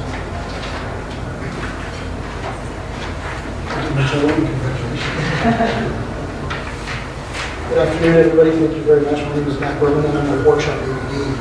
I'm going to start by showing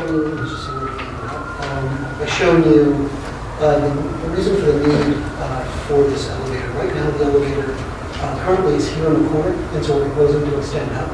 This is the 5th floor, the top floor of the current building. If we're unable to do this, this would have to be a transfer floor. So you'd have to come over to this elevator and then come up to the 6th and 7th floor.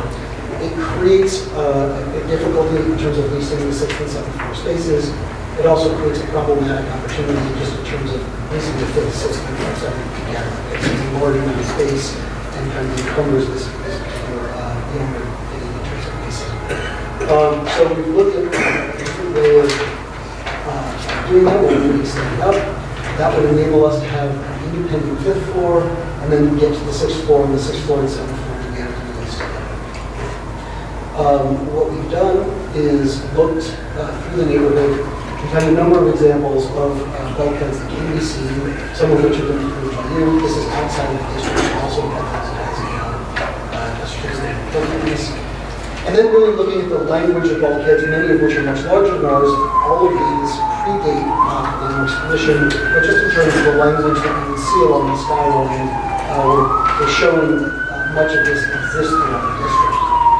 And what we're demonstrating here, you can see here, this is looking down Greene Street, this is our building. That language, it introduces that sort of vertical element in the sky exposure plan, already exists on the space. This would be our bulkhead, so it would be consistent with the language of the street. This shows you some more images as you go around. So what we're asking for is a bit of forgiveness to help make this a more decent space, and proposing something that's consistent with the language that's already on the street. Now, one of the other things you'll note is this is the current primary facade of the building. We are in the process of actually taking this water tower down, so that is what it would look like once we complete all of these renovations. Here you can see the bulkhead that is being proposed. What was the plan originally? So before this, I mean, the elevator's been there since, I don't know, 1890 or something, or whatever they put elevators in. Why did you think 2 years ago that you didn't need to do this, and now you do? Well, we looked at a number of, we looked at the transfer elevator. Originally, we thought that was going to be a solution. We were going to do two elevators here. And the more we talked to brokers in the area, the more it really discounted the value of the space. It just became more and more problematic. And it creates a large area that you have to create a transfer space in here, which gives up a lot of leasable space here. And so is the bulkhead going to both the 6th and 7th floors, or just the 6th? Just the 6th. Just the 6th. And you can't move the entire elevator for the entire building to the further back location? We did look into that cost, unfortunately. To move the entire elevator shaft. And does that bulkhead include mechanical, or is that separate, not within this building? No, that is just the overrun? It includes the mechanical for the overruns. Sorry? It includes just the overruns. Here, Just the clearance. part. Yeah, just the clearance.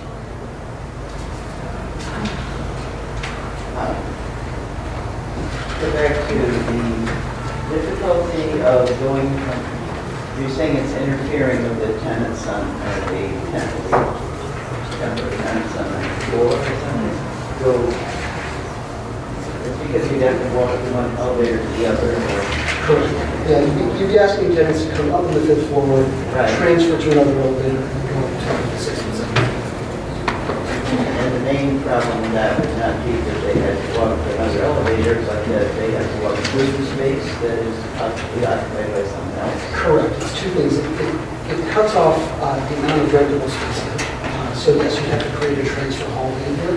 Yeah, and so you have to have some kind of, at least partial area or something. Correct. But in a building of this size, for a tenant to lease a space and have to move to two different elevators just reduces the people who are actually interested in the space.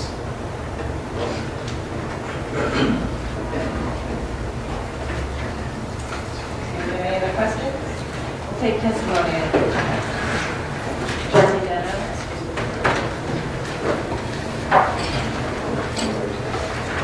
Calvin Carroll for Historic Districts Council. The strenuous efforts made by the applicants to conceal the hole of the included addition from the public way seem to be undone by this prominently visible bulkhead. If a second elevator to the roof is absolutely necessary, it should be incorporated into the mass of the addition that's already been approved. Thank you. Is there anyone else who'd like to speak on this application? We have a resolution from the community board recommending denial of the application, finding that the bulkhead is highly visible and will interrupt historic compliance.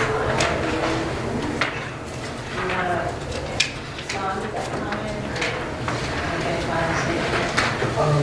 We don't deny that it's visible. We understand that it's visible. We're simply saying that it is consistent with many of the other intrusions that are in the sky plane, and that ultimately makes this a much more viable property for our client, and it's consistent with what we already see in the neighborhood. And how tall is it above the cornice line? 13 feet 6 inches. And how tall are the other exempt bulkheads that you see right now? Some actually much taller. Some to look, again, we haven't measured them, and some look like 19, 20 feet. This one is actually particularly tall. This one is actually particularly tall, and then some of the others in the precedent image are actually much, much taller. One advantage here is that we are set back behind the parapet itself. So from the street, you are obscuring to the parapet is coming out at you, and then the bulkhead is rising up. Any other questions? Just clarification, it's my insight, sorry, but to Helen's point, can it be incorporated in that, in the stuff that's been proposed, or this? Yeah, it's got the elevator. Right. Well, I guess that you could create a hallway on that space, and I think that what they're saying is that they think it would be harder to lease the penthouse if somebody has to switch elevators to get to it. It's more common if you see it in the skyscraper to have a transfer floor. You build it this side, so it couldn't come in to have a transfer floor. So it just creates a little bit of a burden. And from what we've heard from Mr. Porter, they say that it should be different.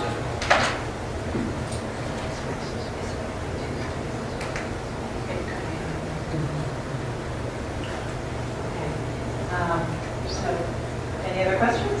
Yeah, so if it goes to the 7th or 6th floor, whatever, we go to the current roof level, how are you planning on circulating between your two levels of your new penthouse? That would be either an internal stair or an elevator. So there will be an elevator, we'll keep the elevator for that. So your plan is to rent the top 2 floors to a single tenant? Correct. But not the top 3 floors? Correct. Again, just from a size point of view, the brokers said it's too much space. Okay, thanks. Any other questions? Make a motion to close the hearing. Second. All in favor? Thoughts? Well, I think to start, I think we can all feel the disappointment in the room. When this was first presented to us, it was a wonderful application that achieved a lot of additional space, rooftop level, that was designed so well. I remember seeing drawings of where the curve of the visibility line, and how wonderfully it was set back to avoid that. And it just seems to me that if this had come to us in the first instance with this on the end, it would not have gotten our approval. There was an incredible opportunity then to actually do it right. It just seems like such an odd screw up for the amount of talent and effort and thoughtfulness that went into the design in the first instance that we end up in this position. And I'm not inclined to approve it.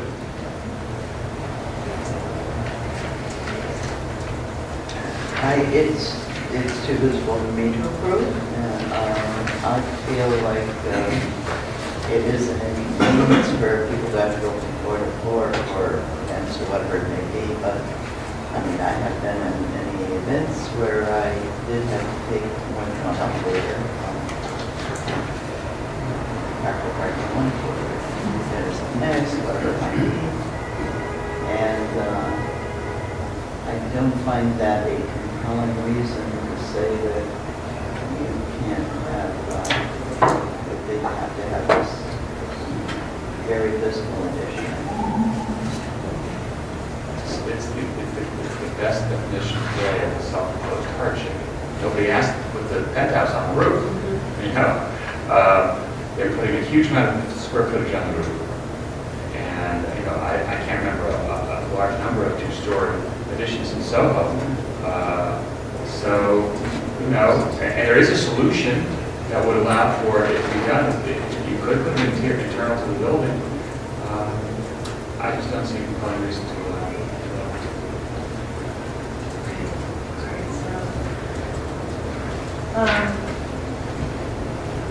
You can deny it, okay. All right, so let's make a motion to deny it. I think, one thing I would say is that it seemed like the perfect solution before being able to incorporate it inside the penthouse. And I think it's unfortunate that you can't. However, we haven't approved extending bulkheads, so we'll make a motion to deny this one. But if there's some extension that's needed that isn't quite as suitable, you can come back and revisit that.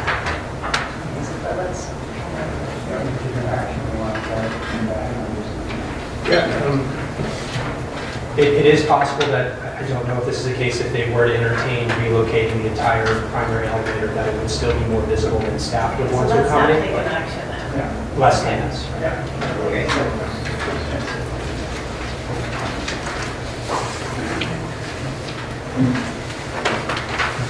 Okay, next item up is number 6. This is LPC 19-31335, an application for a certificate of appropriateness in the Borough of Manhattan, Block 404, Lot 55, 301 East 10th Street, in the East 10th Street Historic District.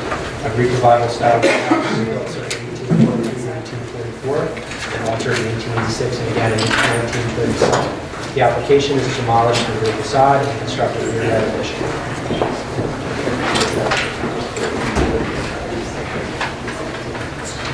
Good morning, Commissioners. Good morning, good afternoon, Commissioners. Jim Fusil, Preservation staff. The building is located at the north side of East 10th Street in the East 10th Street Historic District, which consists of half of a single block. The application is to demolish a 3-story rear addition and to construct a 4-story rear addition. Please note that the DOB has issued a failure to maintain violation and that the deteriorated conditions that were observed necessitate rebuilding the rear facade, which was not constructed over a foundation. The proposal also calls for the rebuilding of the top floor with salvaged brick and featuring the historic punched openings with one window turned into a grill. Rick Azar is here to walk you through a couple of slides and answer your questions. Thank you.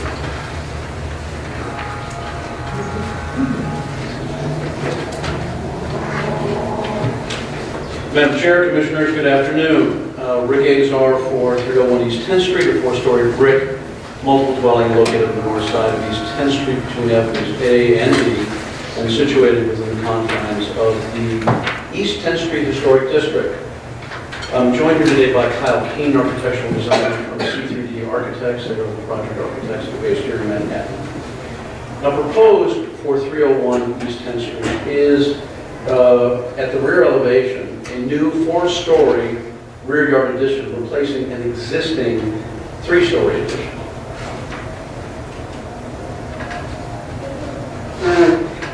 These photos show the existing conditions at the rear elevation at 301 East 10th Street.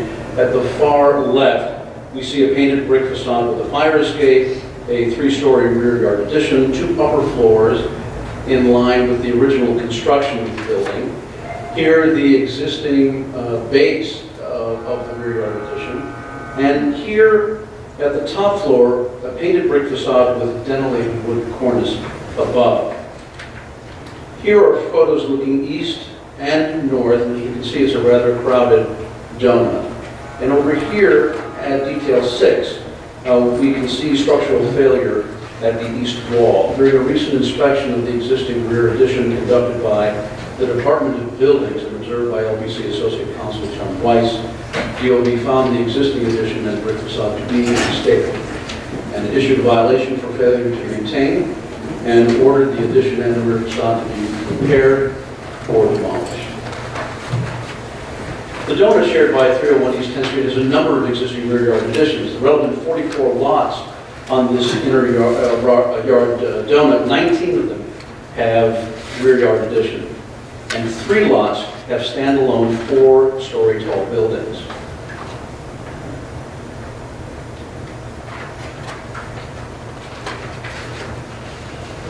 Now here to the left is the existing addition at the rear elevation, a 4-story brick building with an English basement level and a 3-story addition that measures 25 feet wide, that's the full lot width, 33 feet 9 inches in height, extends 9 feet into the rear yard. The addition is made up of painted brick, stucco, and wood, and is a 4-window door bay fenestration pattern across its facade. The 2 floors above, the addition are painted brick with a 3-bay window fenestration pattern and a decorative cornice of the roof line dating from an 1886 expansion of the building. There's also a fire escape that runs the full height of the building. At the right is the proposed program, which includes a new expanded rear yard addition. This proposed addition will be, again, full lot width, 25 feet wide, and 45 feet in height, approximately 11 feet taller than the existing, and will extend 15 feet 9 inches into the rear yard. That's an additional 6 feet 9 inches deeper than the existing. There will be a fire escape And at the newly created fourth floor terrace, there will be a new fire ladder that will lead to the roof.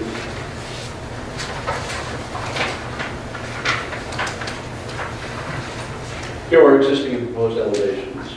The proposed addition will be finished in a red brick color with a limestone texture stucco. Throughout the new addition, we will reintroduce the three-bay window fenestration banner. The new windows will be metal 1/1, double-hung windows finished in a colonial white color.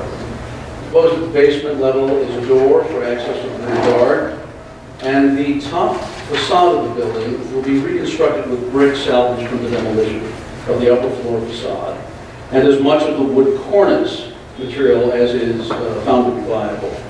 The sill at the center window will be dropped to accommodate a door to the newly created terrace, and the terrace perimeter will have a simple closed parapet 42 inches high. Thank you. Are there any questions? In light of the size of it, why brick color rather than just doing it in brick? Well, I think cost is one thing, but we would not be, I mean, it's something that we would be willing to work out with staff and put into it as a different material, certainly. What are the windows made of? They're aluminum double-hung windows.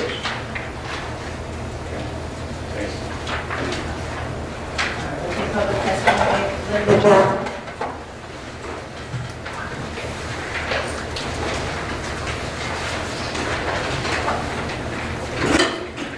I'm Linda Jones, Chair of the Landmarks Committee of Community Board 3.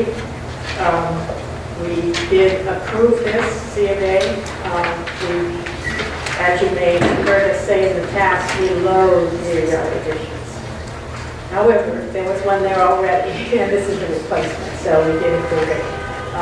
We think there are a number of simple improvements, like the 3 bays versus the 4 bays in the rear yard addition is much more appropriate.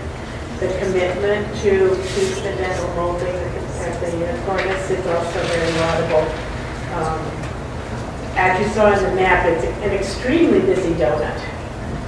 So it's not likely to have much of an impact on generally light air. It does slightly affect the building next door, and that's something to think about, whether some slight improvement could be made there. But that neighbor did not appear to complain either. All right, thank you. Jesse Deno? Oh, sorry, Kelly. No worries. Kelly Carroll. All afternoon. Kelly Carroll from Historic Districts Council. While this extensive renovation work is being undertaken, we would ask that the applicants consider restoring the cornice to the front facade.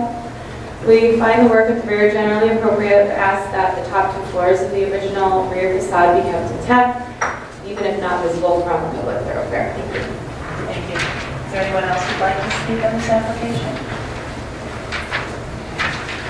Would you like to make any final comments or respond to the testimony? Need a motion to close the hearing? So, All in favor? Aye. Any opposed? Any thoughts on this? Largely built out, donate, and as always stated in the testimony, there is already an addition here. I think even with the additional 6 feet, it's still in plain or less deep than some of the other additions that have been. But I do think, John, your point about the brick is a good one. The context was really all of these very facades of brick back here. I think we did better. Everybody agree? Okay, great. We'll make that motion. Yeah.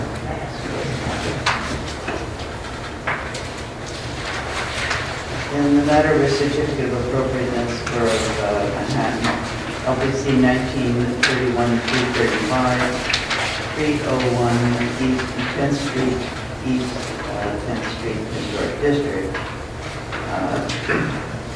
A Greek revival style row house built in 1843, 1844, altered 1886, and in 1937.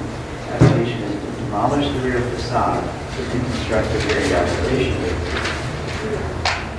I note that the style, scale, materials, and details of the buildings are among the features that contribute to the special architectural and historic character of the East 10th Street Historic District. I further note that probes have revealed that the existing rear yard addition was not a historic T-porch and that it is significantly structurally compromised and has no foundation. I recommend approval with modifications, finding that the demolition of the rear addition is necessary due to an advanced state of deterioration at the rear facade. The demolition of the existing rear yard addition will not damage or eliminate any significant architectural features. That the work will not be visible from a public thoroughfare. That other buildings on the half block that comprises the entire historic district feature additions of similar height and projection into the green space at the center of the block. The proposed addition will not rise to the full height of the building, thereby maintaining a sense of the building's historic value. That the top floor will be retained at its current plane and will be rebuilt with salvage brick with corbels of cornice and masonry openings to match the size of the historic window openings with the exception of one window that will be converted to a door. And that the work will not diminish the special architectural or historic character of the building or block of the historic district. However, I find that given the four-story height of the addition, I'd recommend that it be clad in brick rather than stucco to better reflect with the surrounding context of brickwork walls. Second. All in favor? Any opposed? Approved that modification.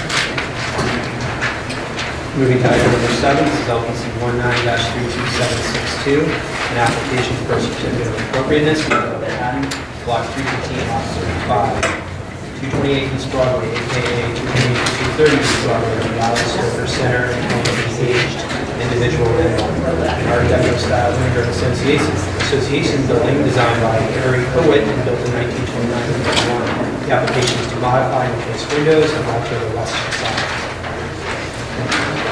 And before we start, I also want to welcome Dina to our staff. She also has been here for 2 months as a total year. Good afternoon, Commissioners. Dina Peck, Preservation Staff. The application before you is 228 East Broadway, an individual landmark located on East Broadway between Clinton Street and Samuel Dixon Plaza. The proposal is to alter the west facade by modifying and adding window openings at the lower floors and modifying and altering window openings and decorative brickwork spandrels at the center bay. Sarah Scher of Higgins Place Garden Partners is here to present the details of the proposal. The architect is also in attendance answering questions.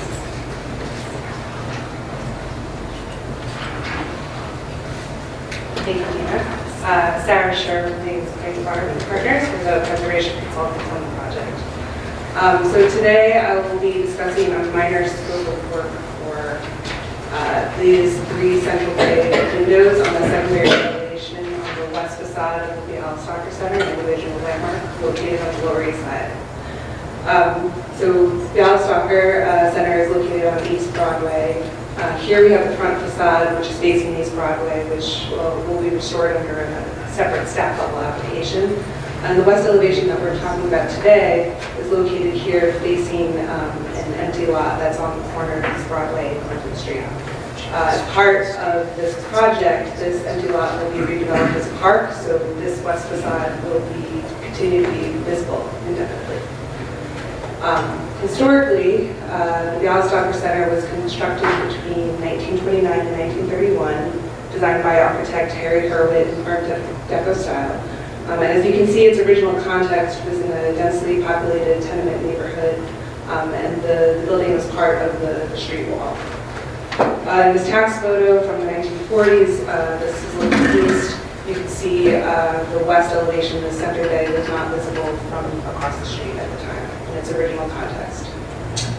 The context significantly changed with the construction of Seward Park houses in the late 1950s and early 1960s.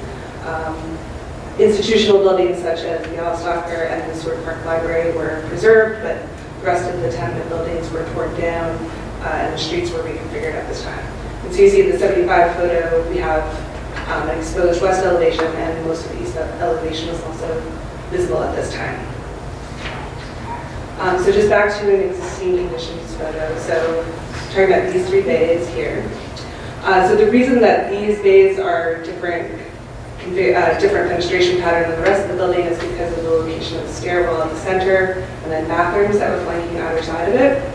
And as part of the adaptive reuse of this building into apartment buildings, we'd like to have the windows line up with the rest of the bays for consistency of rooms, but also it'll bring some consistency to this elevation that's now visible.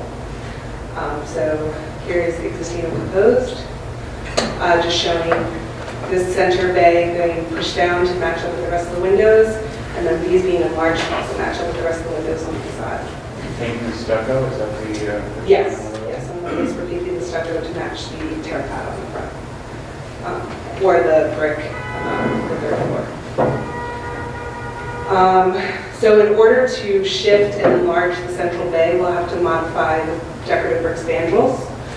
So we're showing it going from 4 feet 5.5 inches to 4 feet, so it'll be a little bit shorter, rebuilt using salvage brick, and to match the pattern. I'm not sure if the pattern is showing up that well on the screen, but they should be in the packets. The pattern will be the same. And then at the top floor, there's this recessed brick detailing that will be elongated to match the new head location for the window. And the soldier course lintel will be replicated here, and then nothing at the top will be touched. This will just be elongated. So to summarize, we're doing very sensitive fenestration modification to bring regularity to this once not visible facade now visible. Great answer your questions. Questions? We'll take public testimony and we'll come back. Linda Jones?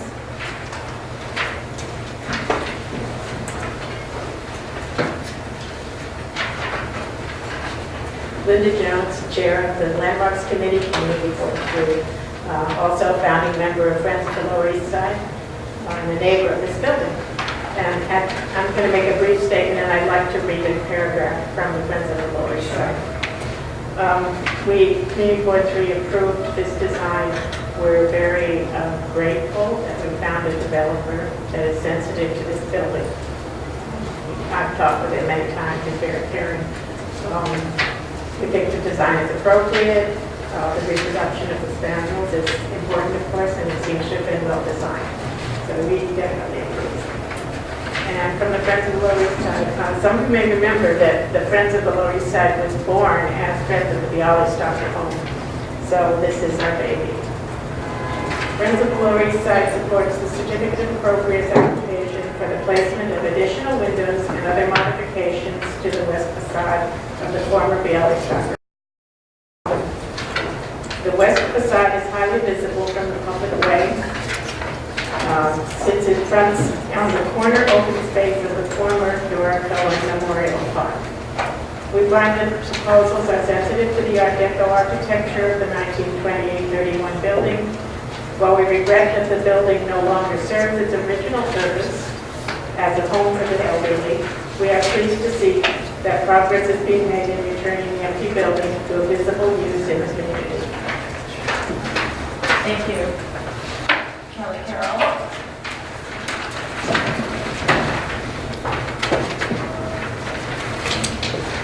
Kelly Carroll, Historic District Council. HDC is pleased to see this individual landmark return to life through adaptive reuse and in general support this proposal. Though described as a tertiary facade in the designation report, this facade is now highly and permanently visible facing the Dora Cohen Memorial Park. Given this visibility, we ask that the articulation of the lower 3 floors be more thoughtfully considered and a less abrupt transition between the cladding at the lower 3 floors and the yellow brick above. Thank you. Thank you.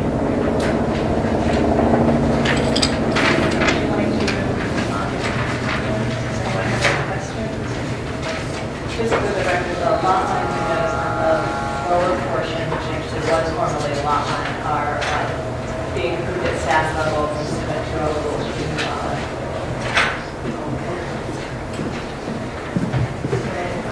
There are no questions. We'll make a motion to close the hearing. All in favor? Aye. Any opposed? Hearing is closed. Are there any thoughts on this? I just reiterate the comments that it's just amazing that they found someone who's done screw this building so badly, I screw these plans that you can't do. It's great. Very sensitive in the replication of the pattern brickwork and the slight modifications to the panels will not be very evident, but I think our panel very sensitively to allow the adaptive reuse of the light. So, yeah. Okay. In the matter of 228 and to 230 East Broadway, Valley Stopper Center and Home for the Aged, individual landmark. Application is to modify and replace windows and alter the facade. I recommend approval, finding that the number, size, and pattern of the proposed window openings will not alter the character of the area of the west facade, that the relocated window openings at the west facade will maintain the width and vertical alignment of that facade, of the facade. Existing window openings will not detract from the composition of the design facade, that the facade modifications will result in the removal of only a minimal amount of historic brickwork, that the extended and repositioned masonry spandrel panels will replicate the decorative brickwork using salvaged brick where possible, or new brick to match the existing, that the new windows will match the configuration, operation, details, material, and finish of the historic windows, and that the work will not detract from the special architectural and historic character of this individual landmark. Second. All in favor? Aye. Any opposed? Moving to item number 8, LPC 19-19676, application for a certificate of appropriateness of block 2050.16, 369 Edgecombe Avenue, Sugar Hill, Northeast Historic District, neoclassical style apartment house designed by Joseph C. Cocker and built in 1905-06. The application is to legalize the installation of mechanical equipment in the areaway and alterations to the stoop and door surround, performing non-compliance with certificate of NOPAC 14-5551. Good afternoon, Commissioners. Lindsay Becker, Preservation Staff. The item before you is 369 Edgecombe Avenue, which is located on the west side of Edgecombe Avenue between West 150th and West 155th Streets in the Hamilton Heights Sugar Hill Northeast Historic District.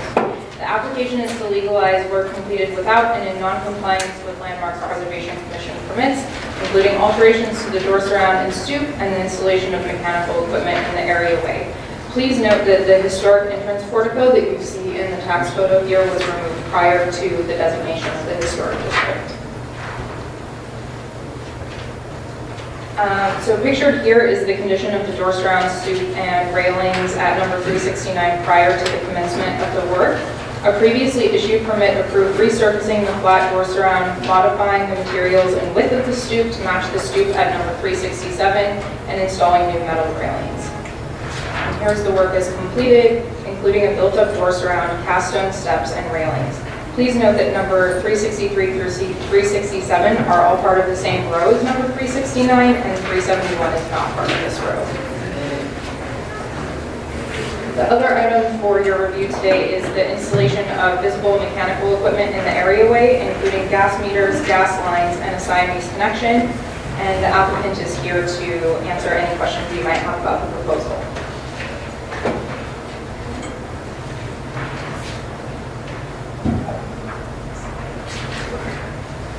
Hello, my name is John Meyer with OC Architects, and we can talk a little bit about the work that was done in this building. This is an HPD project as well as part of the block in the Heights affordable housing.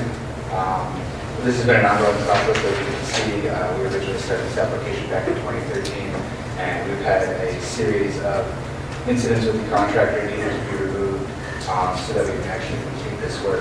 A lot of the work that was completed was done a little bit behind our back or without all of our previous knowledge. So in regards to the meters in the front, this is the direction of Con Edison. We submitted the paperwork that they have submitted to us as well for the sizing and the location. In terms of the color, you can see in the neighboring buildings they have a red sprinkler standpipe and then also a green painted fuel oil line. Originally in our building, the fuel oil line did come in closer to the stoop. We had directed the contractor to pipe our natural gas in a similar location that the fuel oil was done. However, as you can see, that was not completed as instructed. In regards to the stoop and the door surround, this is a 365. If you really look back at kind of the series of grow, you'll see as designated, we were really trying to kind of follow in sequence here. The brick was originally detailed to be done at the stairs, which was not done. You can see the removal of the column landing, which was also removed without our consent or knowledge. So here we are to try and resolve what's remaining so that we can proceed with setting up. So there was a permit to just resurface the flat stucco, and so what was installed is a set of pilasters with a cornice above, and the historic porticos in the other buildings have pilasters up against the building as well. So that's sort of correct. Looks like the back of the portico if you were to take off the projecting portion. Exactly. Except the cornice is kind of an interpretive top. Exactly correct. In order to be able to kind of continue the cornice up to the highest level, if there ever was in addition of the portico, that would have to be removed to create structural stability for that portico. And can you mentioned the column bases, can you just explain that a little bit? Correct. So originally, as we had designed, we were intent on keeping this corner as it was. And as we came back to the job site, we found that it had been removed and the stair designed in that way, which was not part of our proposition. As you can see, what we had submitted to them for pricing is this was a thought that the owner had come up to see what we could do. We gave them a sketch just so they could come up with a number, and as we returned, we see that they had already gone ahead and doing what we wanted. Are there any other questions? We'll take public testimony and come back to you. Kelly Carroll?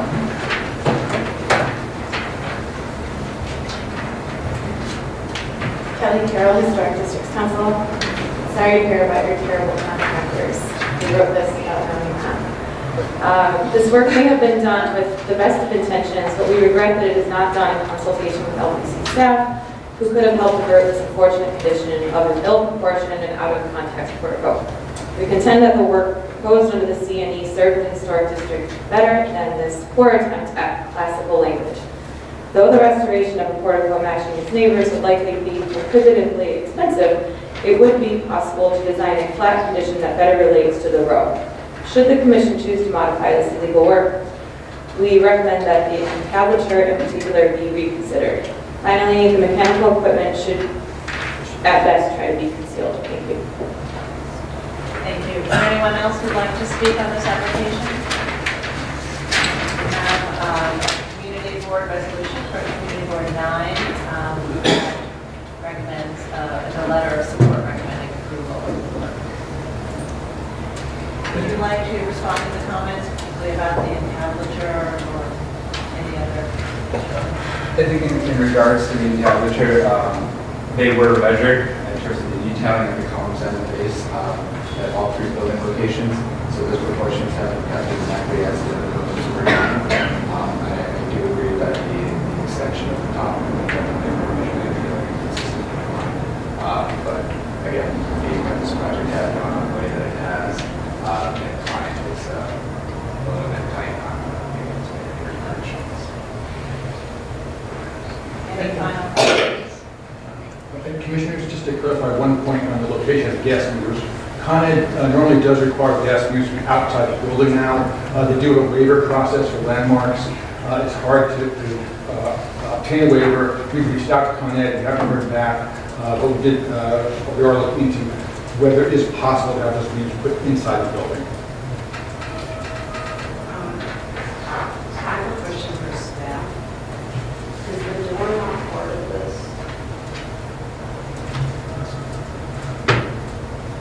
The actual entrance door? Yeah.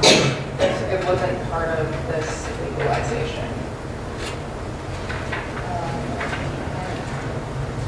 I think we're just seeing a shadow that makes it look like it's been changed, but they were originally just painting it. Okay, thank you. Actually, Lindsay, can you switch it back to the system? Great. Okay, can we have a motion to close the hearing? All in favor? Aye. And Well, we've received 2 applications today with entrance modifications made about the benefit of our oversight and guidance. In this case, what sort of strikes me is that but for the cornice, it's sort of the beginning, kind of an incremental step toward restoring the portico. So I do think that it doesn't preclude the future restoration of the portico, and it would just require removing the cornice, and the rest can be done. So in that sense, I think it actually does relate to the rest of the road, meaning it can come to us. Just to be out closer in. The stairs, the configuration of the top step, really where the base was, is changed. I think that even just this morning, we looked at a proposal where the steps were reconfigured, and sometimes we've seen it to make properties more accessible or in code. So I think in that context, I could be comfortable with a slightly wider step configuration, but I do think that we're at a point where at some point they can sort of work out. We obviously want those bases to come back. What do others think? Yes, ma'am. I think that, for me, the only real merits any modification at all is the first.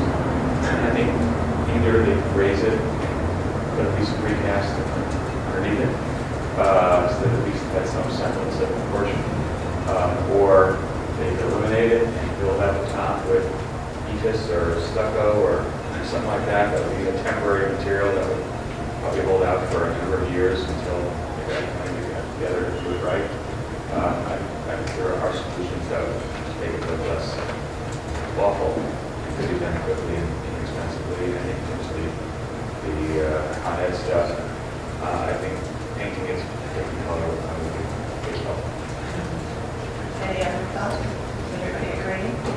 Okay, so I think that maybe we'll make a motion to approve as a modification that the on-ed equipment which can't be moved inside will be painted to receive review, and that they work with the staff on the portions of the cornice. But if it turns out it can be moved inside, they will. Yeah, I think we'll work with them on that. Regarding 369 Edgecombe Avenue, administrative regulations, the application is to legalize the installation of candle in the areaway and all portions of the stoop, doors around forming non-compliance with CNE 14-5551. I note the building style, scale, materials, and scale activities. The special architectural and structural and partially built district. I also note the portico was removed prior to the designation of the historic district by approval. Modifications, finding new installation of the door surrounding on the entrance architectural features. The door surround replicates the base design of the historic entrance portico, including the gateway of pilasters. Does not preclude the restoration of the portico in the future. The majority of the stoops in the road have been constructed in right here, where part of the construction stoop is not tracked to a unified row or streetscape. And although the historic stoop was removed and it has been altered, and the reconfiguration of the steps of the stoop helped bring the stoop closer to the reconfiguration of the other stoops in the road, and reinforces the relationship of the stoop to the road. But the stoop and railings are simply designed in that the materials and finish are in keeping with the material and finish of the stoops and railings found in similar buildings type, style, and age. But the location of the gas meters and gas pipes to the exterior of the building are requirements of the utility company, and the height of gas pipes is necessitated by current height requirements in the area. And the installation of pipes and meters occur within a defined area way, not the low grade. Helping these installations to remain a street presence of the streetscape. I recommend, however, that the cornice be refined with staff's assistance to match the historic details present at the portico on other buildings, porticos on other buildings in the row. Mechanical equipment here to be blend with the color of the masonry to minimize its visibility. And also just one note, I think that to the extent that the staff works with them to modify the cornice, I think we would recommend a stone, cast stone or stucco. Using either cast stone If not. Okay, all in favor? Any opposed? Approved, we have application. The Commissioners, we're going to move to the two public media items. We're going to switch the order, so we'll be starting with number 2, LPC 19-28668, an application for a certificate of appropriateness in the Borough of Brooklyn, Block 1249, Lot 37, 991 St. John's Place, aka 987 and 997 St. John's Place, and 1004 Sterling Place in the Crown Heights Historic District 2. The neoclassical style school building designed by Thomas Corbett and built circa 1921. And the early Christian revival style church building designed by Frank J. Homley and built in 1915-16. The application is to construct rooftop and side additions onto the side of the school building and remove portions of the rear garage. This was presented at the public hearing on October 9th, 2018, and no action was taken at that time. Good afternoon, Commissioners. I'm Resource Preservation Staff, and I present you an application for 991 St. John's Place, a former school building associated with the adjacent St. Gregory Roman Catholic Church, located at the corner of Brooklyn Avenue in the Crown Heights North 2 Historic District. The building has been vacant for over a decade and shows significant signs of deterioration. The application was first presented at the published hearing of October 9, 2018. The original proposal was to construct rooftop and side yard additions, alter the facade of the school building, replace windows, and remove portions of the rear garage. At the time, the Commissioners asked for the additions to be lowered in height and simplified in massing. And the applicants have returned with a revised proposal, which Sheridan Paulson, the architect of the proposal, will further explain to you.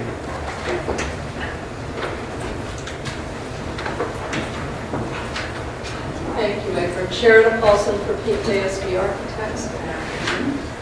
I hear you better this morning. Thank you. We have returned. We did listen to the comments, especially lowering the height and simplifying the facades. We did investigate some specific recommendations to bring all of the massing forward to match the front line of the building. That seemed to muck about with the historic presence of the school building and the relationships to the adjacent properties. We also investigated the height of the first floor of the addition on the top of the building, and we need that height in order to get legal light and air with the windows on that floor. The overall height of the two added floors is lower than if we maintain the existing roof level and built up the 2 stories from there. So I'll just go through the views. Hope I get this in the right order. So this is from roughly directly across the street. And this is the roof plan of the existing building. You can see the little garage in the back.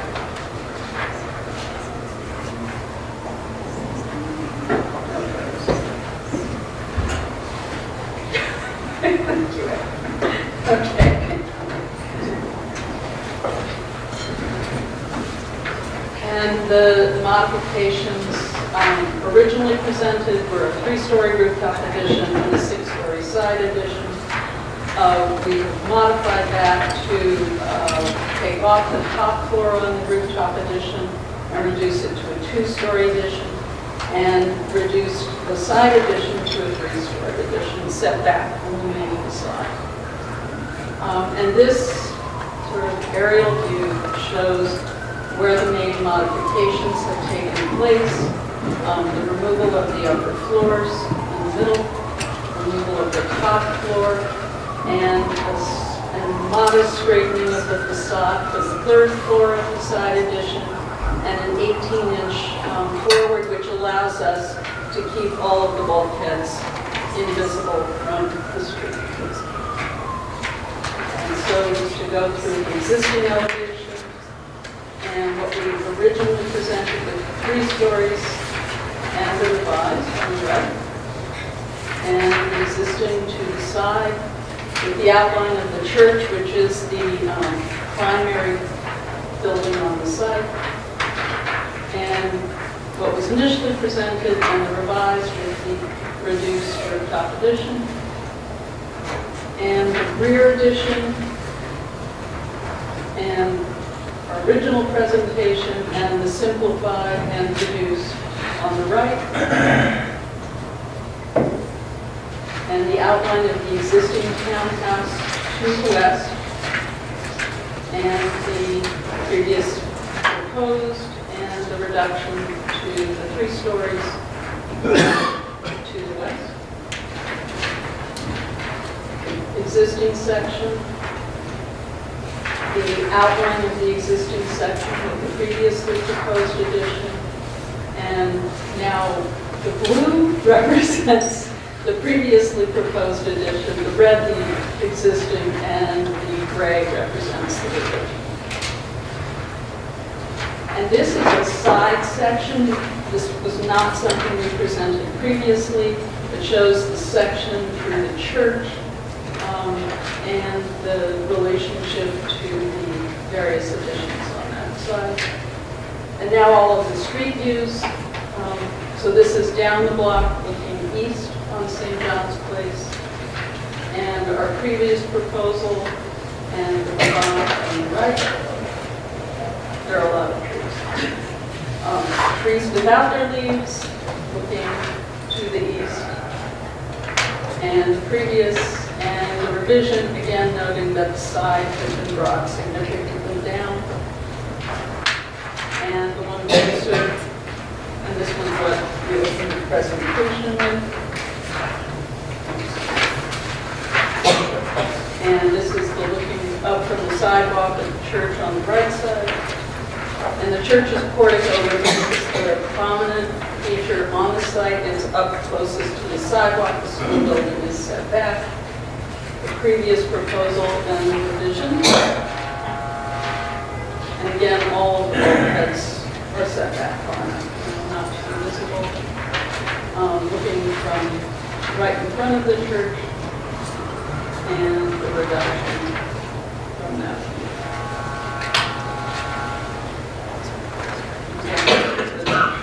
Removing that, the side addition is not really visible from this angle. And that one is less prominent. And these are here just to reiterate that from directly across the street on Brooklyn Avenue, the building is not visible and none of the additions will be visible. And from the corner of Sterling and Brooklyn, the building remains not visible. As we come around the site and we have the gap between the existing row houses and the rectory building, the existing rear of the building, and on the left what was previously proposed, on the right a revision with the roof top removed. In this view we cannot see the side addition. And directly across the street with the simplified roof. And from directly in front, you still see that little bit of the two-story addition, but it's the very plain facade with a very simple capstone. That's it. Are there any questions? Just note for the record, we did receive an additional written comments. One, we received a letter from the Crown Heights North Association saying that they're glad that the applicants have taken the criticism into consideration and have come back with a much better plan. Reducing the western extension would make it work better. However, in spite of that, we feel great progress has been made, and we feel that those Tompkins projects have listened to our concerns. Excuse me, that's a very excerpted view of that letter, and that letter actually does not recommend this revision, so that's not an accurate summary. That's fine. Well, the letter will be distributed to all of the commissioners. We also received 2 emails in opposition. So I think that we're ready for discussion. If there are no other questions, right? Okay, so we'll need a motion to close the proceedings. All in favor? So we saw this last time. I think that everyone who was here felt that this building would be expanded in a visible way, and there were some, I think there was a consensus that the top floor should be eliminated. and the massing being simplified, and some people talk about pulling the western wing forward, some people talk about pushing it back, but a general simplification is the kind of theme behind those comments. And so I think that the applicant has responded to those comments, and for me that was a successful response, and others have as well. The building, the primary building on this sort of, within this collection of really structures is really the church. The designation report talks extensively about the primacy of the church, and I think that this retains a secondary relationship to the church building, and I think that the additions do not change its typology or detract from the other buildings in the streetscape. Particularly since they are set back from the other buildings. Any other thoughts? Comments? I guess everybody agrees. Make a motion. Okay. Michael?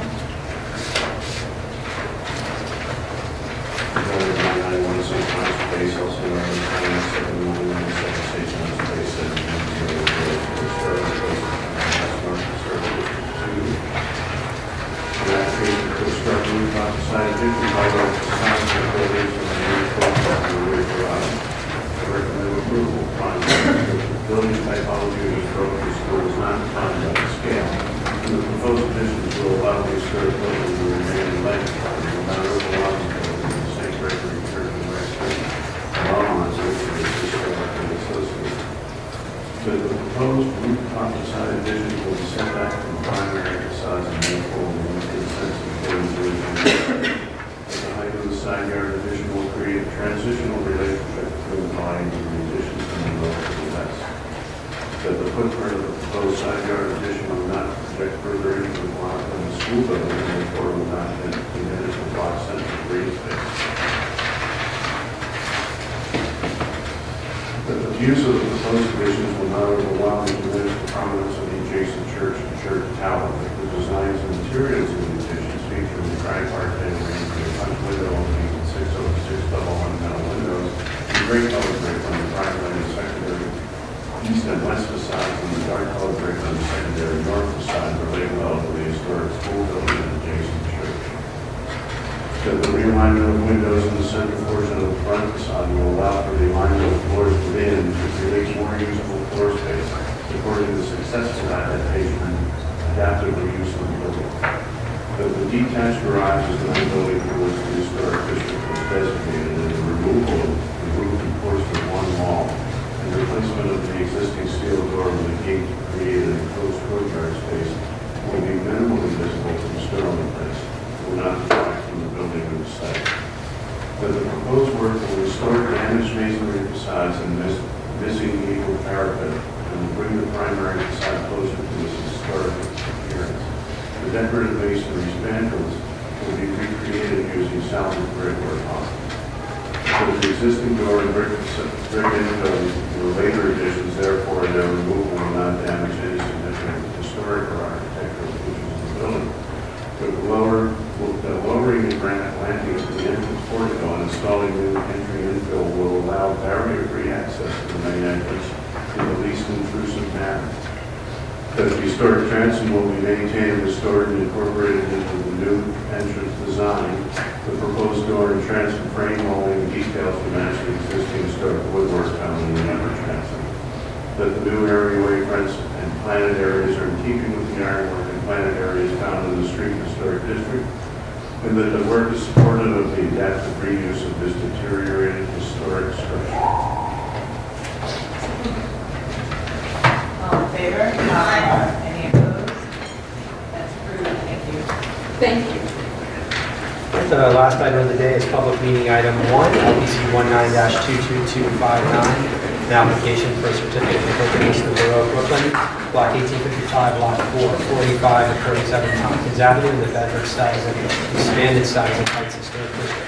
Two-story utilitarian commercial building built in 1929 and 1950. With the application is to demolish the existing building and construct a new building.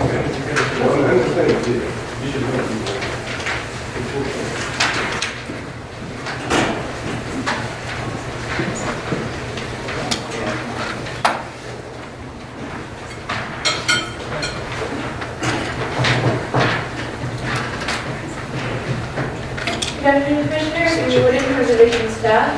The application is to demolish a building and construct a new building on the east side of Tompkins Avenue between Decatur and McDonough Streets in the Bedford-Stuyvesant Expanded Stuyvesant Heights Historic District. The proposal was first heard on October 2nd of this year. The Commissioners at that hearing expressed a consensus of support for the demolition of the existing commercial building and for the proposed front facade height matching the cornice height of the remaining historic building from the road. However, the Commissioners expressed concerns about the overall height and massing, specifically above the front facade cornice and the treatment of the ground floor. The proposal has been revised to reduce the penthouse height and massing by removing the second story and setting back the east-facing penthouse facade from the rear of the building.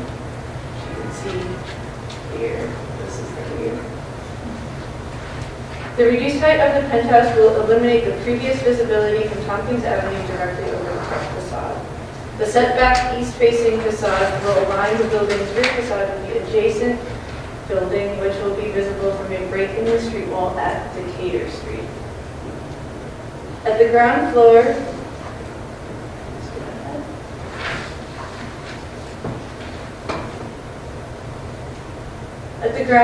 the metal spandrel cladding have been extended to the northernmost masonry pier, and a large window assembly has replaced the three punched openings. The brickwork pattern is repeated at a portion of the southern masonry pier to unify the base of the building. So you can see that this sort of brick pattern that they explained here will be replicated again at this pier to create the base. And the architect is here to answer any additional questions. We want the architect to talk about the refinements of the ground floor? Sure. Can we have a motion to open the proceedings? Second. All in favor?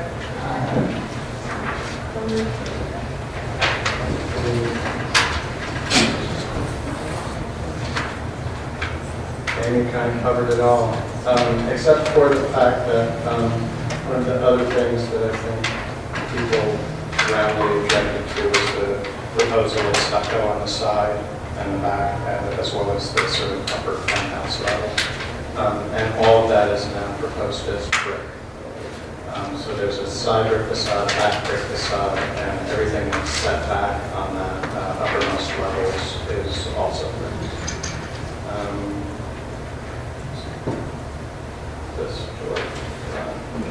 So the base has been redesigned.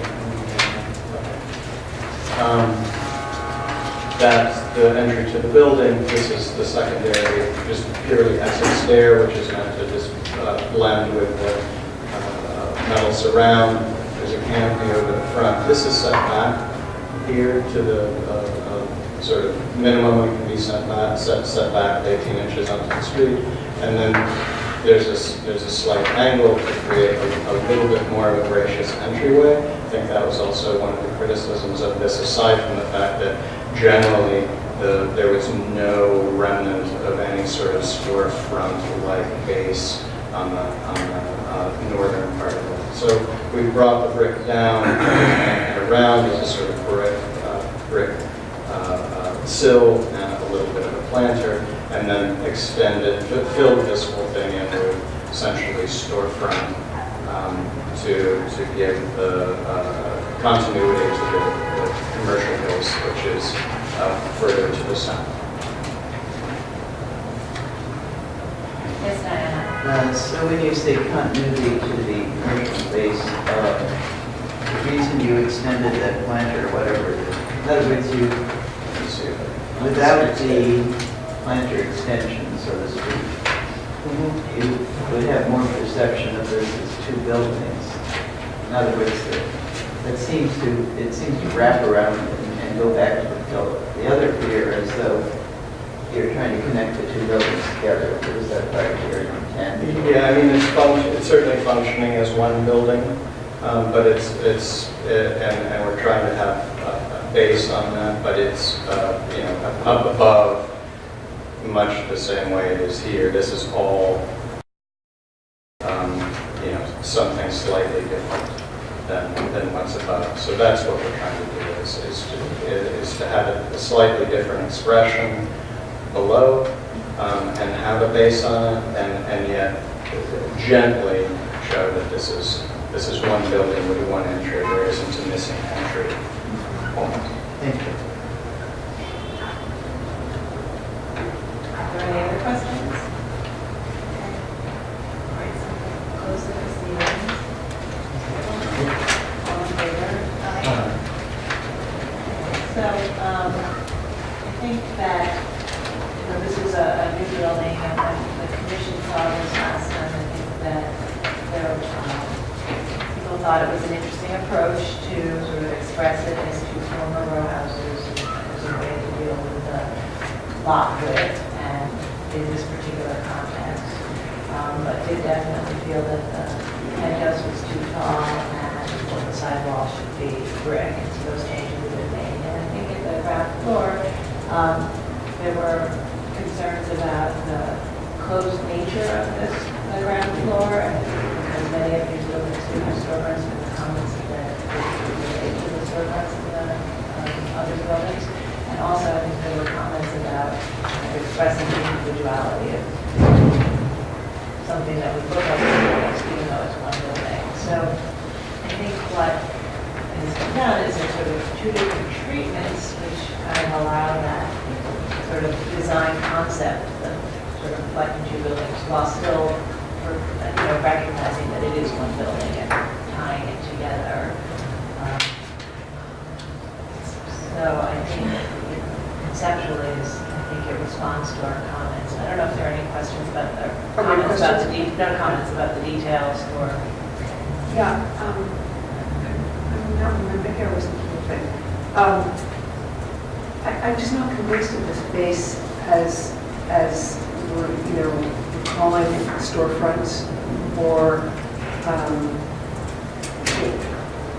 don't know, there's something about it that doesn't feel, I mean, we've seen examples like this, but it's not here in New York, I mean, it could happen somewhere else.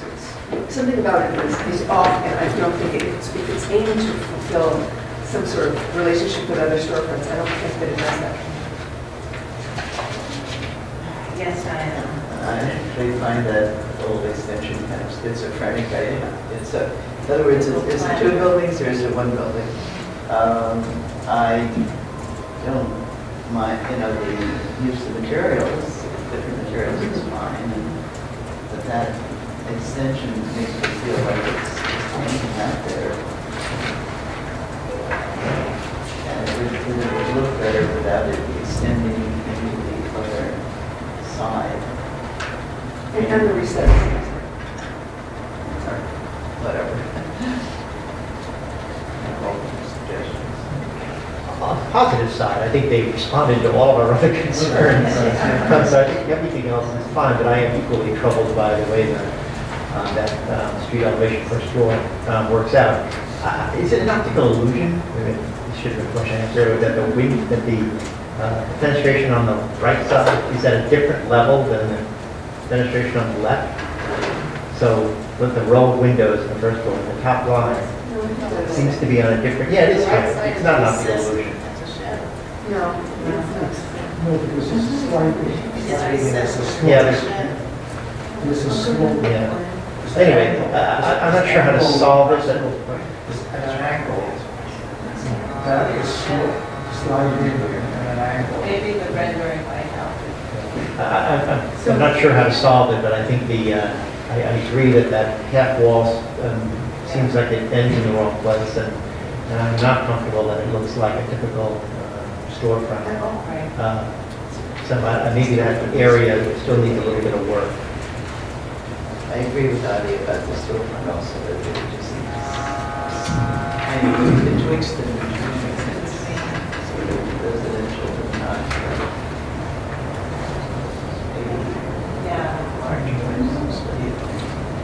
So I think that the thing we were struggling with last time, and I think if you look at page 3, you'll see the previous design, because it's expressed as two houses with a window base coming straight down to the ground, and people felt like it needed a door, and then some people suggested that you don't need a door there, because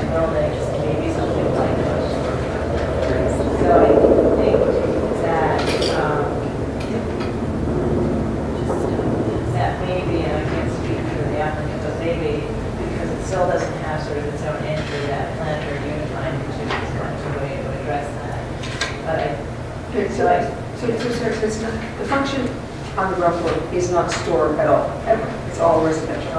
And it's not like there's a doctor's office down there or something, and, because that's the other kind of type here, right? Yeah, that's more like a website almost. So Is that why weird? can't it, so if it's all residential, why shouldn't it, why even try to bring up the storefront?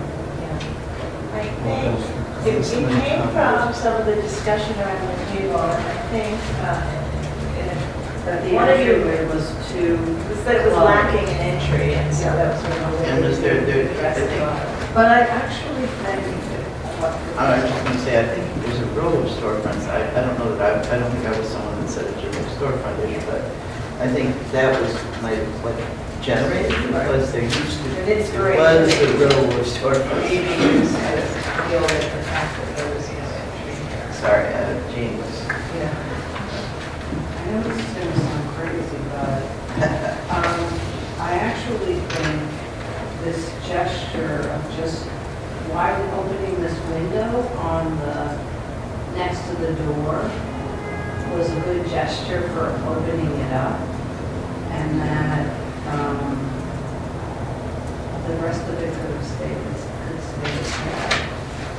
If you see what I'm saying. Like, so the applicant lowered the window to the left of the door. Yeah, and that, actually, if you just look at that, that opens up the entrance. I don't know if other people agree with this. I feel like if the pier came down instead of that ending of that storefront thing, if the pier came down as it was originally, that it would look better this time with those storefront or doctor's office or whatever, but I think it would be more easy to the eye. I think, right, I think that the three residential windows landing at the curb at the sidewalk without an entry was striking people as odd because Yes. it looked like a residential building without an entrance. And so I do think introducing something that kind of creates a base condition kind of solves that problem, and you don't want to have to do a whole entry door there that's pretty big. But maybe it's just, as Diana said, knocking the front door instead of bringing the door down. I don't know, so maybe the relationship with the openings on the right-hand side could be studied further. I'm okay with it as it is. It's really, I mean, I get it, it's playing a game of two buildings in one building, and it's really one building, and we don't need to make it be two buildings and be some kind of shammy thing. And I think that, if the planters are problematic, cut it back to the center line. I don't think anyone's going to cry about the absence of a planter, and that's that. I mean, I don't think it should pretend to be what it isn't. I think that given the streetscape, the fact that it's at the end of the road and adjacent to a residential building, it doesn't need to necessarily have a storefront there, but if it does, okay, I can live with that, I guess. I personally find the idea that every other one of those windows is going to be painted black as a kind of ruse to just appease our desire for a faux storefront is kind of bizarre. And I would just suggest that they maybe work with staff and modify the mullions so you didn't have to do that. I was okay with it too. I agree. I'm fine as it is, because if you compare to the previous design versus this one has a more beautifying look to it. Because the commissioner asked for modification, that's why the applicant changes, so I'm fine as it is. Maybe if, it's going to look like one building, maybe it's just the whole thing be treated the whole side. I mean, Well, it is. The whole bottom is black with glass. He really is making it a base. He's got a cornice that goes across. He's got a material that goes across. He's jumping the brick pattern to the right side so it's symmetrical as a unit, right? That brick matches that I'm just saying maybe it would even look better if it was just all brick, you know? As a one, it would look like a more unified building. Yeah, exactly, yes. You asked him to He modify. did what we asked him to do. I think it's. I know, he did. It's one building, it's one building, so I guess this play on the sort of two row house portion is sort of a gesture to the streetscape, but I think that there's nothing inappropriate about expressing it as one building, and so, I also feel that it's very responsive, so I think there may be 4 of us that feel it is responsive as is. I am. 5, 6? I'm okay. Okay. All right, so I think we're there. 26? In the matter of 485, 487 Tompkins Avenue, at the Stuyvesant expanded Stuyvesant Heights Historic District.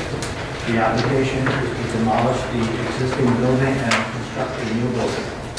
Noting the terrace high, two-story commercial building to be demolished was built in 1949 to 1950 and replaced 2 of a row of 3 Renaissance revival style brick apartment houses built in 1888, of which the 3rd remains.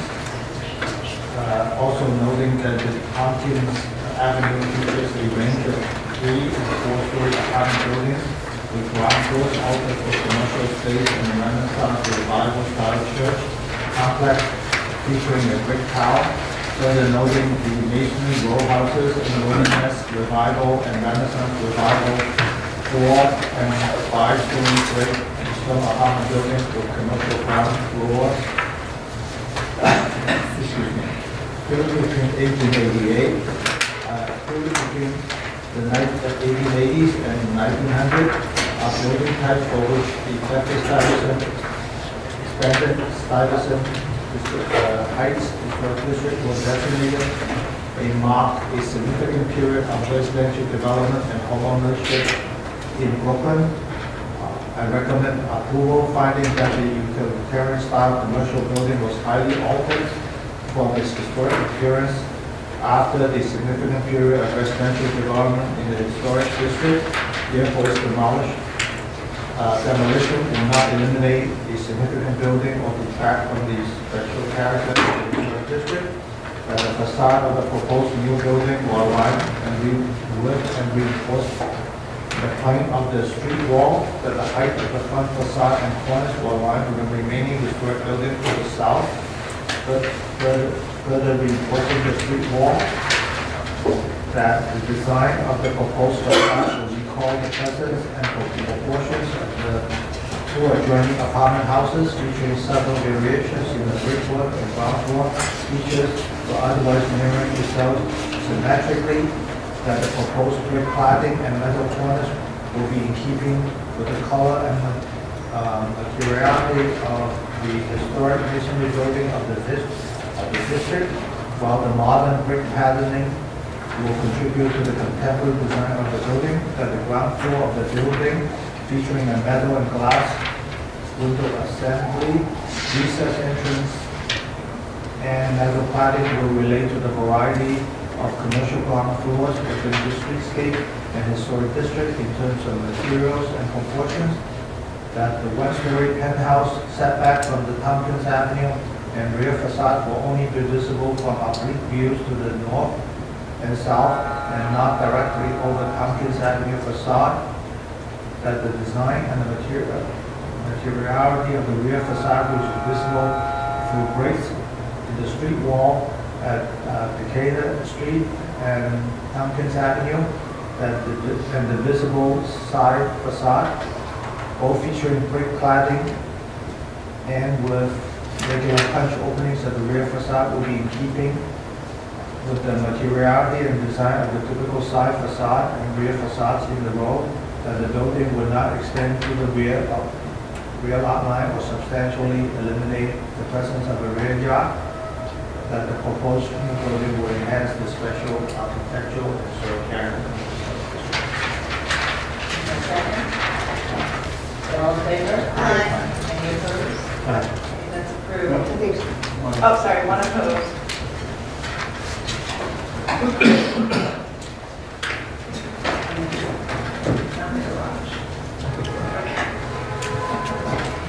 don't look like garages. I know. But I think you. Okay.